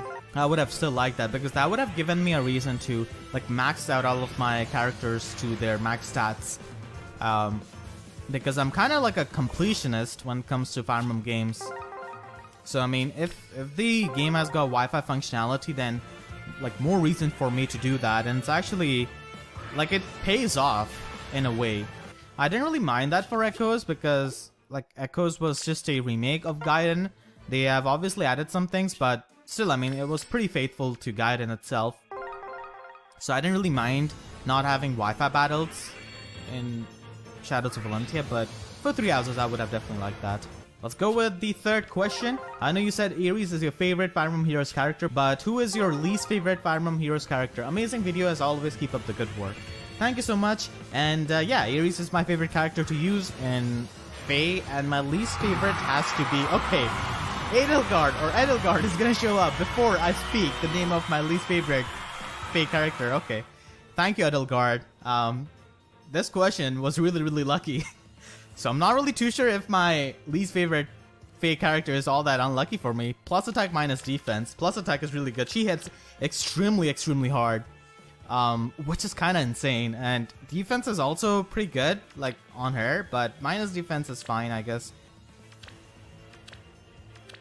Yeah, that's her art. And, I am getting pretty lucky, I would say. I got pretty lucky with Claude on my first patch. I'm gonna go with the blue stone and then just dip. I'm fine with getting just one Edelgard. Okay, I forgot about the question, my bad. Yeah, so my least favorite Fae character is, okay. Can you guys let me finish my answer? What is with this question? Why is it so lucky for me? I'm gonna get a Drift Male Corrin. So my least favorite Fae character has to be Oliver. I don't really like Oliver all that much as a character, and I don't really like that kind of playstyle on a mage. And I was pretty salty that he was introduced as a Grand Tour Battle unit when there were many other options which could have been released from Radiant Dawn over him. So I guess that's my reasoning. Yeah, he's definitely my least favorite Fae character. I named my cat Silas. What Fire Emblem name would you name a cat or another animal? Okay, so I'm not really a cat person, I would say. I'm more of a dog person. I love dogs. So if I could get a pet, I would probably get a dog. And I would name them, I guess, Ares. What would I name them? Probably Ares. It feels really weird to have a pet with a Fire Emblem name, but I know many people do that. Yeah, I'll probably go with Ares or Eldigan. I don't know. Yeah, I'll go with Ares. If I get a dog, I'll probably name him Ares. Okay, before your question, I always used to imagine that if I got a dog, I would name him or name her Bailey. Because I watched this movie called A Dog's Purpose. It's a really, really good movie. And I watched it like 2 years back, I would say. It's such a good movie. It made me cry so many times. And like the main character, like the main dog character of that movie was named Bailey. So I'm really attached to that movie. So that was my other option before your question. But I guess it's Ares now. Is he gonna yell, drink mistletoe when he barks? I don't know, man. Oh god, that's way too funny to have a pet. Especially Ares. Especially Ares, who's such an aggressive character. Okay, I'm gonna get Flora. Wow.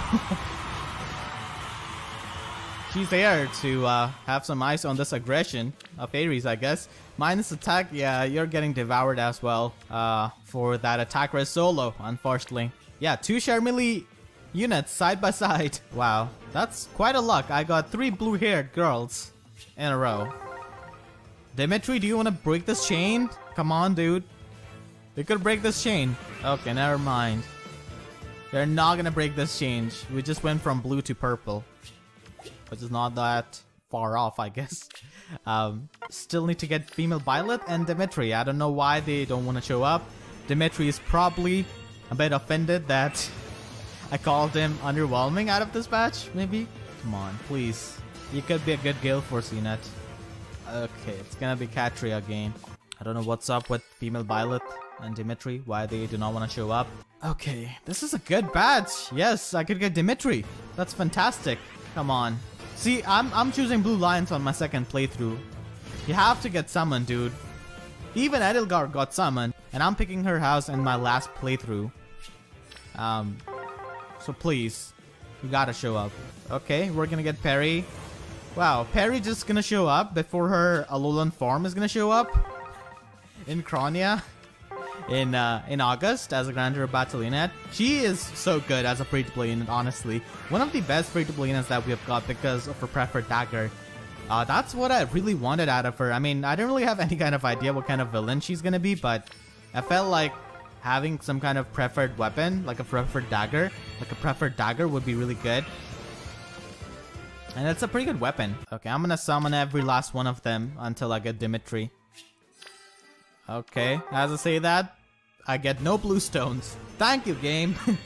And now I choose Dimitri to show up. Never mind, it's gonna be Oscar. He's like, you're looking for some Lance Cavalier? I'm a Lance Cavalier. I'm gonna show up. Let's see. If I can get the Cavalier I want, maybe I will. Maybe I will in this batch. Okay, it's gonna be another Shigure. Dude, Shigure has shown up so many times. No one. Okay, Lilina. I seem to be getting like few units again and again, like Lilina, Shigure. Speaking of Choose Legends, I'm gonna get one of those heroes. Female Violet, do you wanna show up? I don't really have a lot of orbs left. Okay, never mind. It's gonna be Sophia. Okay, Matilda, Oscar. You guys really don't want me to summon another Lance Cavalier, who's the focus of this banner. I get it now. Yeah, I really get it. Because YouTube sub boxes are about as functional as Dimitri's eye after time skip. Today is 31st of July, and today is actually my birthday. I turned 22, and I'm actually recording this in morning, so I'm not really too sure when I'm going to be uploading this. Maybe a few hours after, or maybe the next day. I'm not really too sure, but Sothis also shares the same birthday as me, so that means I'm special. No, I'm just kidding. Sothis actually shares the birthday with everyone. If you have played the prologue of Fire Emblem Three Houses, you would know. My main aim is gonna be the colorless and the redstones, and I want to see if I get lucky, if I have any sort of like birthday luck or not, because last year it was insanely lucky for me. Last year Legend of Lucina came out on my birthday, and I got really lucky. Got her on my first batch, I think, or as my free summon. I cannot really remember correctly, but it was super early and that was insane. A lot of you guys actually were surprised learning that I'm only like 22. I don't know why a lot of people think I'm like 29 or 30. Do I sound that old? I don't think I do, because I don't really have a deep voice. Okay, so I got Hannah and Laszlo. Two Fates retainers. So the first question is asking me, are you still going to be doing Fae videos after Fire Emblem Three Houses? Yeah, I'm doing it right now. I'm not gonna give up on Fae just like that. I mean, sure, I am doing some Fire Emblem Three Houses videos, but I'm still trying to do Fae videos on the side for the audience I have, which are not really interested in Three Houses. Not gonna stop with Fae because I've clearly invested a lot of time and even money in a sense into this game, and I have a lot of dedicated viewers for this game. So yeah, I'm definitely gonna be continuing to make Fae videos, even though I'm playing Fire Emblem Three Houses. It's just that it's a bit on the slow side, I guess, Fae right now. But once I'm finished with Three Houses, obviously I'm gonna focus on this. There's also the Pokemon game coming out, and Three Houses seems to have a lot of content, which definitely excites me a lot because it's such a fun game. How long you'll think the Three Houses promotion will stay in Heroes? For example, how many Three Houses banners will there be? Hopefully this comment will give you good luck on this banner and have a happy birthday. Thank you so much for your wishes. Let's hope your comment gives me some luck. I think, yeah, it gave the luck. I saw the smoke. It gave the luck. Oh my god, it's actually unreal. Thank you so much for your comment. I got my man Mufasa, the cane I was looking for and I was talking about. Minus speed plus HP, that's pretty good IV. I think I'm just gonna be merging him. He's a really good tank. He has got distant defense 4, but like I don't want to fodder him off. I like him a lot as a character, and even as a unit. So on to the question. I think like 3 houses promotion is at least gonna stay here for 2-3 months. There's probably gonna be 3 banners, one from each house, having students, like the popular students from each house. Like Red Eagles is probably gonna have Dorothea. It's gonna have Ferdinand. Units like those who are really popular from each house. Blue Lions will obviously have Mercedes, Annette. Annette is pretty popular, I would say. Felix is also quite popular. And from Golden Deer, like Hilda is obviously gonna be there. Hilda is super popular. Maybe Lorenz as a meme pick. Maybe something like that. Black Eagles is probably gonna have Bernadetta as well. So I'm expecting at least 3 banners, one from each house. And then I think each of the main lord is gonna be having a time skip legendary alt. Edelgard, Claude, Dimitri, even Violet. I'm expecting that. They might actually do it in the sense that they might have like male Violet and female Violet. So that could be a thing. So I think like 3 houses promotion is gonna stay here because honestly, it's in their best interest to promote their new game. And 3 houses definitely deserves that promotion. It's such a good game. It's so fun. And like, it's such a good product in general. For $60, they're getting so much content in a game, so much voice acting, so much soul, I would say. So I necessarily don't really have any kind of problem with 3 houses promotion. Maybe people who don't like 3 houses or the mainline Fire Emblem games might dislike that. But I think even those people might come to like few characters based on their designs and their voice acting whenever those units come in Fae. So I'm expecting like 3 houses promotion to stay here for at least like 2-3 months, and definitely in form of a lot of banners. I hope I can get Sothis. Nope. Come on, Sothis. I built up a decent amount of support points with you in 3 houses with my correct options. I hope she shows up. It's asking me, what do you think of the recent change of Violet's voice actor? Yeah, so Chris Niosi got changed to Zakaguilla. So I think that was a good decision on their part because he also broke the NDA and he has been in a lot of controversy, and Nintendo as a company likes to have their clean image and they never want to associate themselves with any kind of controversy. Okay, I'm gonna get marked there. Wow, that's amazing. Your question was really lucky for me. So Nintendo just likes to keep a clean image, not really have any kind of controversy, intentional or not. And I'm actually like happy with the change. Like, you could have all the talent in the world, but if you're a garbage person, like, your talent doesn't give you a pass, in my opinion. If there's an artist and that artist is an asshole but makes really good art, like what like that Ego Raptor fella. Is it morally right to still appreciate the art? I say yes. Yeah. Like, and I mean, of course it depends, you know? Like, who knows if Michael Jackson was a child molester? I don't know. I hope not, because I really fucking love his music. Yeah. But like, as I've gotten older, like, I just learned to like separate the art from the artist. Sure. You know, because like you'll just miss out on too much shit that will like make your life better. He has abused so many of his exes before, and like, it was not like something many years ago. Like, one incident was pretty recent, I think, and it was of July itself, from what I remember.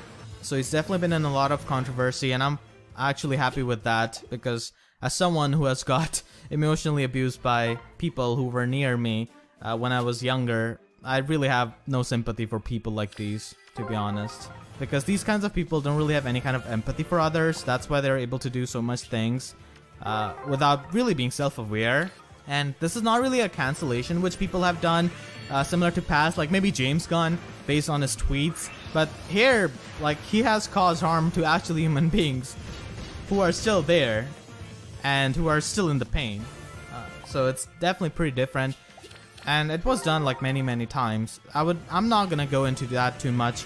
If you want to look up that, you could just Google search it. You'll probably find it. There are a lot of like videos on it, articles on it, everything. I mean, this thing got overblown actually by a lot of sites. I was really not expecting that. I thought, okay, only some like few fans would know this, like the really dedicated fans who really keep an eye for the voice actors and stuff like that. But no, a lot of articles and videos have been made for this, so it's pretty out there.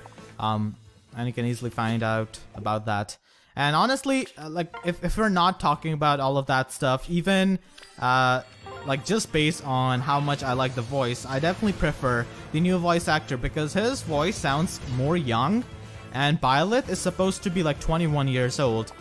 The previous voice acting was like, he sounded like 30-plus-year-old man. Byleth is supposed to be a lot younger and closer to the age of his students. I mean, even in Golden Deer, if you pick that, Claude himself says that they're pretty close to each other age-wise. So I definitely prefer this new voice acting, and like he had it coming honestly because he broke the NDA, and his past, the controversy didn't really make it any better for him. And Nintendo is the type of company who doesn't like allow any kind of like controversy. They don't want to be in a bad image. There have been some controversies in Smash before, unintentional. Some of you might know it with Game & Watch. But Nintendo was really quick to pass that and apologize, so Nintendo always likes to keep that. Okay, it's gonna be Air. I'm gonna get Ariana Grande. I think I might merge her, or I might actually use her as a... Okay, plus resistance, minus HP. Alright, I'm still hoping that I could get Sothis, Goddess of Time. Come on. She's voiced by Cassandra Lee Morris, who has also voiced Clarice and Julia, and of course Morgana from Persona 5. Who could forget that? Hey, why don't you go to bed while you're at it? Go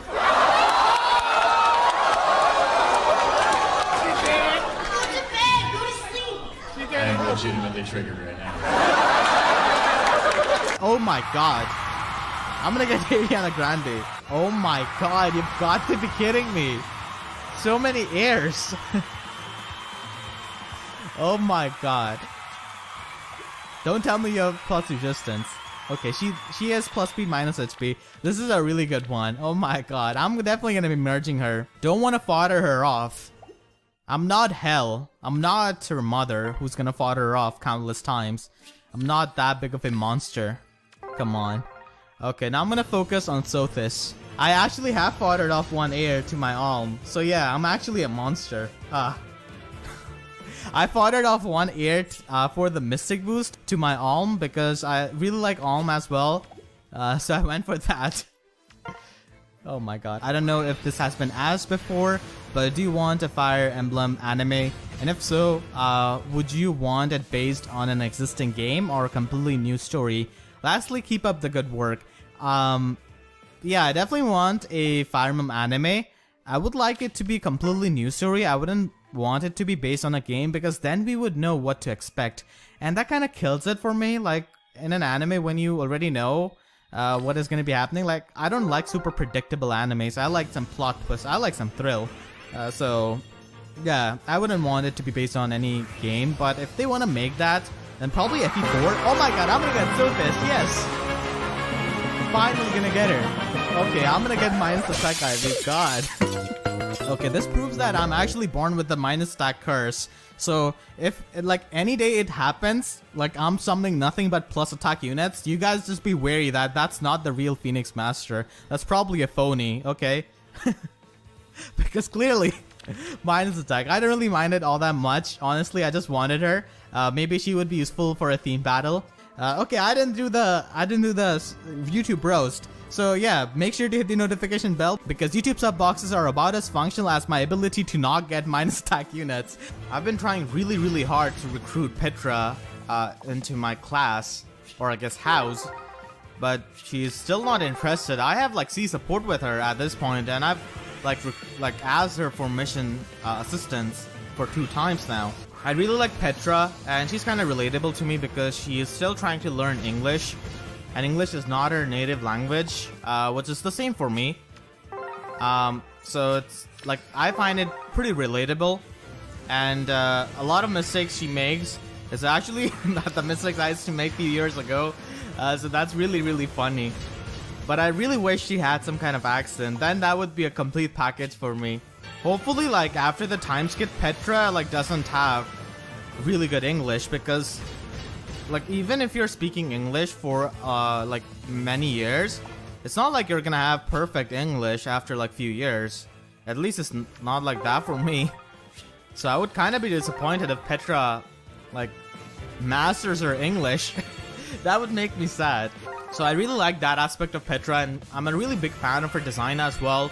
And she's a really good unit, actually. Super fast, has got that personal skill, which gives her more crit rate if the enemy is not at full health, I think. Or is that like 50% less health? Something like that. Alright, so let's move on to our next question. What are your thoughts about future of the FE series based on the reception? Okay, I'm gonna get Claude. Oh my god. Thank you for your question. I got Claude just like that. Bro, your banner is over. What are you doing here? Wow, Claude, with the impatience. Really wants to be in the spotlight. Okay, let's get back to the question. What are your thoughts about the future of the FE series based on the reception of Three Houses? Do you think we'll get another FE game on Switch? Great work as always. Thank you so much. I feel like FE series is in a really golden era, I would say, because it is starting to become mainstream. I see so many, I follow a lot of people on Twitter, and I've been following them for many years, so I know they haven't really played any kind of Fire Emblem, or at least they haven't really talked about it, but seeing them get into Fire Emblem games through Three Houses is really, really nice. Starting with Three Houses, like, they really like the gameplay, the music, the characters, the voice acting, so I think it looks really promising right now, the future of FE series, which is really good, and I really love that because I love the franchise. And I'm pretty sure we might get... Okay, I'm gonna get tip on. Dude, like, what were you doing while you were writing this question? I got 2 5-star edits while answering it. What the hell? So I think the future looks really promising, and I think we'll get another, like, FE game after like 3 years, 3 years. It's actually fine. I don't want an FE game every year. Don't want it to become like Pokemon. I mean, Pokemon doesn't always have a game every year, but it's usually like 1 and 1.5 years. Don't want it to be like that, because then the developers get burnt out, the players get burnt out. I mean, sure, they're gonna be earning some fat stacks, but like, for overall quality, it's not good. It's not healthy.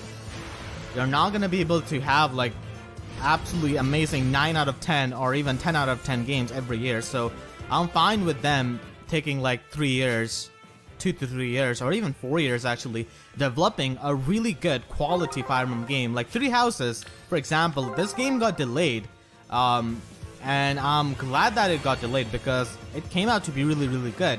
It's absolutely worth it. I mean, you could argue that in the graphics department, it isn't really the prettiest looking game, but that is fine. I mean, I'm able to overlook that kind of thing if the story is good, if the characters are good, and if the game is fun. That's the main thing. I would like a FE game in like 3 years, I guess. That seems like a good gap. So thank you for a question. It was extremely lucky for me. You got 2 5-star units. Okay, so next question is by Johan Guzman. He's a really active viewer on my channel. So thank you, man, for all of your support and for sticking by. And he's asking me, will you recruit all units from other houses that can be recruited in Golden Deer Path that you're doing right now? I don't think I'm going to be recruiting all of them, honestly, because it's not like I like all of the students. I like few of them a lot, and I'm going to be recruiting them. Also, it's not very practical to recruit every student, and for me it's going to be hard because I'm playing on hard difficulty. I cannot grind infinitely. And even if I do that, and even if I get the units, like, I cannot deploy all of them on the battlefield, so they're still gonna be sitting on the bench. So I'm like focusing on like 2-3 students. I'm focusing on Petra, Dorothea, and Felix. Those are the 3 students I really want. And I feel like whenever I'm gonna start Blue Lions, after I finish Golden Deer, I'll definitely try to recruit Lysithea because she is a monster. I mean, if you want to collect them all, okay, I'm gonna get Corin.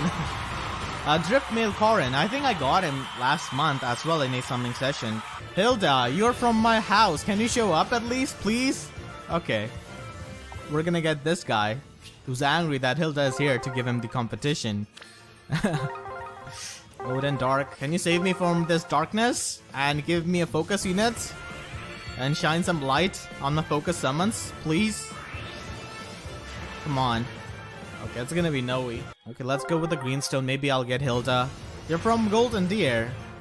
Why did I pick Golden Deer if you're so lazy to not even show up? Come on. Petra is not lazy though.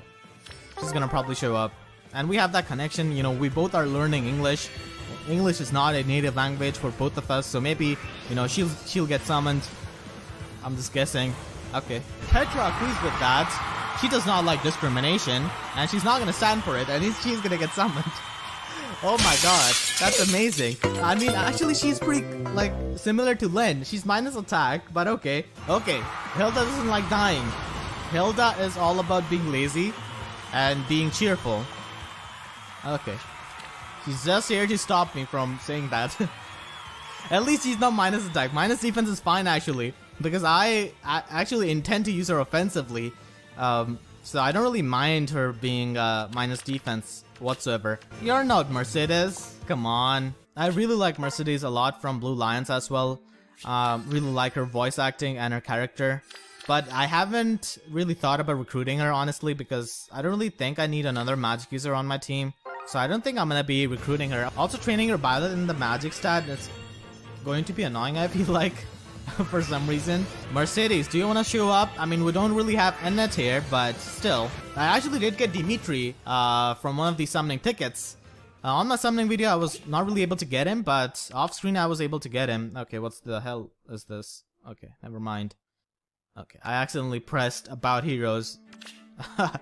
Okay, because expecting YouTube sub boxes to work is like expecting me not to get minus attack units. So with that being said, I'll see you guys next time. Thank you so much for watching and have a great day. Alm has not been summoned here, Claire. I don't know why you're getting summoned. It's a bit too early.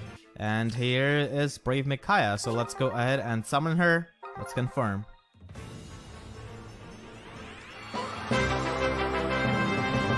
Okay, got my guaranteed free pool. Gonna be using her in my free-to-play guides. She prevailed in all of the polls. Even unit moves, wow, I didn't notice that. Okay, definitely have to build her up. Okay, we're getting close to Fate's Land. Okay, I'm gonna get Selena. This definitely means I'm gonna get Camilla right beside her because Camilla loves Selena, obviously, so this is gonna be Camilla. I can just tell it. It's just really obvious. Okay, never mind. I'm getting proven wrong. Okay, Brady. But at least he has some connection with Selena. Okay, now Camilla and Selena see each other eye to eye, so maybe she's right in front. Never mind. Hope my luck is better than last year's. Last year, I got absolutely destroyed by Choose the Legends banner. Like, complete destruction. There were no pieces left of me. My appearance rate should be at 4.25, I think. Now, 4.50. Okay, we're gonna look like a Eurofest banner very soon if we do not get a 5-star unit here. Come on, give me that Celica. Maybe my luck will turn around and give me the Choose the Legends units. Maybe that will happen. Maybe. Okay, Hector. Please be so kind to show up. I would really enjoy that. Okay, Sarah, maybe this is the sign. Maybe I'll get the Matthew from here, and then finally from the House of Austria, I will get Hector from that stone. Maybe this is the sign. Maybe this is the sign. Okay, you are not Matthew. Okay, let's try for Matthew from this colorless stone. Maybe if I summon Sarah and Matthew using that, maybe I'll get Hector. Then we keep Rebecca. Okay, at least you're every 7 minutes, so that counts, I guess. That definitely counts. This is gonna be Hector, I hope. Sarah just showed up. And it's gonna be some, oh my god, Oscar. Please. Okay, maybe Hector will show up after his buddy. Come on. Come on, Hector, you gotta show up. Like, Elliot does not have Elite Y'all. Okay, it's gonna be Lucas, never mind. Please start Lucas. This hurts. This definitely hurts a lot. Okay. Matthew. Okay, please let me summon that Hector. Oh my god. Felix used to break my fake grade. Okay, Matthew wants me. Can I please get your young master?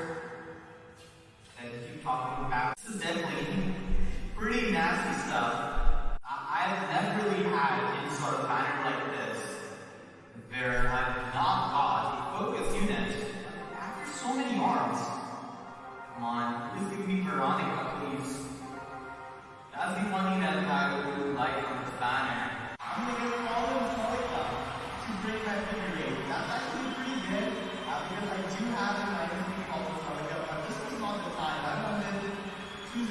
Celica. If I get Brave Celica here, that would be absolutely best. Come on, Celica. I wanted this version. Never mind. It's gonna be a 3-star. Does user level hate me that much? Come on. Give me one focus unit from this banner, please. Yeah, I've been getting a lot of Epicepinas. This is a sign that I will get Great Ephraim and Great Hector. This is a sign that I will get Great Hector. Never mind, that's really no. Come on, Hector, please show mercy and show up. I've been getting some really perfect matches for giving me chances of getting Ephraim and Hector with green and blue stones. But this is that not much show up, man. After all this time, after all these hours, it's gonna be Gwendolyn, okay? So we have reached Ostia, so this could be it. Not really from this game, but we are in Ostia, I guess, seeing as how we got Gwendolyn, and they are voiced by the same voice actress. Okay, Cordelia. Never mind, we just went to Elise. I'm really hoping for Hector. Not sure what's up. With this banner and its focus units, I'm gonna give him an Hector. That's amazing. At least you got this encounter. At least some Hector. At least some Hector. Listen to my plea. Clarina, could you please tell Hector to show up? Not the green Hector.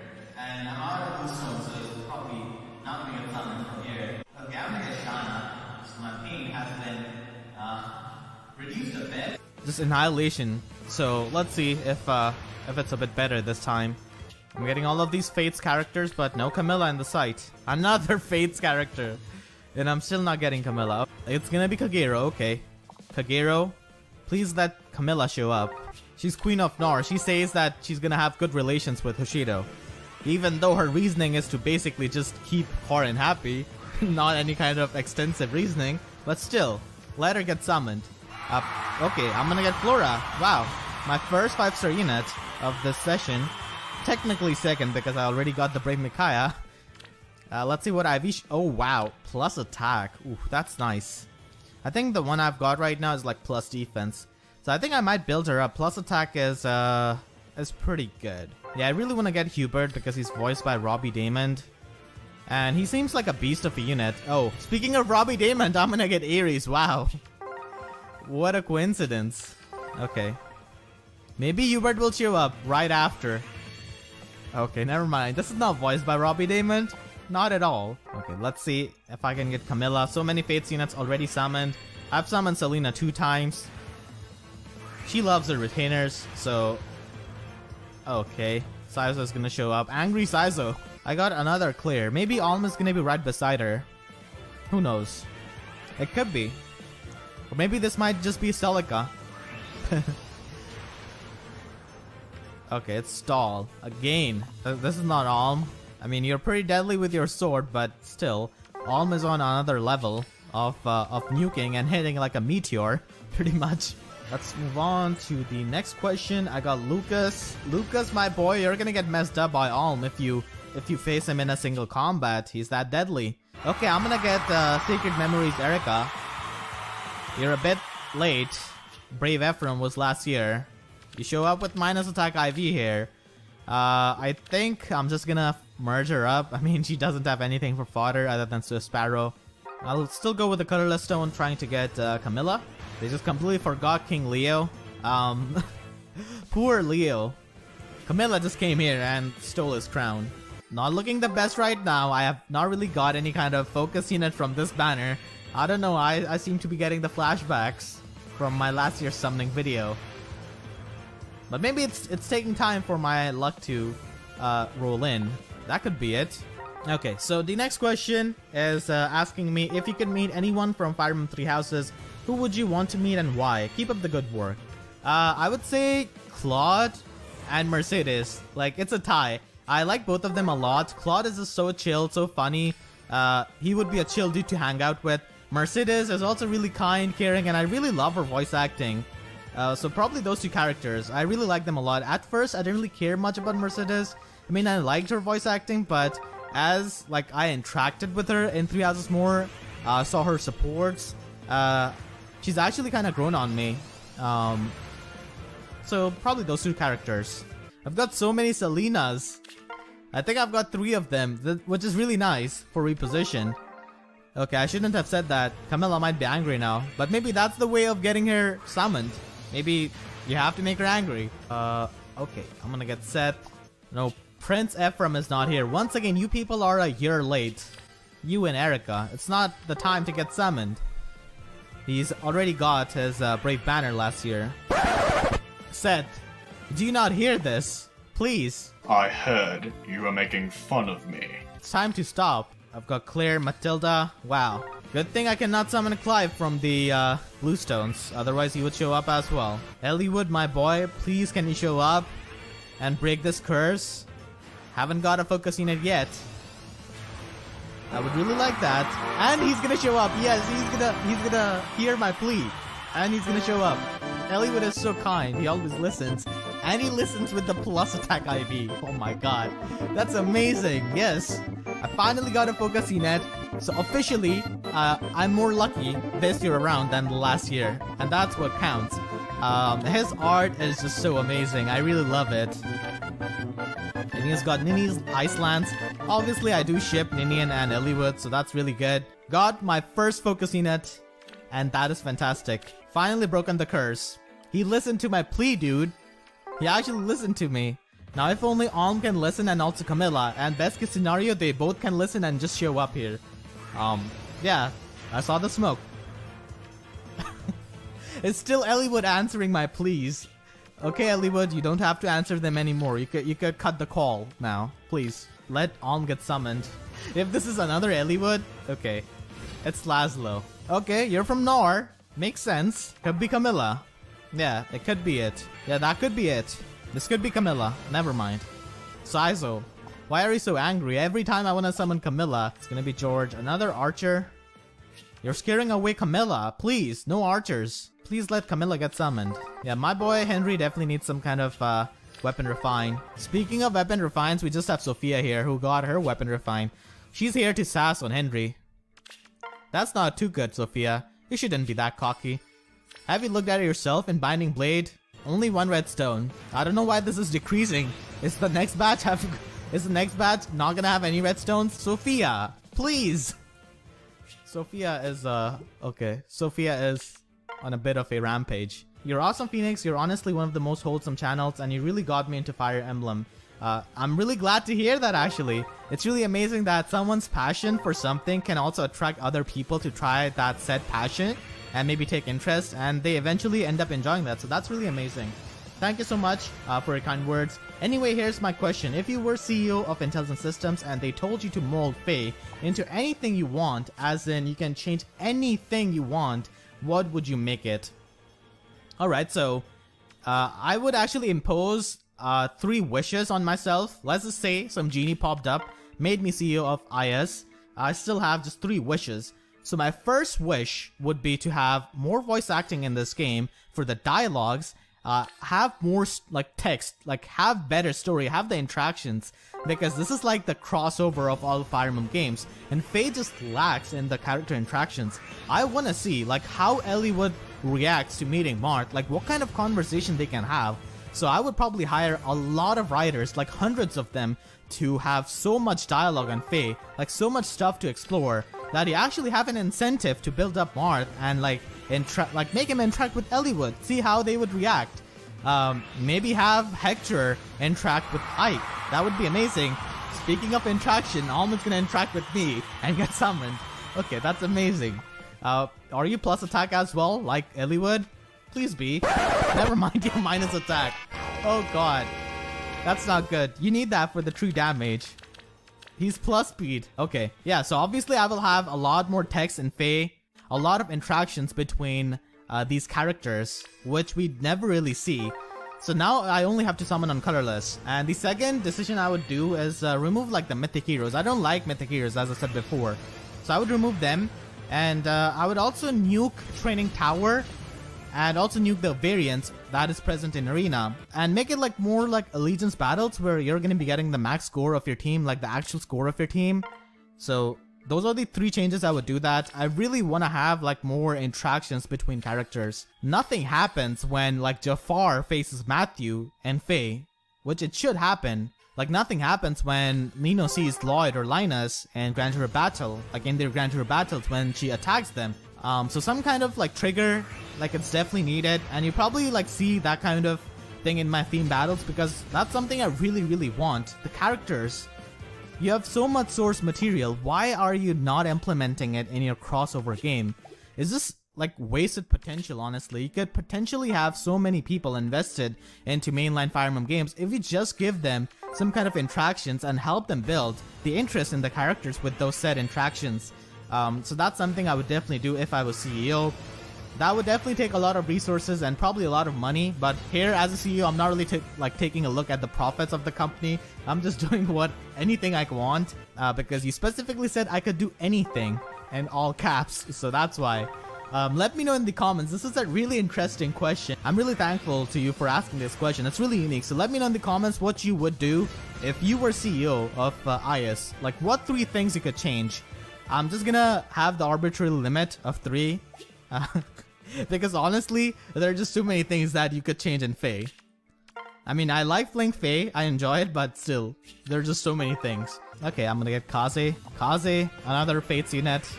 Honestly, I've got so many Fates units, but no Camilla. No sign of Camilla. Once again, George, can you please not show up? Archers are gonna scare away Camilla. She's got the same amount of defense as a paper. Please. But don't scare away Camilla. The adults Veronica is surrounded by are just so irresponsible. They just vanish. I feel bad for her. Camilla, now do you want to show up? I'm roasting. Yeah. Oh, she likes roasting of Xander. Okay. You don't like him. Crown Prince of Nor. Okay, I'm just kidding. I got Camilla finally. Plus speed IV, minus resistance. Honestly, that's an overkill.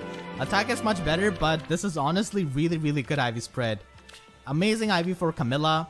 She's just a demon, honestly, in player phase. Absolutely powerful. She has different poses on like attack and also on special, so I really like that actually. I think she's the only Choose Your Legends unit who has got different attack and different special art. So I like that. And then from her, for her damage art, she goes back to her like the attacking art. It's kind of similar to that. Yeah, same pose. Now I'm gonna try and see if I can get Hubert. I still have the summoning tickets and still have some questions left because YouTube sub boxes are completely destroyed, just like Choose Your Legends pool will be destroyed by Claude and Edelgard. Let's go with the free summon on the Bluestone and hope that I can get Julia. That would be pretty nice. Ah, yes, please. Give me Julia now. Okay, it's not the purple-haired girl I wanted, but okay, I like Florina. Yeah, this game is teasing me with all of these smokes. Okay, it's gonna be another Erica. We're gonna be getting Sacred Memories Erica as a free unit next month, which is actually pretty exciting. On Colorless, I don't think I'm gonna be summoning another Ray. Come on, dude. Alright, so the next question is asking me if you would choose a feature from 3 houses for IS to adapt into heroes, what would it be? I was thinking a teaching mode to update Gen 1 skills or a fishing mode for fun that may let you exchange fish for in-game currency. Like Goddess Messenger could be an orb. Anyway, thanks for your hard work making enjoyable content. Thank you so much for your support. And that's actually a really genius idea. Like implementing teaching mode for fixing Gen 1 skills. That would be really nice, actually. And that could be permanent. Like if you want to fix the skill of a Gen 1 unit like Ray, maybe you could tutor him to the point where Rally Attack of his evolves into Rally Up Attack Plus. That would be so nice. But I can just see Intelligent Systems trying some arbitrary currency tied to that kind of system. Ooh, this is a jackpot. I wouldn't really like any kind of currency to be tied with that kind of mechanic. I think you should just have a limit, like you could do 5 or 10 per day. That would definitely give people a reason to log in every day, work on their units, tutor them, and that could just carry over to all of the other units. That would be really nice. Or maybe it could be just for 1 unit. Even 1 unit, that would be pretty nice. You could just tutor that 1 unit that you really like to evolve their skills. That's a fantastic idea, actually. And fishing mode would also be really nice, but I don't think it's gonna be as good as 3 houses because you're playing with a controller. But that would be really nice. Faye definitely needs some like chill fun modes. The only chill fun mode we have is like Ether Resort. That's pretty much it, but still it's pretty bare bones. I would definitely like if they could like, okay, this is not a 3 houses mechanic, but I would really like if they could introduce some of the my castle stuff from Fates into Ether Resorts, like a lottery maybe, something like that. That would be pretty nice. Maybe a random arena. Like that would be so nice where you could get random rewards. I mean, this game is basically a lottery, so why not have an actual lottery where people could get really lucky and they have a chance of trying their luck on lottery every day, just like my castle. So those are some of the changes I would like to see. I mean, it's not really gameplay related, but it's still like chill and a way for you to get stuff and use your units. And like on the lottery shop, you could definitely set a unit from Ether Resorts. Just like in Fates, the units rotate on the lottery shop and all of the other shops. Okay, I'm gonna get Elise as my first 5-star unit. Okay. Plus defense. I think I would probably use her for Red Hot Ducks. Probably give that to someone like Legault, maybe. Probably gonna be foddering her off. Which doesn't make me any better than Xander, but I mean, you gotta do what you gotta do. Another Elise, what? Elise is like, you're gonna fodder one copy of mine, I'm gonna have another one ready. Okay, this is pretty much the same boon. I'm sorry, Elise, it's not gonna be working out. I think I'm still gonna fodder you off.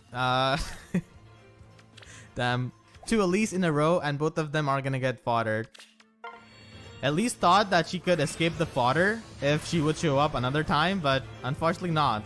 Okay, Redstones just gave me Hot Spring Elise. I don't think I'm gonna be going with the Redstones anymore, because more Elise are gonna show up, and then I would have to fodder her off, and that would make me feel bad. Okay. Reinhardt, my boy, you're gonna be becoming a free-to-play unit next month. Come on, Naga. Come on, Julia. Could you please show up? I have some dragons to slaughter here. Would definitely appreciate you showing up and making things easy for me. Come on, Julia. Naga, anyone can hear my calls from the other side? Okay, so let's get on to our next question. It's by Zach.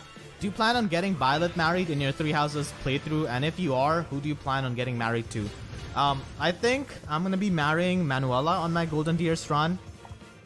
And after that, probably Mercedes on Blue Lions. I think.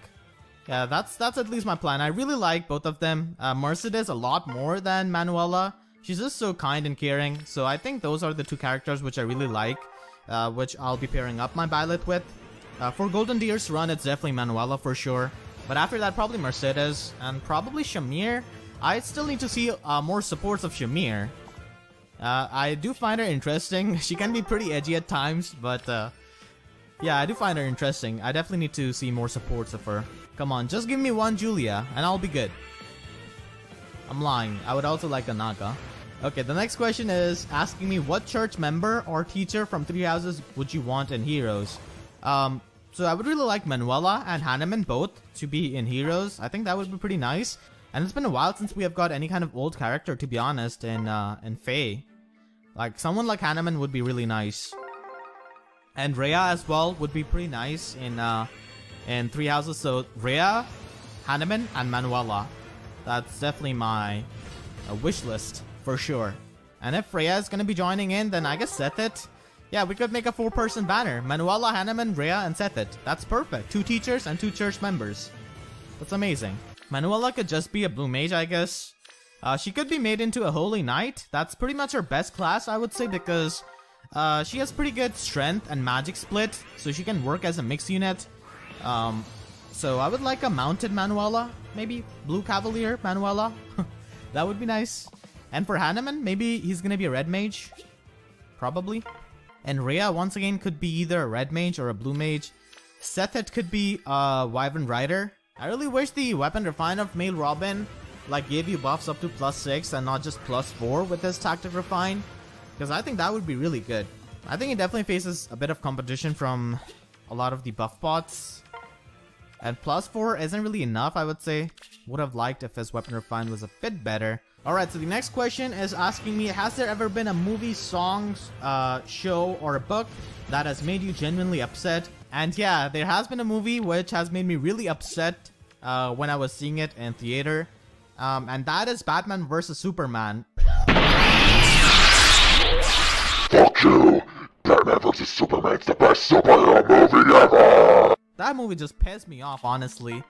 they nerfed Superman so much, and the whole Martha thing, oh my god, that just made me roll my eyes to back of my head. Honestly, like, that was only the movie that made me genuinely upset, because I liked Superman so much, and like, the whole portrayal of Superman in DCU is just so wrong. And even Batman, actually. Yeah, both of them are done in wrong. Yeah, that's the movie which definitely made me pretty upset. Come on, just give me 2 blue stones now, and both of them will have the units I want. Naga and Julia. But it seems like I'm only gonna get 1 stone. Please let it be Naga or Julia. At least one of them. Julia would be preferable. Okay. I think the J for Julia was heard as J for Jagan. Okay, it happens. We still have another chance of YOLO summon. And yes, you give me the 2 blue stones here. Nice. Where I cannot even do like double summons. Alright game, real funny. I see how it is. I think this is gonna be Julia for sure. I can just feel it. I can just feel the FE4 energy. Never mind. Okay. So not the best summoning session, but I mean, that's what happens with gacha at times. You sometimes get really lucky, and you sometimes don't really get anything. YouTube sub boxes are about as functional as the amount of Julia and Naga I've got in this summoning session. Okay, Karin, there are other refreshers in the game other than Azura. Gonna go with the Ishtar Stone. Yeah, I'm calling them the Ishtar Stones until I get Ishtar from this. Okay, it seems like I will be able to get her. You're not Ishtar. But I do welcome you, so that's nice. You've got reposition. That's certainly pretty useful. And she got a pretty nice weapon refine as well. Okay, come on, Reinhardt. I already have an Ishtar built up. I use her a lot. I also have Olwen, both versions, so I think you might want to get summoned. Okay, I'll go with the Ishtar Stone. See if I can get her. And okay, I'm gonna get Celica. Thank you, David, for a question. I'm sorry to interrupt your question, but I just got lucky with your question. Okay, plus resistance minus defense. Sorry, Celica, you're definitely getting used for that death blow 4. It's really unfortunate, but I gotta do what I gotta do. This batch is just filled with 3-star units. Is this also gonna be another 3-star unit? Okay, yeah, it is gonna be a 3-star batch. Oh my god. Reinhardt. I haven't summoned Ishtar, and I haven't even summoned your alternate version. Come on, dude. This is definitely not the version I need. Okay, I'm gonna get Faye the Chicken. Faye the Chicken is a really good counter to Reinhardt, but probably not for this version. Stop trying to scare away Reinhardt. Trust me, I really want to get him. It's just so funny, like Reinhardt has grown so popular that he has got 3 versions now in a game like Faye.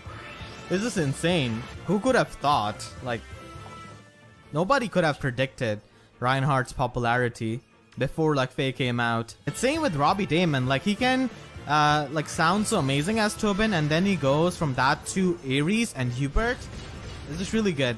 I really find that enjoyable and really fascinating. Okay, I'm gonna get Karin. Your question is also really lucky for me, so thank you. Okay, this is a plus defense Karin.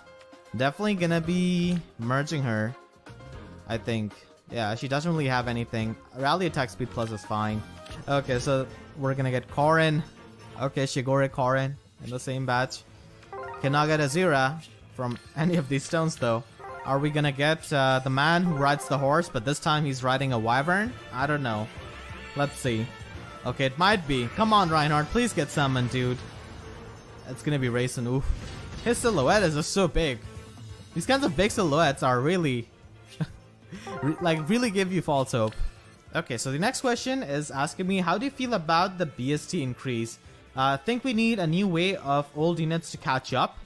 So yeah, BST has definitely been increased. Even in this banner, we can see the dancers having much better BST, and Gen 1 dancers are pretty much left in dust now at this point, because like both of these units can dance, but then the comparison goes to who has got more utility and who has got better stats for combat in case they need to engage in any kind of combat.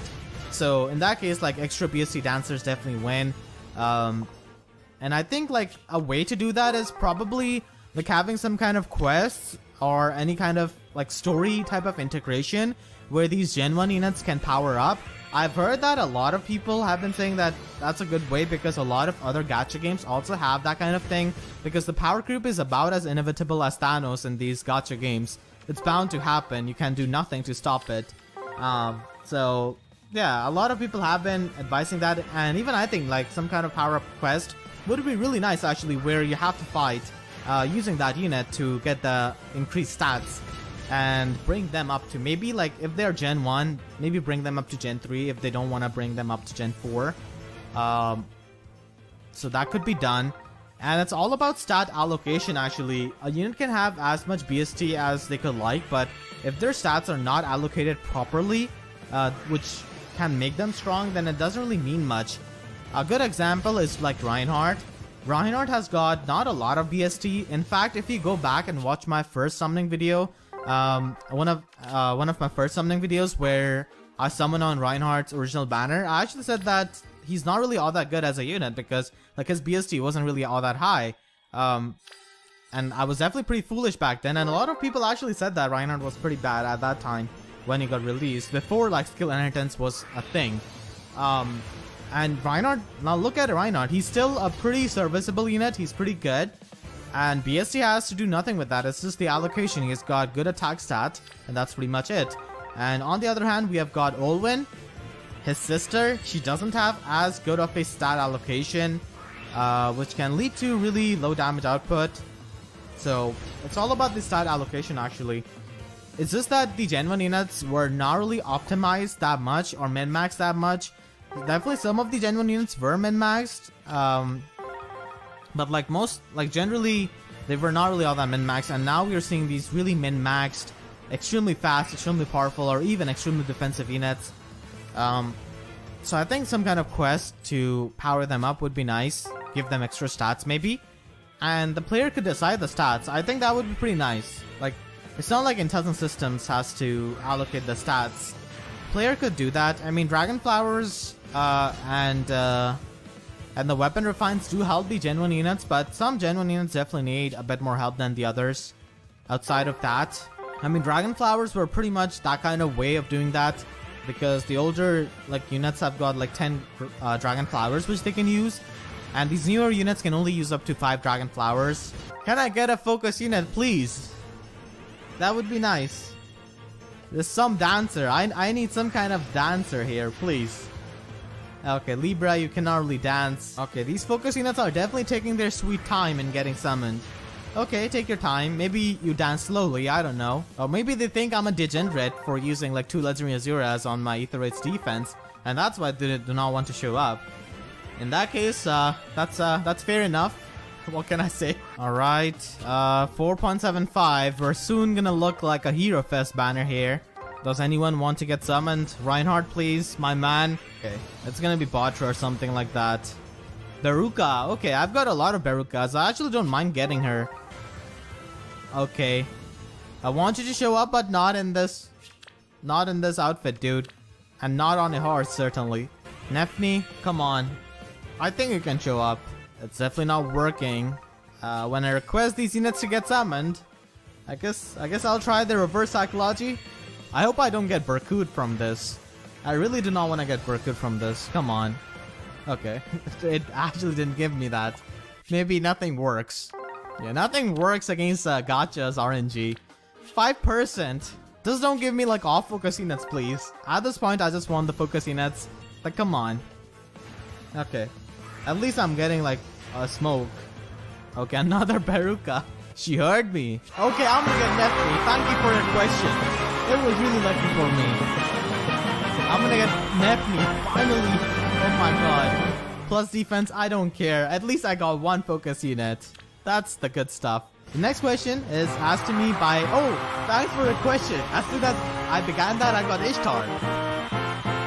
Her art is just so good. It's so amazing. She looks really nice.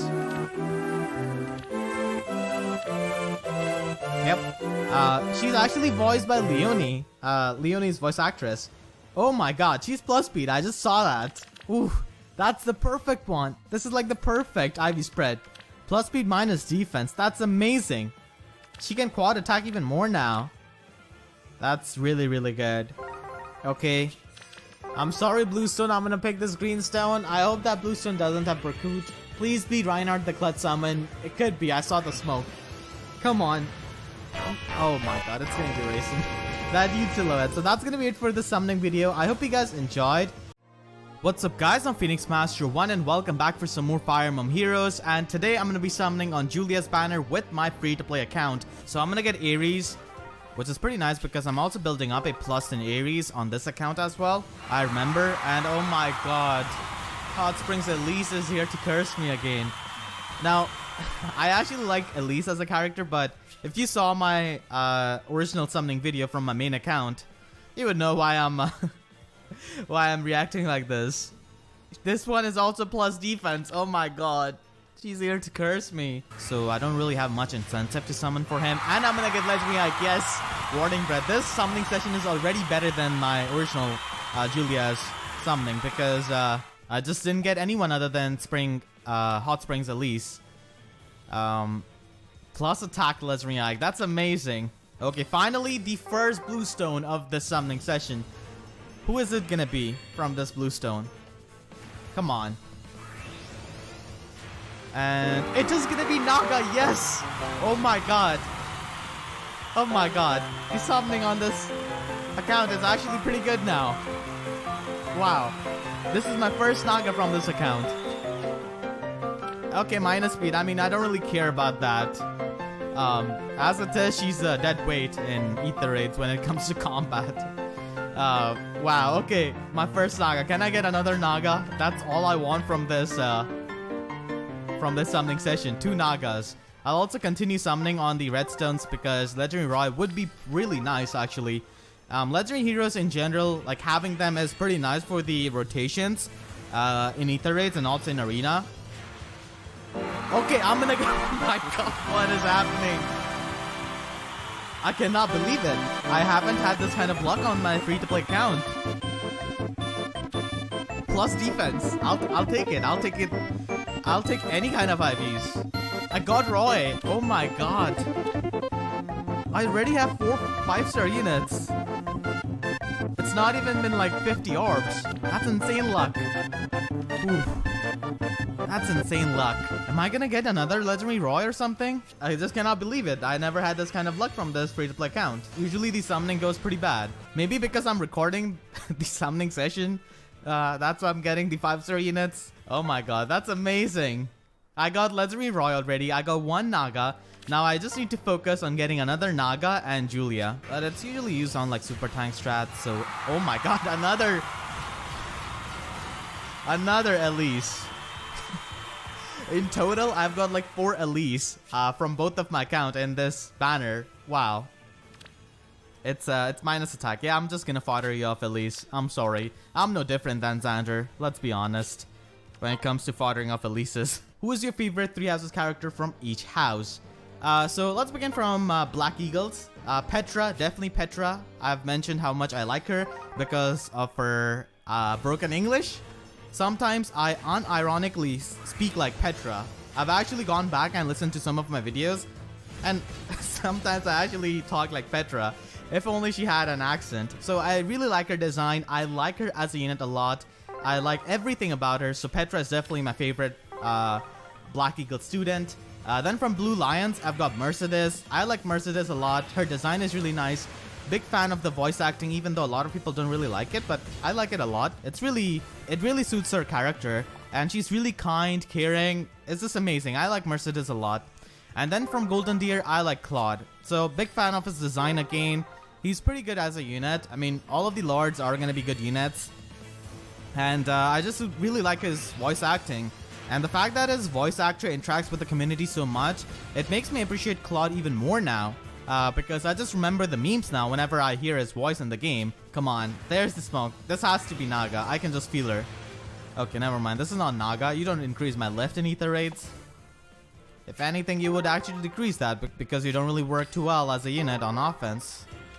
It is gonna be another. Oh my god. The luck. It's back. He's plus speed. Ooh, that's amazing. Plus speed minus HP. Not the holy woman I was looking for, but okay. Another holy woman, okay. Okay, La Rochelle. Just don't beat me senseless. Okay, I'm gonna get Julia. Yes! That's amazing. Finally. What IVs are you? Actually, it doesn't matter. Minus attack. I shouldn't have said that. It doesn't matter. Okay. Minus attack. Definitely the worst IV you could get on her. But I'm fine. At least I got her. How come these free-to-play orbs have this much luck and magic? I don't know. Maybe the paid orbs don't have that. The paid orbs don't have the blood, sweat, and tears of free-to-play orbs, I guess. I would go with Legendary Hector. My man Ike is gonna show up. He's like, you don't need Legendary Hector. I'm here. Plus attack. Wow, another plus attack Ike. That's amazing. My question is that, how do you deal with absolutely abysmal summoning luck that one is bound to experience in Fae? Case in point, Legendary Julia summoning. This was painful to watch, my dude. F. Yeah, so this was left on my main account's Julia summoning video, where I got absolutely destroyed and demolished. So the thing, like the thought process I have with dealing with these kinds of bad summoning experience is pretty simple. I just convinced myself that I'm gonna be getting lucky in future. So it's just like, okay, I got the bad luck, that's fine. This means that I'm gonna be getting really, really good luck in future. And that mindset kind of works out. You see, in this summoning session, I got insanely lucky. Like insanely lucky. So that's why I don't really react very strongly when I get bad summons. I just kind of laugh it off because I know, like, I'm gonna get lucky, like, sooner or later with these summoning sessions. And bad luck is part of the job. Like, if you got lucky every time, like in every banner, you wouldn't know what a bad luck is. So when you get like a bad summoning session, at least for me, like in a video, even for you guys, it's a good change of pace. If I always got lucky, then like the summoning sessions would just get stale. You would already know that I'm just gonna be getting these insane pulls. But a lot of people watch my videos because sometimes I get really lucky and sometimes I get destroyed. And sometimes I just get minus attack in it, so I don't really mind actually. And yeah, and that mindset once again coming through. I'm gonna get another Julia here. And this one is gonna be plus speed. Okay, that's pretty good. Not really the best, but not really the worst. So that's how I deal with the bad summoning luck. That's my mindset, and it has been for a while. A lot of people, I don't know why they think that I do post commentary in my summoning videos because I don't react as strongly as they expect me to when I get like bad pulls. It's just that I don't really like get angry over Fae pulls or just video games in general. I mean, I get annoyed, but never really like super angry or anything like that. And doing post commentary on summoning videos would be just a pain, honestly, because it would take double the time. I would have to do the commentary again, watching the video. Like, it's just inefficient recording, let's be honest. So these videos do have live commentary. The only videos which have the post commentary are my reviews, and that's pretty much it. I think it's a pretty good mindset because you're not always gonna get lucky and you're not always gonna get unlucky. So you should just really expect to get the opposite one in the future. So my question is, have you seen Royalty Conversations videos with Choose Your Legends 3 units? I remember you mentioned in one of your videos that you thought it would be nice to see units interact with each other, and they did just that with voice acting too. So would you like to see more videos like that? And which units you would like to see having a conversation? Yeah, actually, literally the next day, they uploaded that video. Like the summoning session, I believe I said that in my, yeah, I think I said that in my Choose Your Legends summoning session. And literally the next day, they uploaded that video. So a lot of people just tagged me on Twitter and on Reddit that my wish just came through. Literally the next day. So I would like to see the conversations with like opposite units, like the units who have never really met before, like maybe Ike and Salif, like stuff like that. I want some variety here. Now I get that they are just making that for Choose Your Legends, but I was really wishing that they would have that in game itself, because many people don't really check the YouTube videos a lot of times. So different lords and different characters interacting with each other, like maybe like Claire interacting with Shida, that would be nice, because they are pretty much from the same timeline. They're just from the different continents. That's pretty much it. So yeah, that's the conversations I would like to see. And Like, preferably for every banner, if we could have conversations, that would be nice. But sometimes banners have the units from the same game, so it doesn't really, like, do much in terms of, like, variety, I would say. This is a rare sight. Full-on green stones? That is extremely rare. Okay. Noe, can you please tell the big bad dragon god to get summoned? I've been waiting for her. Would be really nice. I'm pretty sure these dragons have some kind of way of, like, communicating with other dragons in their language or something. Oboro, there's no Takumi here. I foddered off all of the Takumis. I don't know why you're getting summoned here. You're just gonna get a heartbreak, that's it. And I've also foddered off all of the Hinatas on this account, so... yeah, you really have no company here. Okay, Naga, please get summoned before I give my hot take on you. That you're really a dead weight in Ether Raids. Come on. Okay. She's a bit angry now, I guess. Next question is asking me, what are you using your grails from Ether Raids, PM1? Or are you just stockpiling them? Love your content, videos, and personality, my dude. Have a great day. Thank you so much. I'm mainly just stockpiling the grails. Honestly, I don't really want to plus in any kind of grail unit yet. I mostly use my grails for summoning fodder units. So yeah, that's how I use my grails on both of my accounts. I mean, I wanted to plus and merge Aversa, but then I was like, do I really need to? So, I'm the type of player who doesn't really care much about, like, merges, honestly, because I've already built up my arena core for both of my accounts, so I don't really need merges in that regard. I already have merges on the main units I use in Ether Raids. So, that's why. I'm just stockpiling the grails, honestly. I don't think I'm gonna be plus and merging any unit from them. I don't really care much about merges, to be honest, and especially like plus and merges, I don't really care too much about that. So I mainly just use the grails for summoning the fodder units, and I'm gonna get the final Naga, yes, on the 12th person. So that's pretty much it. That's gonna be it for the summoning session. Let's see what IVs you have. Plus attack, ooh, that's good. That's a good one. I wouldn't mind getting another Harden. I do have a Harden on this account, but oh my god! Are you serious? Well, to be fair, the free summon luck on this account is pretty insane. Plus attack Harden. Ooh. Can I get Hector, please? Come on.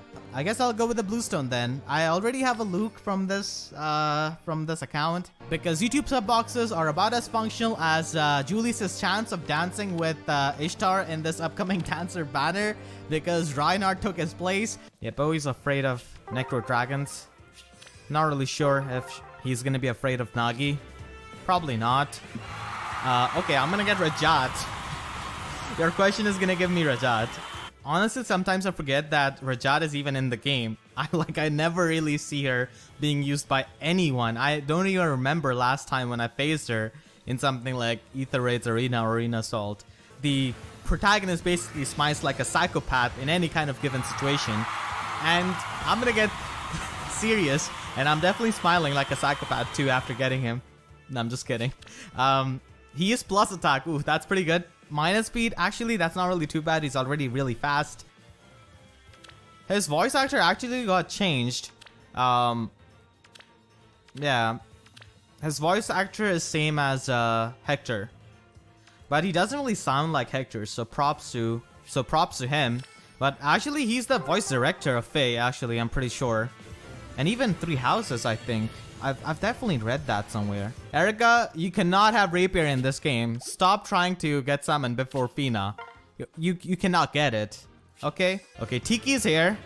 Bantu almost outclass her if she didn't have her preferred weapon. Almost. Okay, can we get Nagi now, right after Tiki? Okay, it's gonna be Frederick. Frederick, this is not the mission where you have to protect Tiki like Awakening, okay? You can chill. Hope it's not Olivia just showing up. Okay, it's Erica. What did I tell you? You cannot wield Rapier in Faye yet. Please just chill. My question is, how much Faye do you play outside of recording for videos? Thank you so much for watching my videos. This really means a lot. Like whenever you see a comment from such a dedicated fan. So thank you so much. And how much I play Faye outside of recording videos? I would say like an hour a day at max. And that's combining both of my accounts. I really do things really fast most of the time. And sometimes even 1.5 hour, I guess. I usually just play after the reset, and that's pretty much it. So I don't really play too much Fae outside of recording videos. Maybe in commute, whenever I'm going somewhere, I just play it.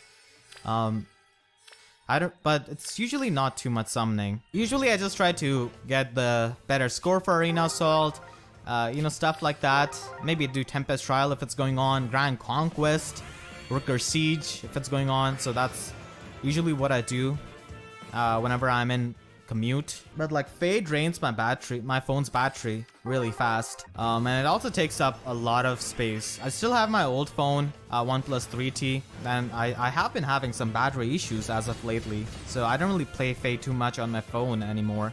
I just play it on my PC. That's pretty much it. Okay, I got Sylvia. Can I get the dancer I want? That's the question. Time for the final summon. You're kidding me, right? You're just gonna give Olivia? This game is taunting me, I swear. Just giving me 2 dancer on my final badge. Why? Hope you guys like the change which I've made to my layout on the side, on the left side. Let me know if you like it or not. I think it definitely looks much better than what I used to have before. And this is also easier to put up for me because I don't have to assemble like the entire sprites. I could just take them from the wiki, Fire Emblem wiki. They have the combined sprites. That's pretty good. I mean, I don't really curse in my videos. And I'm gonna get Thracier. Yes, this is a successful summoning video. Nintendo is happy. Nintendo is listening to me. There's a Nintendo agent right there on the other side of the screen. It's like, okay, you're not gonna get this sponsorship, but you're gonna get this Thracier. Be happy now. Okay, my Nintendo agent, I'm happy to compromise. Thank you for this Thracier. Minus HP plus resistance. Minus HP. Oh god. I was kind of thinking of trying her out in my Infantry Pulse Ether Raid's defense team, but minus HP, like, it's not very good for that. So she has got Eye Finger. Okay, I'm not gonna make the obvious joke. Come on, I have better standards. You guys know. So this is a pretty good weapon, but the debuffs of it kind of suck. But you could definitely play around that actually. I definitely want to try to use her and see how it works out because it's definitely a pretty interesting weapon. Honestly, I didn't expect her to be a mythic hero all of a sudden. So she has different poses for her attacking and for her special pose. So I really like that. And her damage pose is like her attacking pose. Okay. I really like her mask, which becomes like a horn. I really love that.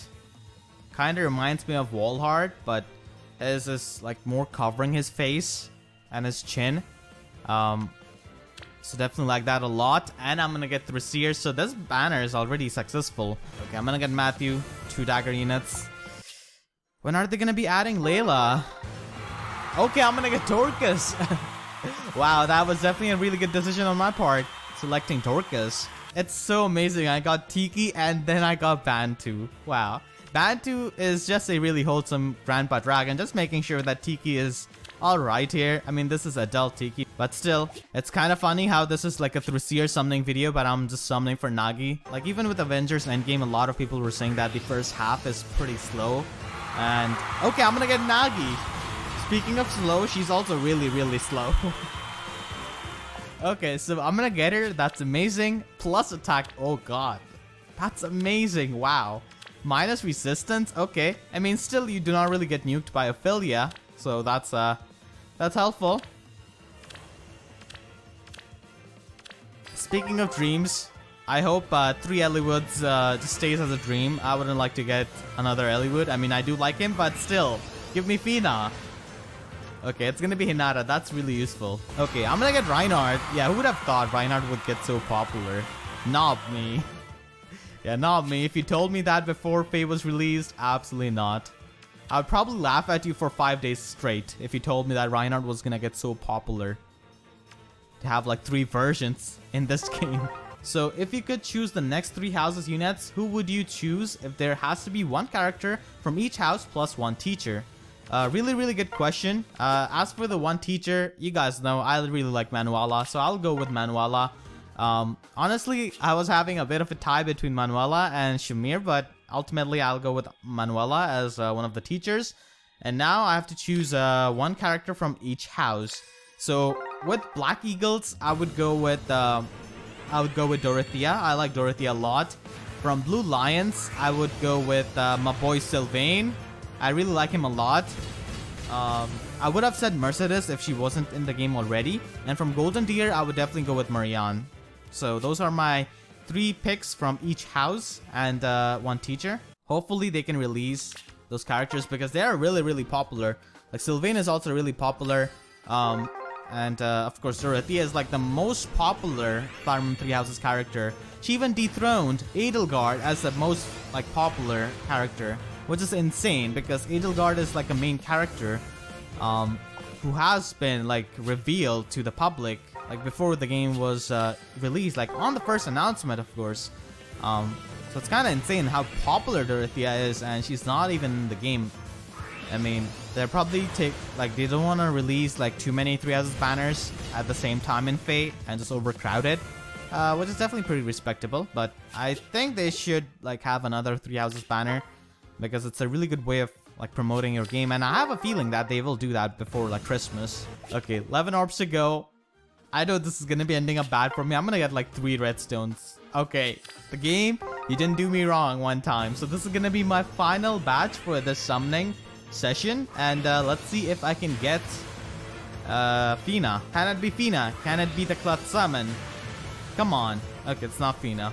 Because YouTube sub boxes are about as functional as Bruno's presence in Book 2, unfortunately. They really gave Valvar Obstruct in 2019. I still cannot believe it. Not Very Fighter or anything like that. Not even Renewal. Speaking of Very Fighter, I'm gonna get Effie. Okay. Effie's like, who said Very Fighter? I'm gonna show up. I actually do have a plus in Effie. But I don't really use her all that much now. So I'll go with the redstone, hoping for Hector. Halloween Hector, of course. Hector is my favorite lord in the entire franchise. As I say that, I'm gonna get a Dun. Okay. Idun, I do want the lord from your game. I mean, he's not really the lord in her game, but still, you know, he still has some part. This is a plus attack Idun. Wow, that's pretty good. Laura Shell is mad scientist, but the only mad scientist I know is okay. I'm gonna hit Laura Shell. Wow. I was about to say that the only mad scientist I know is Okabe Rintaro from Steins Gate, but I guess she also wants to be recognized as a mad scientist. So she's plus speed.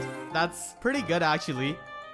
Yeah, that's pretty good. Plus speed minus defense. That's the perfect IV spread, honestly. Really, really lucky. Wow. Let's see if we can get Old Man Dozla from the Colorless Stones. Yeah, a lot of people like her a lot from this banner. Hope that I don't get Kaze because I got 2 Corins. He might show up. Okay, it's oh my god, are you kidding me? Jacob. Between the 2 Corins. I was thinking of Kaze actually, but Jacob, yeah. He kind of fits that too. I'm gonna get Olivia, and am I gonna get Katria too? Okay, I'm gonna get Hubert. Wow. Hubert gave me quite a bit of trouble on his Three Houses banner, but here he just got summoned. Wow. Okay. I only have 1 Edelgard. I don't have 2 Edelgards for 2 Huberts. So he's got plus HP, I do. I mean, his Hexblade skill is useful, I guess. Nothing really else. Okay. I'm gonna get Perry. Yeah, I know. Don't describe your name, please, Perry. Sheeta, please tell Katria to get summoned. Actually, Katria might be a bit sad. Okay, Pala. Yeah, Pala, please tell Katria to get summoned. She's gonna listen to you. She praises you in her voice lines. Let's try to get Katria. Hopefully she could show up. I mean, I got her elder sister to show up as well. So hopefully she listens and gets summoned. Hopefully Pala gave her a good talk. No, she didn't. No, she didn't. I'm gonna get Lulina. Lulina, can you please tell your father to show up? Okay, I'm gonna get serious. My man, you have left Valentia. That's it. You have left it. I know you have promised to Tatiana to come back, but still, I love Camus archetypes, so that's why. Except for Xander. Xander is an exception. I don't like him. I like all of the other Camus archetypes though. Alright, so the next question is asking me if you were to turn any legendary or mythical unit, excluding Ike, Air, Fjorm, into a full-on free-to-play unit that is available for everyone, which one would you choose and why? Okay, this is a no-brainer actually. This didn't even take me 1 nanosecond to think. It's obviously Legendary Azura, the biggest utility you could have. Like getting those buffs and also +1 movement, that's a huge boon for any kind of free-to-play team. And she comes with Attack Tactic and Aerobatics. What else could you ask for? So definitely Legendary Azura, if we get any kind of chance. I mean, we did get a chance in Fight and Vote, but they stripped the chance because they randomized the thing, the free unit which you will get. If they didn't randomize it, then 100% people would have got like Legendary Azura. Alright, so yeah, I didn't really get Hector or Ilyana, and my barracks are full.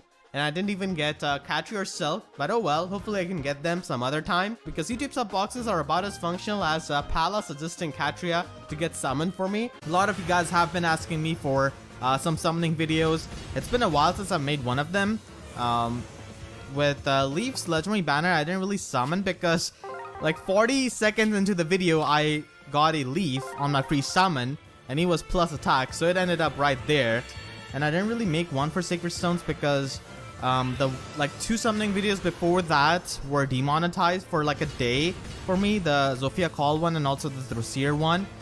And usually how I do these summoning videos is related to how much revenue they can generate, because I don't really like, I spend calculated amounts of money on this game, and even from this, like $300 which I'm spending, 200 of them are free to play. So like they were demonetized for a day, I appealed them and then they were remonetized, but I lost the revenue for the first day, and that's like huge. For any kind of video on YouTube, the first 24 hours are huge for its performance and for also its revenue, because most of your loyal subscribers are going to be watching on the like first day, first 24 hours, and they're going to be watching for longer because they are your subscribers. So that really hurts. I don't know, like it's probably something random. At this point, like everyone gets demonetized. So that's why I just like do calculated spending on these summoning videos. I don't drink, I don't smoke, and I also don't want to get addicted to like any kind of gacha or gambling. I usually try to save whatever orbs I can save on this account. Like I don't really summon too much off screen.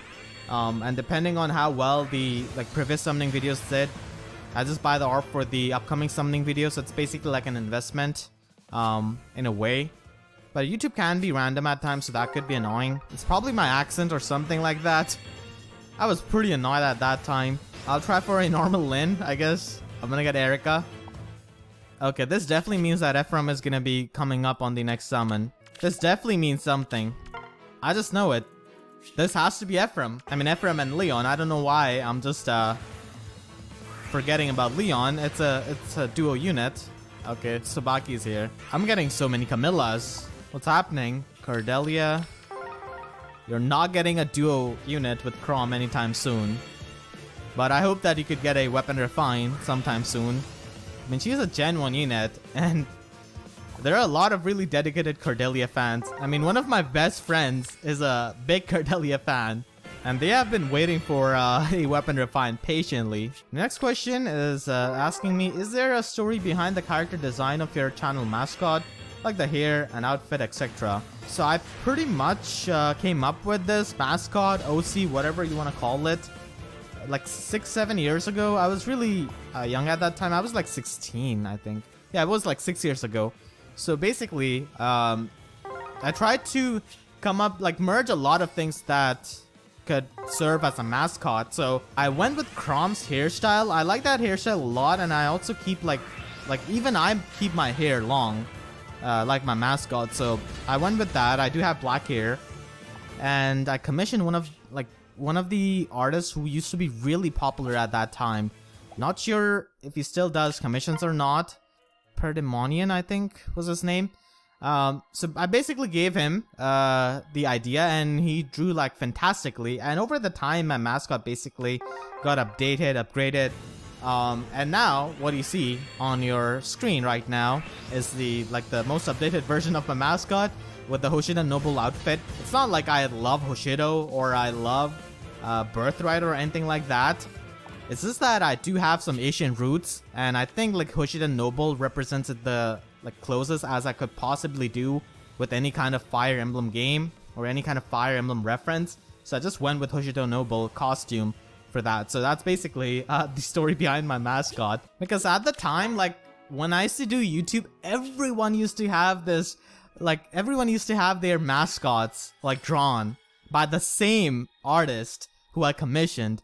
So I also fell into that, and basically that's how my mascot came up to be. And then I never really stopped using the mascot because it pretty much became like my brand's image at that point. When I learned a bit more about business and how it functions, I'm like, why should I stop using this this brand image that I've got going? So yeah.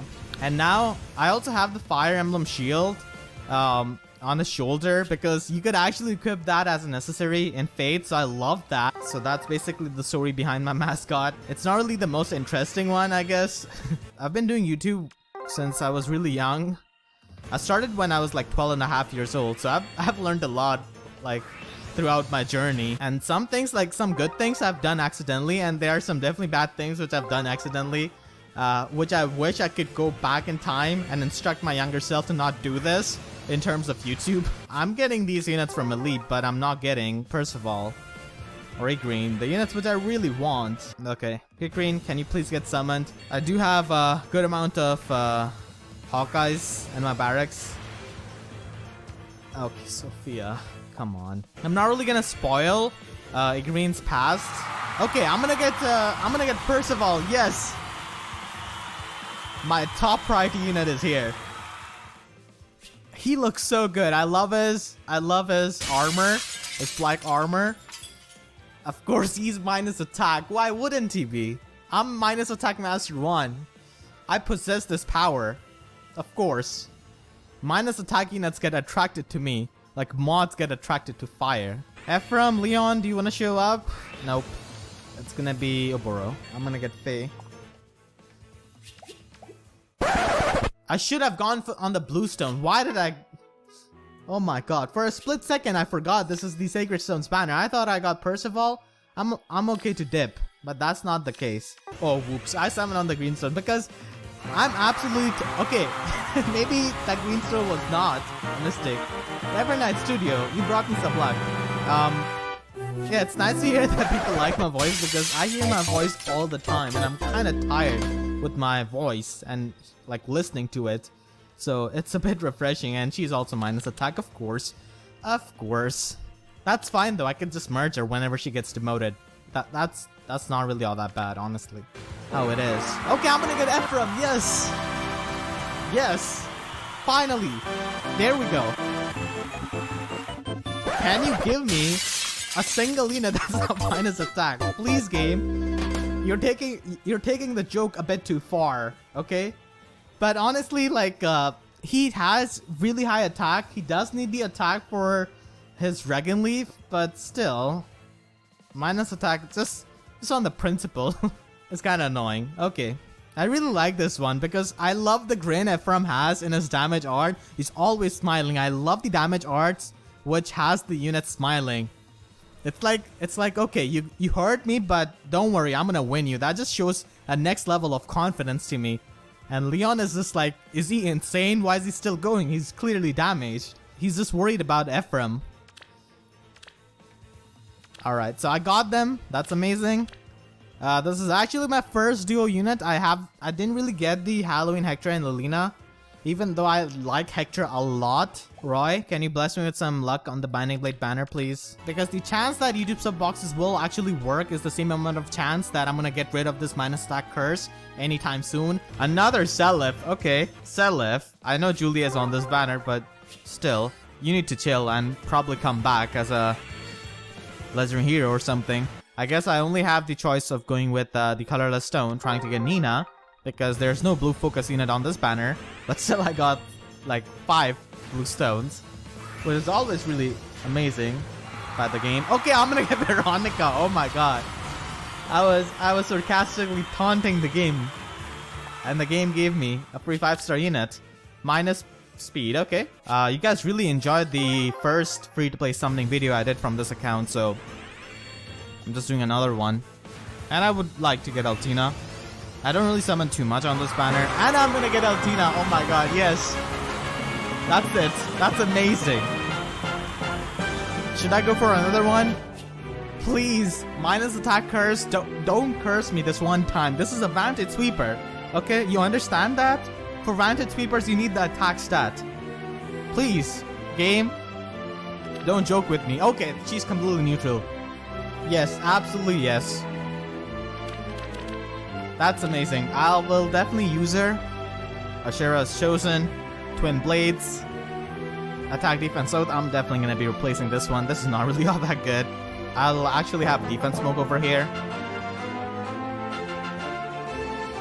Yeah, this is amazing. This is absolutely amazing. Completely neutral IV, Altina.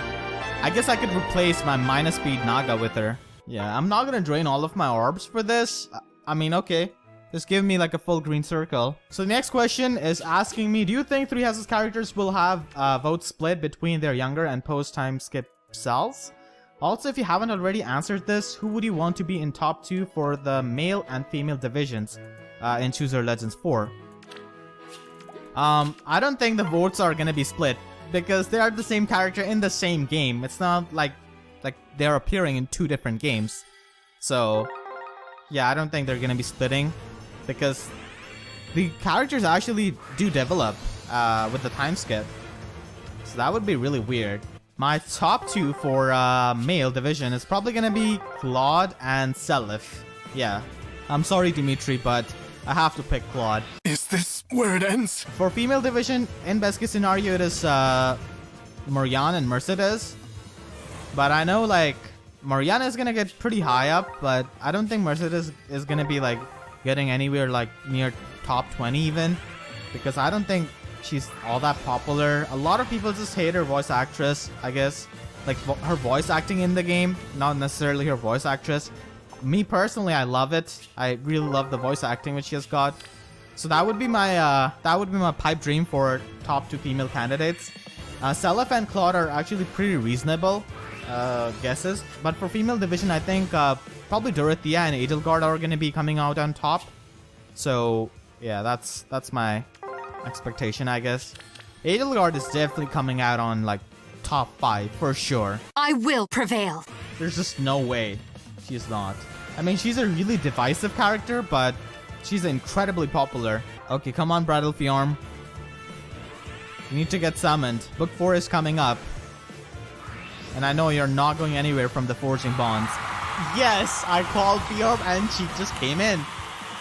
That's amazing. Just don't be minus HP. You could be minus attack. I wouldn't mind. Yeah.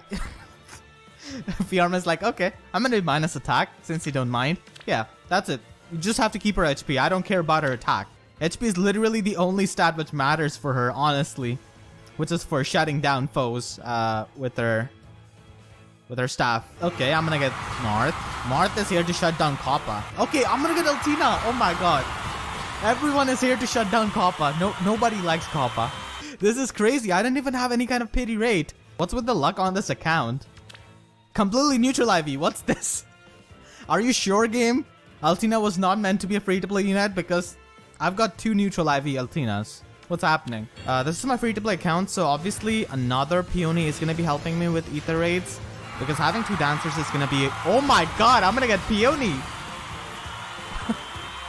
That is insane. This is the second Peony then.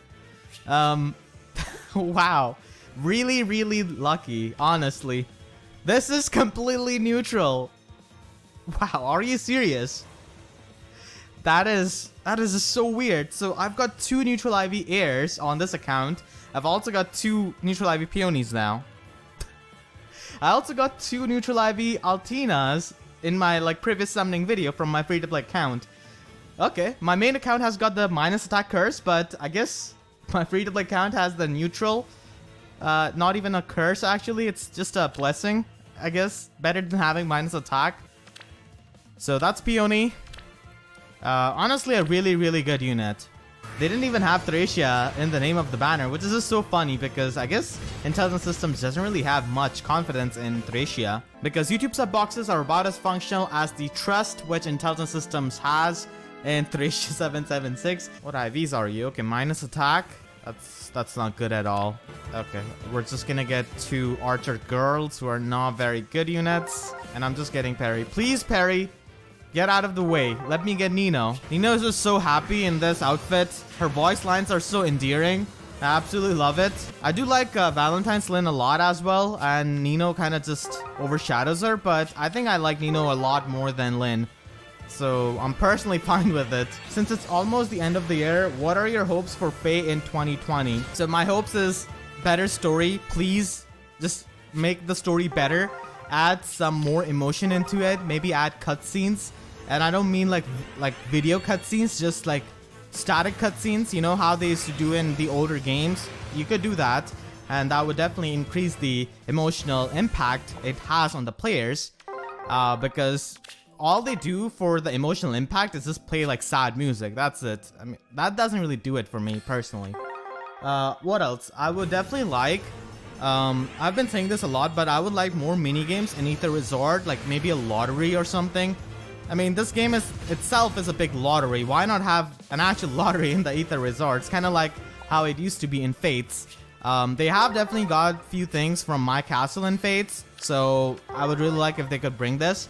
I would also like them to completely abolish and nuke the fort system in Ether Raids, like the fort upgradation and stuff like that. I'm not really saying that you should remove fort because I know its application. It's basically an unbreakable object which you have access to. But it really hurts the new players because I do have some friends who started out a few months ago and it's really hard for them to get to the max fort upgrade because they are playing at a disadvantage. And many people in Ether Raids do like to just camp in certain tiers where they don't really care about like going up. They just stay in that same tier and they just camp and they have their forts upgraded. So it's really hard for the newer players to win because they are at the fort disadvantage and the fort system is just so dumb.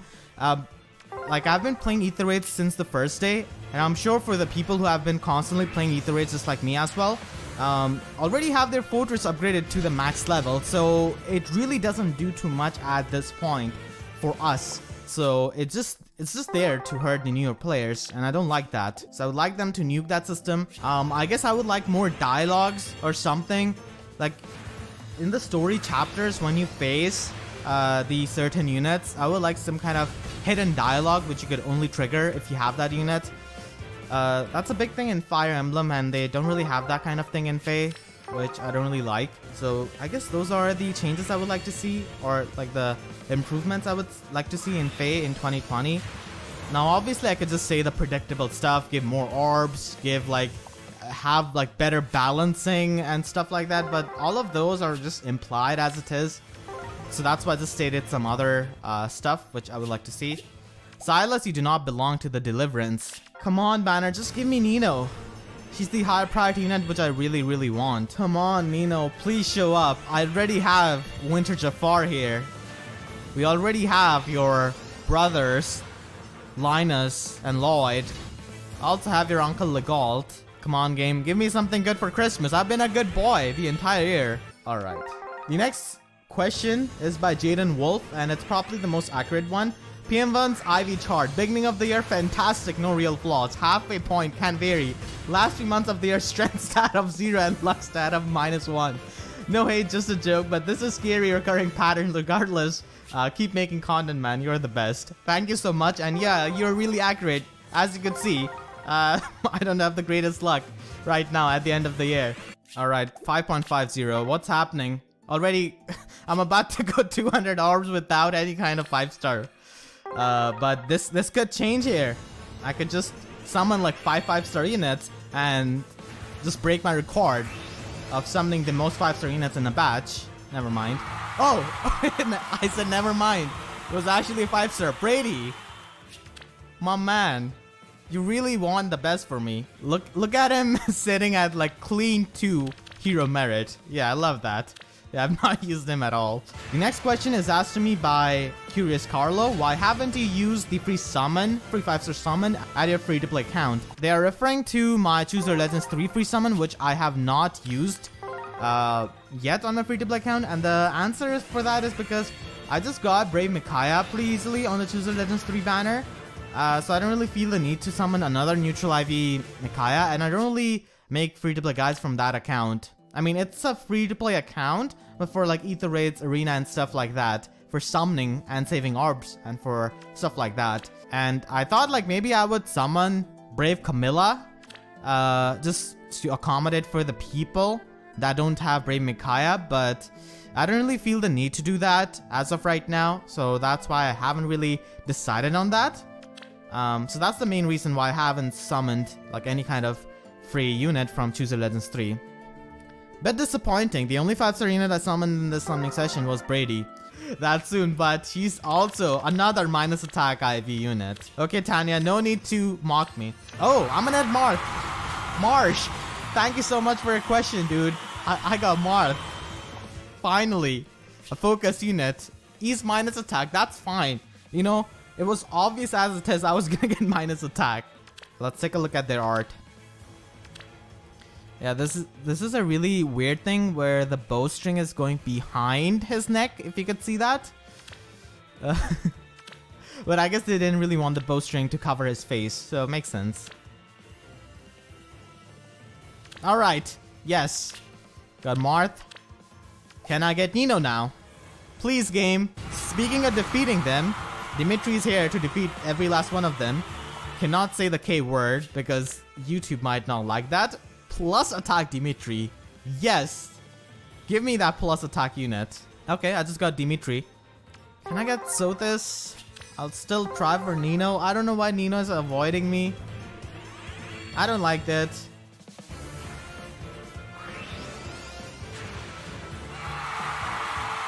Oh, Nagi. Nagi's like, I'm the better green dragon. Stop wishing for Sothis. I'm here with my minus attack IV. You better like me. Okay, Nagi. This is so random, man. I just got Dimitri and Nagi. Just like that. One is plus attack, one is minus attack. I'll definitely fought her off. Thank you, Nagi, for showing up. Hey, PM1. I do love your content. Please never stop doing your relaxing summoning videos. What's your favorite unit type to use? Infantry, horse, or armor? And why? Have a good day. Keep up the nice work. Thank you so much. For your kind words. And personally for me, horse is definitely the favorite unit type for me to use. Ares, this is so good. I love using Ares. I love using Brave Lynn. I love using Legendary Ephraim. And I also use Reinhardt. So yeah. Nino, please, you could show up. I would be really happy. Come on, Nino, time for the clutch summon. This is your time to show up. This is the best time to show up at the end of the summoning video. As a clutch summon. I see that smoke. Don't ruin my hopes. Please, game. Okay, it's Mordecai. You already know the New Year's units. Okay, I'm gonna get Edelgard. Yes. My first 5-star unit of the video. I am doing Black Eagle's route right now, so it makes sense. Makes sense. Plus defense minus HP, that's pretty good. What are your expectations from the next anniversary event in early February? Hopefully not the same find and vote event like last year with the with the green Lynn. Anyways, keep up the good work. Funnily enough, Legendary Lynn has lost all of her value before the 3rd anniversary in the form of New Year's Heir, who has speed tactic, so it's gonna be easily available. So the one thing which Legendary Lynn had has been snatched away from her as well. So I would definitely like something like the 1st anniversary event where everyone got Legendary Ike, because honestly there are just so many really good units and really power crept units in the game that I don't think it would hurt them to have some kind of like popularity contest, and the one who wins it, it's given away for free to everyone. I would like that because not only it does not have any kind of RNG like find and vote, where you could randomly get the character you want, on your free summon, but I could also use that character in my free-to-play guides. So yeah, my main objective is for the free-to-play guides, because when, like, even outside of that, when a new player starts this game and they're given powerful units, it definitely makes the game fun for them. From what I've talked to some of the new players, at least, I have definitely made a few new friends in like past 2 years, and I've got them into Fire Emblem Heroes, and they do like getting free air, legendary Ike. Ike is the one which everyone recognizes right off the bat. Nobody really recognizes air, and they're questioning me from which Fire Emblem game she is. But yeah, so that could be done for the 3rd anniversary, and honestly that would be really nice, and that is gonna be much needed, because people have been saying that Faye is dying since the first year. Yeah, the first orb drought we had in June of 2017, I believe. People have been saying that, and the game has survived. So I think we deserve something like that. So that's my expectation out of the anniversary event. Highly unlikely they will do something like that, and it's probably gonna be Find and Vote. Honestly, that game was so stupid. The website lagged so much. It was like horrendous. And they didn't even give any kind of instruction to people, so many of the people didn't even scroll on that freaking thing. And this is selected the unit, which was in front. And I could guarantee you that on my free-to-play account, I would have much better luck with this legendary banner. I don't know what happens with my free-to-play account. I just have such a good luck on that account. You know, as I said in one of my summoning videos a long time ago, my dream is that they let the player choose their summoning pool. So, like, they just give you the restriction that you have to put... Oh, I'm gonna get another Edelgard, wow. So yeah, they could just give you some kind of restriction that you need to have 25 units in every pool of every color. So something like that could be nice, and you could just customize your own pool each banner. But that's honestly a pipe dream. That's just too good to be true. Another Edelgard. That is really good. Now, I would really appreciate if Edelgard could let Celica get summoned. Edelgard is like, I'm the supreme emperor. No other royalty stands a chance against me. Would you like to see birthday bonuses come to Faye?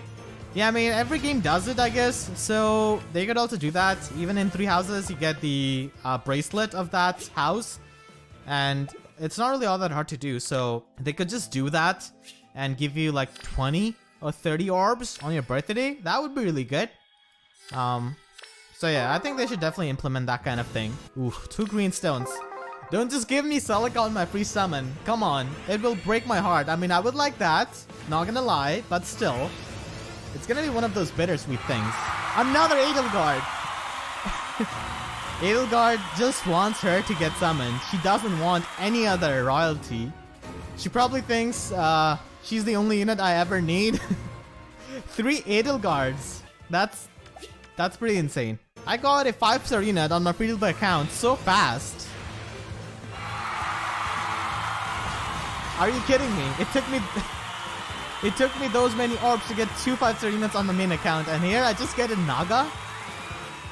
Alright Naga, what IV are you? Minus defense plus HP? I guess I'll just merge you. Don't just knock off my free-to-play luck. I'll get even more 5 stars, I believe, with my free summons, because I do have a good amount of free summons left here.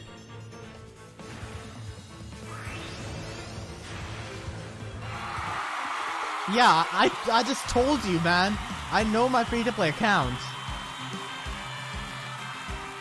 It just loves to mock my main account.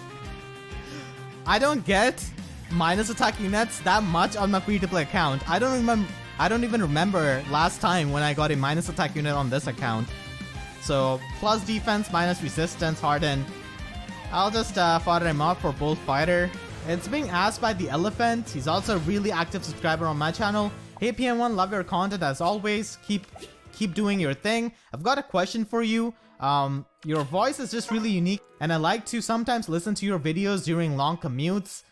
Oh my god, I'm really, really honored to hear that. So my question is that, have you ever considered doing some sort of podcast relating to Fire Emblem, or just whatever you would like? I think if you did, a lot of people would listen. Definitely a really interesting idea, and I could see myself doing that in probably near future. So yeah, you might see that in near future. But I would have to find a good co-host for that. I do have a friend of mine. He's really good with Fire Emblem and he knows everything as well. So I guess I could do that with him, but the time zones could be annoying. The next question is by Andrew. He's asking me, long time watcher, first time commenter. I don't know if this has been answered before, but do you... Okay, I'm gonna get my final copy of Ares. Yes. Thank you so much, Andrew, for your question. I'm able to complete my merge project with your question. Finally got the last Ares. But yeah, he's asking, but do you interact with or watch other Fire Emblem content creators? If so, who do you like talking with, watching the most? I would probably just go with Gast. Like overall, I think I've interacted the most out of him when it comes to a Fire Emblem content creator. And I watch all of his support science videos. So I'll definitely go with Gast. And I've also made the most amount of videos with him. Yeah, I've made the most amount of like collaborative videos with him when it comes to a Fire Emblem content creator. Am I gonna be getting a 5-star unit on this banner? Another Ares, wow. Okay. I've never fathered a single Ares from this account. And now let us merge up my Ares.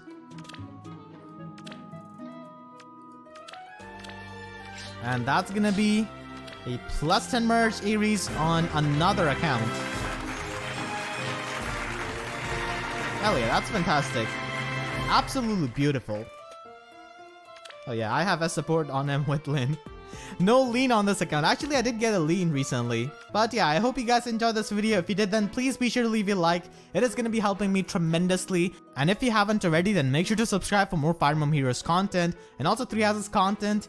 If it isn't evident by the 3 Edelgards I got, I am doing the Black Eagles route. And please be sure to hit the notification bell and click on all so that you can always get the updates to my videos whenever I upload. Because expecting YouTube sub boxes to work is like expecting my main account to be more lucky than my free-to-play account. So with that being said, I'll see you guys next time. Thank you so much for watching and have a great day.